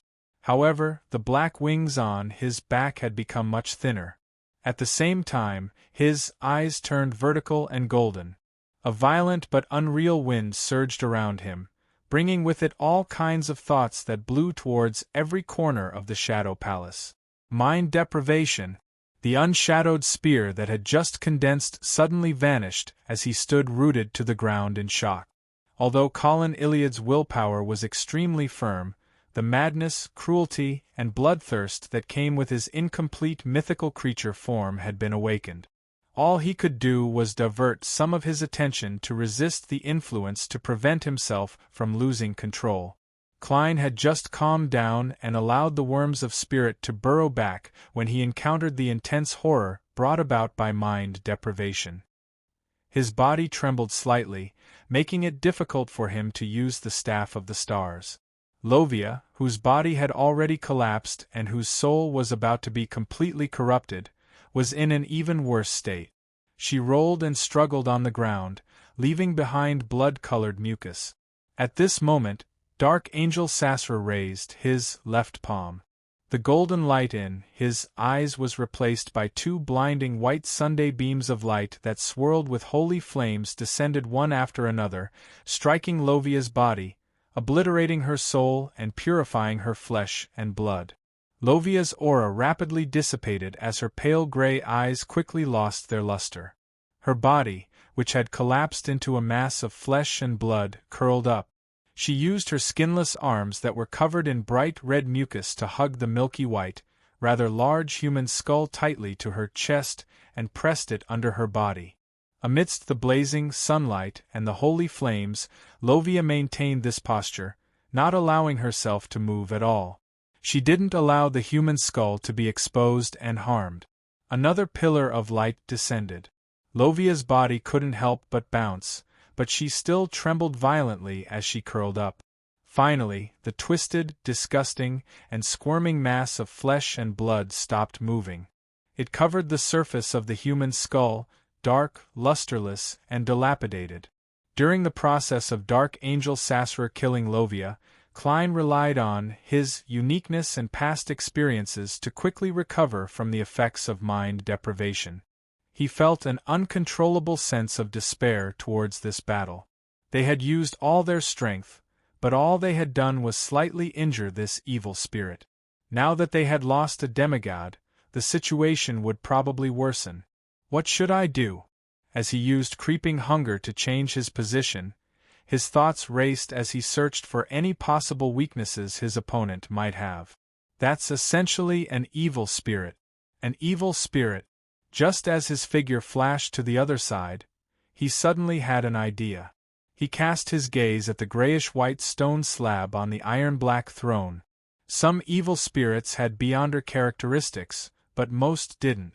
Their powers came from other places, such as the spirit world. An evil spirit needed something to exist. This might be the territory he was born in, or it might be something special. The common point was that evil spirits could use them to connect to the spirit world or even the underworld to obtain the power to maintain their existence. And now, this evil spirit that originated from Dark Angel Sasra might even have a bit of the primordial will mixed with it. Where did his power come from? This was the forsaken land of the gods. The connection with the spirit world had been sealed, and was almost completely severed. It was very difficult to use it effectively. Klein's ability to teleport relied on the uniqueness of a divine kingdom or a nascent divine kingdom. As for the giant king's court, it was clearly unable to provide the evil spirit with the powers of the spectator, sun, the hanging man, reader, and tyrant pathway. The characteristics that the Dark Angel once possessed clearly belonged to the true creator and weren't here. Therefore, the answer to the source of the evil spirit's power was very simple: Chaos C. In the Shadow Palace, the thing that had a direct connection to Chaos C was the blasphemy slate. When Klein looked at the iron-black throne, he noticed that the City of Silver's chief, Colin Iliad, had also swept his gaze over. P.S. seeking monthly votes and recommendation votes on Monday. Chapter 1298. There was no need for any communication. Just from the instant their gazes collided, Klein knew that Colin Iliad had the same thoughts as him. Without any hesitation, he flipped the black cane that was embedded with many gems and pointed it at himself. In the next second, Klein's body was like a sketch that had met an eraser. He was erased inch by inch, quickly vanishing from his spot. This was the power of concealment, and it also came from the ascetic leader of the Church of Evernight, Ariana. As the power of concealment that was recreated through the Staff of the Stars was definitely much weaker than before, and the evil spirit's level was rather high, Klein didn't attempt to use it on Dark Angel Sasser. Instead, he targeted himself. At the same time that he was concealed, Colin Iliad held the two swords of dawn and fused into the faint light that illuminated everything in the Shadow Palace. Around Dark Angel Sasser, who was dressed in a silver-threaded black robe, silver beams lit up one after another. They cleaved at the evil spirit from different positions and sides, almost forming a tornado that swept upwards. During this process, the gigantified Colin Iliad didn't appear at all. Furthermore, he had effectively concealed his malice, preventing the enemy from determining where his next attack would come from. Derek Berg recovered from his shock and hurriedly condensed pure white, unshadowed spears, and threw them over in a frenzy.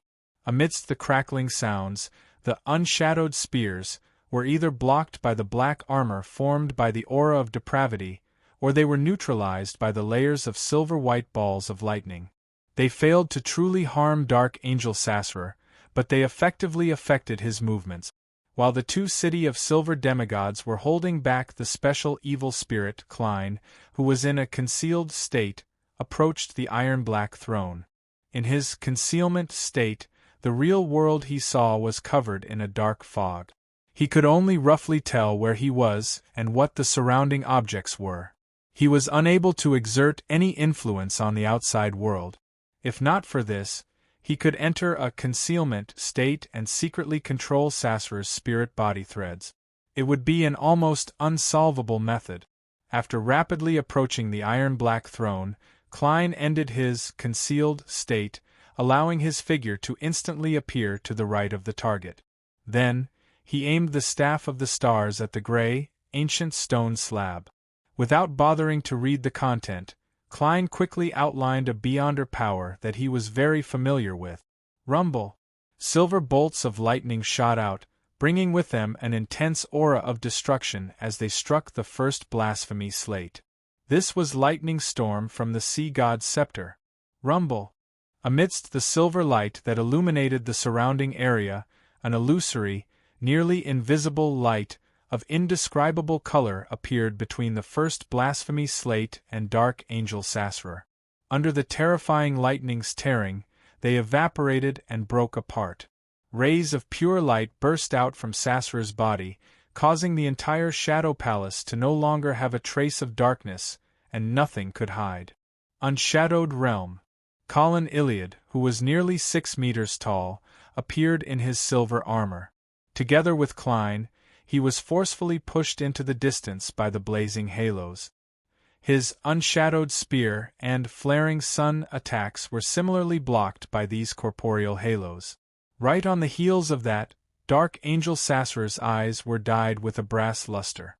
Inside each of them was an illusory river that shimmered with light, surrounding the area between the first blasphemy slate and his figure. The river flowed from downstream to upstream, and the evaporated and broken illusory light appeared once again, connecting together. The damage that Klein had gone to great lengths to create was quickly restored to its original state.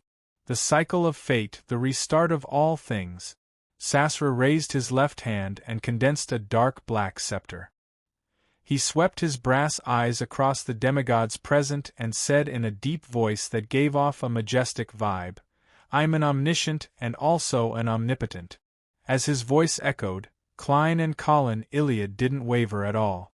They either blinked or moved at high speeds, not giving the terrifying evil spirit a chance to lock onto them. They also attempted to launch a new round of attack.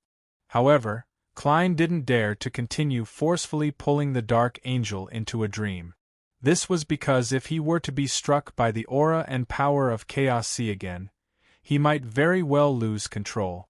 On the other side, Derek covered his body with a layer of holy armor formed from pure light. At that moment, pitch-black flames ignited in Sasra's brass eyes. His voice also turned sinister, with a strong sense of depravity. Blasphemer, die! Klein's body, heart, and soul suddenly sank as he felt like he was rapidly dying. His consciousness turned blurry as his energy evaporated. His flesh and blood withered inch by inch. Colin Iliad was slightly better than him. He only felt his body turn heavy as his life flowed uncontrollably. The madness that came with his incomplete mythical creature form intensified. Dazzling rays of sunlight burst out from Derek, who was furthest from Dark Angel Sasra, helping him quickly escape from his dazed state. He opened his mouth and said, "God says it's ineffective." The feeling of death immediately dissipated a little as Klein and Colin Iliad barely found themselves. Tap, tap, tap. The giant like Colin Iliad ran towards Dark Angel Sasra. Along the way, he constantly changed his position and dodged the dark, sharp beams that seemed unstoppable. In the blink of an eye, he approached his target. Dark Angel Sasra immediately pointed the pitch-black scepter in his hand forward, making Colin Iliad's body drag out a shadow in the unshadowed domain. It made the shadow come to life and devour the city of Silver Chief's legs. Gong! A distant bell reverberated, as though it had penetrated through history. The ancient, mottled stone bell phantom appeared in front of Klein once again, bringing about a temporary pause. Seizing this pause, Klein used the Staff of the Stars to recreate the unshadowed spear and threw it at Colin Iliad's shadow. A blazing and resplendent light immediately erupted, dispersing the shadow like the sun. Colin Iliad's face, hidden behind his visor, contorted, but he didn't hesitate at all. He suddenly jumped up and jumped above Dark Angel Sasra, slashing down with two swords of dawn. Gong! Sasra seemed to understand Colin Iliad's intentions. He raised his pitch-black scepter and blocked the other party's slash. Suddenly, Colin Iliad's body melted. He turned into a sticky, heavy mercury that surged down like a tidal wave. Instantly, it drowned Dark Angel Sasra, making him seem as though he was wearing a full-body silver armor that didn't reveal any gaps. It was a silver armor that wanted to suffocate the wearer to death. Sasra's actions were immediately restricted. Klein seized this opportunity, and his figure suddenly turned transparent as he appeared beside the iron-black throne. Teleport. Then, he raised the Staff of the Stars in his hand and conjured a certain beyonder power in his mind. It was one of the core powers of the Marauder pathway, Steel. Just as Klein had expected, the theft this time went rather smoothly. It was as though the current sequence 2 Palace Zoroast had personally taken action. The light that connected the Dark Angel to the first blasphemy slate left Sasra and transferred to Klein. At that instant, Klein's thoughts nearly exploded. Once again, the indescribable color and shape appeared in front of him. It was abnormally illusory, as though it contained all the secrets within it. Just as he was about to lose control from the aura and power of Chaos C, the parts of his body that had been corroded by the true Creator suddenly stirred. They seemed to be strongly attracted as they rapidly gathered together and began to take over the nearly invisible illusory light, causing Klein to stop at the edge of the cliff. Indeed, as Klein sighed, he tried his best to restrain his mind that had been impacted, temporarily immobilizing him. Bang! Bang! Bang! Dark cracks appeared on the silver armor that covered Dark Angel Sasra's body. These beams of light that originated from the blades of spirit and flesh pierced through, turning the mercury into tattered pieces before throwing it far away. With a smack, the mercury fell to the ground and reformed into Colin Iliad. The city of Silver's chief had one gaping hole after another. Inside, there was a black, depraved, and illusory aura. At this moment, Sasra's figure, which had layers of illusory black wings on his back, had dimmed significantly. His eyes once again looked like they were made of brass. There was a faint outline of an illusory river that shimmered with light. When Colin Iliad saw this scene, he instinctively recalled what had happened previously. Almost at the same time as the corresponding thought flashed through his mind, he relied on his intuition to charge forward. He was firm and unwavering. A transparent flame ignited on his body, emitting the bright light of dawn. This light came from his soul, his body, and his beyonder characteristic. It fused with the two swords he swung out, transforming into a turbulent, violent storm that swept out. At that moment, Colin Iliad's eyes were filled with the light of dawn that he had created and the tall figure in the gorgeous black robe with illusory black wings on his back. With the light, he ran towards Sasra. The terrifying storm of light enveloped the dark angel and tore at his body, interrupting his beyonder powers that he was about to use. It made the evil spirit, who had lost the ability to maintain his strength and whose level had clearly dropped, rapidly fade away amidst the fragments of light. When the light dissipated, holes appeared on Dark Angel Sasra's body. The layers of wings on his back spread out, but he didn't borrow any strength. Colin Iliad immediately turned into sticky mercury, once again covering more than half of the evil spirit's body, restricting his movements. Then, just like how he had faced Lovia, the City of Silver Chief shouted at Derek Berg in a deep voice, "Attack!" Chapter 1299. Attack! Upon hearing the chief's words, Derek was taken aback for a moment before instinctively opening his arms. During this process, his vision suddenly turned blurry as he let out an extremely repressed and deep voice.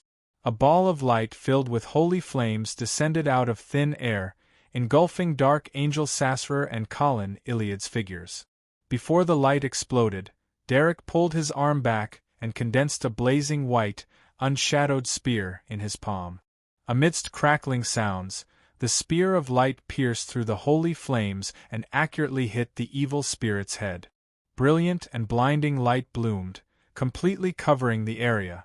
Even Klein, who was restraining his crazy thoughts, couldn't dodge due to the close distance. He couldn't help but close his eyes and warp his face. He felt that worms of spirit were evaporating one after another, and he felt that the connection between the blasphemy slate and the true Creator's corrosive powers that had yet to be fully established had been greatly purified.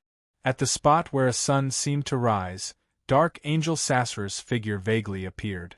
It twisted and swayed amidst the blazing white light and holy flames, fading away and melting.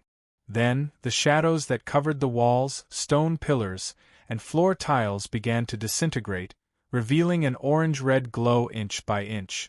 This palace, which was hidden in the giant king's residence and coexisted with the real world, finally lost the power to continue maintaining itself. It was no longer isolated from the outside world. This also meant that the special evil spirit that had lost connection with Chaos C had truly been purified. Just as the Shadow Palace began to collapse but had yet to completely disintegrate, an invisible force finally penetrated the barrier and descended a little, causing the corrosive powers that had gathered in Klein's body to suddenly intensify. They protruded out from Klein's chest, turning into a blob of pitch-black flesh and blood. The flesh and blood immediately separated from Klein's body, severing the invisible connection with him. It rapidly squirmed and grew, turning into a giant shadow hand. It followed the illusory light between himself and the first blasphemy slate to grab the item. Meanwhile, in the world of dreams, in the ruins of the Battle of the Gods, in front of the projection of the giant king's residence, wearing a pointy hat and a classic black robe, Amon sat on the tall grayish-white railing with his back to the orange-red road that separated the sea of clouds. He leisurely looked at the grayish-blue gate covered with golden nails, not knowing how long he had been waiting. Suddenly, he adjusted the monocle on his right eye and easily jumped down the railing, arriving at the door of the giant king's residence projection. The power of Chaos C is beginning to dissipate. I can use that bug to enter directly. As Amon muttered to himself with a smile, he extended his right hand and pressed it on the projection of the door. His figure immediately softened and lost its sense of reality, flowing into the door like a ray of light.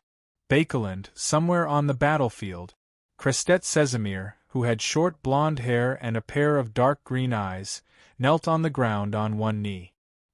He stabbed a pure white bone sword that was less than a meter long in front of him to support himself. His body was riddled with charred holes and cracks that passed through his body. His teeth had already protruded and turned sharp like those of a beast. This high-ranking deacon of the Nighthawks, whose consciousness was beginning to blur, struggled to shift his gaze away from the weakened enemy not far away and cast it towards the sky. The orange-red dusk had already invaded the dark night. Crestet Casimir tried his best to pull out the bone sword and get up to fight. He wanted to fulfill his final duty as a Nighthawk, but his arm was trembling violently. His breathing had already become weak. In the astral world, there was an endless expanse of tranquil darkness filled with moon flowers, night vanilla, and other plants. Suddenly, orange-red beams of light shone into the kingdom, returning a portion of the region to dusk. It caused the flowers and grass to wither one after another, on the brink of withering. In the desolate dusk, a figure as large as a mountain walked out. His limbs were abnormally long, and he wore silver armor that exuded a sense of dilapidation. His face was covered by a visor, revealing only a blob of orange-red light. He held a ridiculously long sword in his hand, allowing the tip to naturally droop and touch the dark ground. As the terrifying giant walked forward step by step, the long sword was constantly dragged through the darkness, causing the ground to crack and the dusk to freeze. In the depths of the darkness, a similarly large figure dragged a long scythe and floated out. He wore a black dress that was layered but not complicated. It was dotted with countless resplendence, as though it was embedded with the stars in the night sky. 2 arms grew out from his ribs and his waist. Their surfaces were covered in short, black hair. 2 of his 6 hands held the heavy black scythe, and 2 held a crimson moon. One was empty, and the other held an ancient accessory that looked like it was made of gold. The accessory was in the shape of a slender bird. It was surrounded by pale white flames that formed wings. In its bronze eyes, there were layers of light that seemed to form illusory doors. The giant wasn't surprised by this scene at all. He took faster and faster steps forward, gradually approaching the point of charging. His long sword that was dragged in the darkness and dusk rubbed against its surroundings, producing bits of clear light of dawn. At this moment, the moon flowers and night vanilla on the other side suddenly expanded and grew crazily. Soon, they became equivalent to trees that had lived in a primitive forest for more than 1,000 years. They were densely packed and covered the sky. Amidst these trees, a figure that was wrapped in dark green vines and decorated with all sorts of herbs and flowers appeared. He was also as huge as a mountain. He had a voluptuous figure, and his dress fluttered as he hugged an illusory baby. As soon as the figure descended, it followed the twilight giant and flew towards the humanoid demonic wolf that was dragging the pitch-black scythe. In the palace where the shadows were gradually disintegrating, although the corruption had automatically separated, preventing Klein from worrying about the latent dangers, this was equivalent to slicing away many of his worms of spirit. He couldn't help but let out a low gasp as transparent, distorted maggots with mysterious patterns crawled out from his warped face. His psyche was like a lake that had a boulder thrown into it. He was momentarily unable to calm down. At this moment, a familiar figure was reflected in his eyes that were covered in a layer of blood due to the pain. It was the Angel of Time, Amon, who was wearing a monocle and a pointed bonnet. Amon smiled at him, scaring him so much that he immediately changed his mind and returned to Sapphira Castle. Although this was a little letting down of the sun, he felt that when he reached Sapphira Castle and had the power of an angel, he had a chance of saving him. After all, the influence of the outside world could already be exerted here. But in the blink of an eye, the Angel of Time cast his gaze at the grayish-white blasphemy slate, at the shadow hand that was constantly growing stronger as the disintegration of the land of sleep deepened. Amon immediately raised his right hand and adjusted the monocle on his right eye. The crystal monocle immediately turned dark, as though it was a mixture of countless colors. It was difficult to describe. In front of Amon, an illusory, terrifying, and slightly rippling deep sea appeared. This blasphemer had released some kind of power, or rather, a power that had been stolen from somewhere at some point in time. The blasphemy slate suddenly trembled and emitted a buzzing sound, as though it had come to life. It broke free from the remaining illusory light that wasn't stable enough between it and the shadow hand and suddenly threw itself at Amon. This made Klein, who had barely recovered from the pain due to his horror, narrow his eyes. He couldn't believe his eyes. The first blasphemy slate actually didn't choose the true creator of the Hanging Man pathway. He had sought refuge with the Marauder Pathway's Angel of Time. After a moment of shock, Klein vaguely understood the whole story. Amon's true body had wandered the forsaken land of the gods for more than 1,000 years. He had entered Chernobyl and searched for the history of the second epoch, and even before the first epoch. He must have wandered the borders of Chaos Sea and done a certain amount of dangerous research to steal something special. At that moment, he was only using this special release to attract the blasphemy slate. To put it simply, this King of Angels had been preparing for this for a very long time, and the true creator was still unable to fully descend at the moment. He had to wait for the Dark Angels, land of slumber, to completely collapse. But the problem was, why did Amon steal the first blasphemy slate? It's useless for him to have it. He can't switch to the spectator, reader, tyrant, son, or the Hanging Man pathways. Is it just because it's interesting? When the deities and my brother are plotting for this blasphemy slate, he suddenly interferes, steals it, and runs. But isn't it more important for him to capture me? As Klein was puzzled by Amon's goal, he secretly retreated. He widened his eyes and tried his best to pry at the grayish-white slate's surface, hoping to memorize the potion formula he needed. Sequence 1. Attendant of Mysteries. Just as the corresponding words reflected in his eyes, Amon reached out his left hand and grabbed the blasphemy slate. Then, he suddenly turned around and pressed his right hand on the grayish-blue door that was still covered in a small amount of shadows.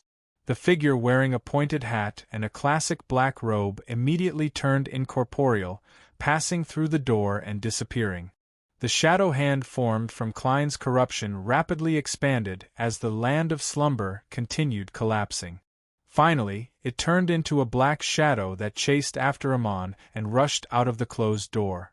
In the next second, all the shadows vanished as orange light illuminated the palace where the giant king had once lived. In front of the iron-black throne, on the steps illuminated by the dusk, Colin Iliad's figure appeared. He wore tattered silver armor, revealing his face that was covered in many old scars. He sat there quietly, like a warrior who had just finished his last battle. His 2 swords of dawn had already been reduced to pieces, and his aura had vanished. However, Klein could sense that there were still remnants of his will and psyche. He couldn't bear to completely dissipate them. When Derek, who was at the bottom of the steps, saw this scene, his eyes reddened. He ran over, stumbling, and he didn't look like a demigod. He quickly crouched beside Colin Iliad and shouted in a low voice, "Chief." Chapter 1300. To a Beyonder at the demigod level, due to their powerful souls and qualitative changes, their psyche could remain for a period of time even after death, unless the enemy deliberately destroyed it. and if the deceased high-sequence Beyonder still had a strong desire for certain matters or had feelings that he couldn't let go of, then his remnant will would last even longer. This would allow him to slowly assimilate the surrounding area, allowing it to fuse with the spirit world or even the underworld, helping him transform into an evil spirit. Therefore, although Colin Iliad's aura had already vanished, he, who was wearing tattered silver armor and sitting at the top of the ancient god's staircase, still heard Derek's low shout. He turned his head and looked at the demigod who had yet to become an adult. He smiled and said, "Compared to the elders of the past, it's a form of luck for Lovia and I to die here." Upon hearing this, Derek opened his mouth, wanting to say something, but he felt something press down on his heart, blocking his throat. Not far away, Klein raised the Staff of the Stars and attempted to recreate Will Oseptin's reboot to save Colin Iliad. However, after failing several times in a row, the power he successfully used didn't reverse everything. It was as though the effects were clearly inferior to the original version, and it involved the uniqueness. Amon's true body had descended. Since he's already dead, he can't even turn into a marionette. He can only consider turning into an evil spirit, but there's almost no evil spirit that can maintain their humanity. Even Dark Angel Sasra hasn't managed to do so. The only exception is Red Angel Medici and them, but that was only after they left the territory and made a trip to Bansi Harbor. This chief doesn't seem to be willing to take this path. To the residents of the City of Silver, becoming an evil spirit is undoubtedly a curse. Klein sighed and cast his gaze elsewhere, observing the giant king's palace that had lost its shadow. Colin Iliad scrutinized Derek's face and sighed. "When you return, you will be a member of the 6-member council. I know that this is a very heavy responsibility for your age, but everyone in the City of Silver has to be prepared to shoulder everyone's fate at any time." Derek nodded vigorously and said with a nasal voice, "Yes, Your Excellency." Colin Iliad revealed a benevolent smile. "Don't worry about being misunderstood by them. I'll tell you a secret. Currently, in the entire City of Silver, only Wait and I know about it. When you go back, immediately repeat this matter in front of Wait. He will understand that my and Lovia's deaths have nothing to do with you. Otherwise, you won't be able to learn this secret from me." At this point, Colin Iliad looked up at the German sparrow and nodded. "From today onwards, everyone in the City of Silver can freely change their faith to Mr. Fool." Derek wasn't agitated at all. He only nodded heavily, indicating that he understood. Colin Iliad immediately retracted his gaze. His exhausted face had an additional layer of solemnity and a hint of bitterness. "That secret is related to our City of Silver's second god-level sealed artifact. It's called the Gift of the Earth." Derek wiped his eyes with his arm and listened attentively to the chief. Colin Iliad sighed and continued, "Don't worry. It's precisely because of it that the area around the City of Silver can grow black-faced grass, preventing us from completely sinking in the Dark Ages." Derek's pupils dilated slightly, and the sadness in his heart eased a little. He remembered very clearly that the general knowledge textbooks had viewed the discovery of black-faced grass as a key turning point in the City of Silver's history. It was believed that without this safe and harmless staple food, the City of Silver might have long become a paradise for monsters. At that instant, he thought of many things. He finally understood why the mushroom that Mr. World had given him would undergo a huge mutation in the City of Silver. This was different from the original description. Colin Iliad's gaze swept past his face, and his voice suddenly became low. "It is precisely because of this that we bear the fate of being cursed. Only those who are killed by their immediate family members will not become terrifying evil spirit." "There's a price for fertility," Kieran said. Derek's expression froze. Killing his parents was a wound in his heart that could never heal. He had always blamed the corresponding curse on this land that had been forsaken by the gods. But now, the chief was telling him that the truth wasn't like that. The curse came from the food they relied on to survive. The white-haired and exhausted Colin Iliad's eyes went into a daze, as though he had recalled his father, mother, brother, sister, eldest son, youngest son, daughter, and eldest grandson that he had killed with his own hands. As a result, his voice became ethereal. Lovia once said that after leaving the City of Silver, one of the people who died in battle didn't mutate into an evil spirit. Back then, I didn't tell her that this was the truth.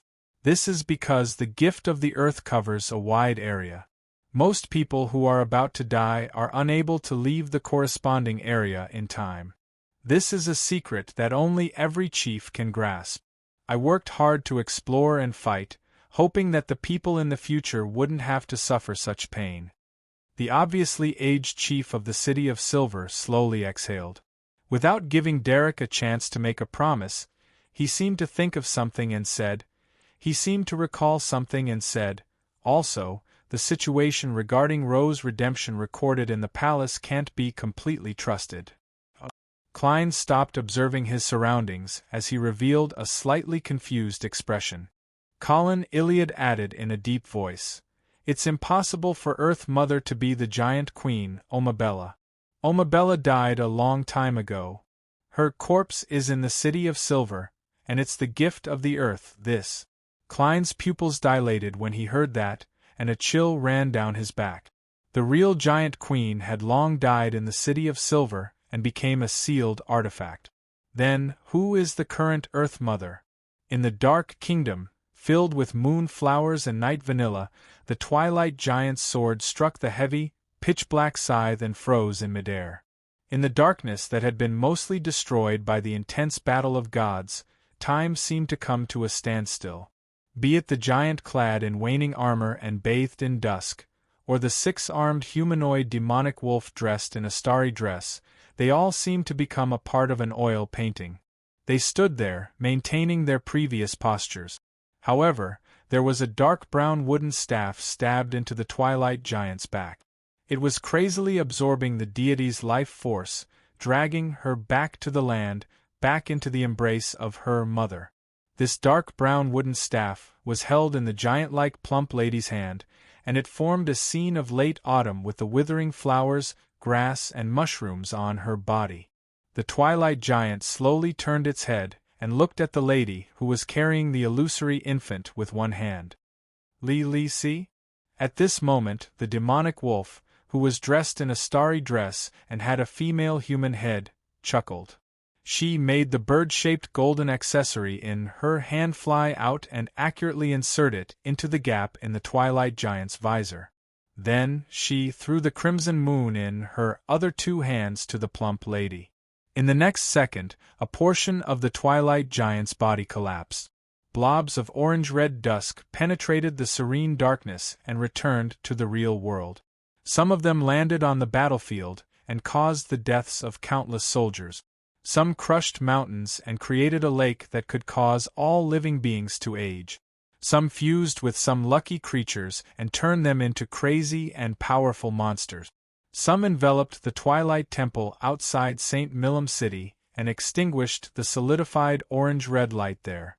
Outside the Amantha Mountain Range, outside the Cathedral of Serenity, Abomination Sua and the other mythical creatures, who were helping Fasak and the Intis Angel attack, seemed to sense something as they stopped fighting at the same time. On the pitch-black tree with arms, the bloodshot black and white eyeballs rolled for a moment. Abomination Sua immediately stepped into the void and escaped into the spirit world. In the outskirts of Bakeland, in a small cathedral that no one paid attention to, a devout priest dressed in a simple white robe with a pale golden beard opened his eyes, revealing a childlike clarity and innocence. He calmly took out a bottle of golden potion, unscrewed the cap, and poured the liquid inside into his mouth. The war ended just like that. If she hadn't seen it with her own eyes and experienced it for herself, Audrey would never have believed that the war had ended just like that. When the deep night devoured the orange-red dusk and receded, the silver knight in front of her seemed to suffer a heavy psychological blow. Even though he had recovered, he didn't attack the enemy again. he retreated in a somewhat pathetic and confused manner. Just like the Silver Knight, the angels and saints of the Faceac and Intis coalition army fled one after another. As for the army with Beyonders as its backbone, it couldn't help but collapse. However, the demigods, low and mid-sequence Beyonders, and ordinary soldiers on Ruan's side didn't attempt to pursue because they were equally confused, lost, and puzzled. Audrey walked back into the city and saw the surviving citizens of Bakeland walk out from their homes, shelters, and other places where they could hide. They stared blankly at the primordial forest scene. They didn't cheer, shout, or vent their anger. Their expressions were numb, and their eyes were blank. They didn't know why the disaster had suddenly ended. There was no lack of people who had once received aid from the Charity Foundation, and there was no lack of faces that Audrey found familiar. However, their state wasn't much different from when they were lining up to receive food. Audrey silently observed this scene as she returned to Empress Borough and returned to her villa. She saw her father, mother, elder brother, butler, male servant, and female servant looking out the window in confusion. Their expressions were identical to the citizens on the street. For some reason, a sentence suddenly flashed across Audrey's mind. Death is unknown and life is unknown. An orange-red dusk calmed the lightning storm and sank into the bottomless deep blue sea, nearly engulfing the dawn. Queen Mystic Bernadette had used her other Grade 0 sealed artifact in time, allowing the ship to avoid the terrifying disaster.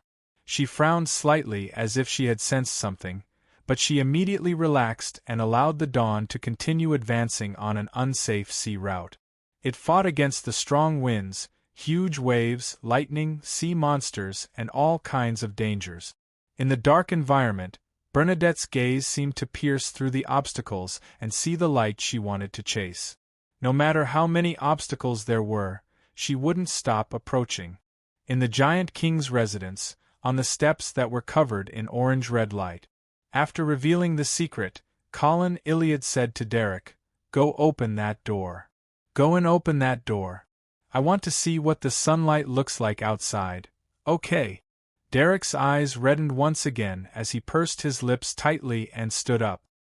He put down the hammer in his hand, and under Klein's encouraging gaze, he calmly circled around the iron-black throne and arrived in front of the grayish-blue door that depicted the scene of dusk.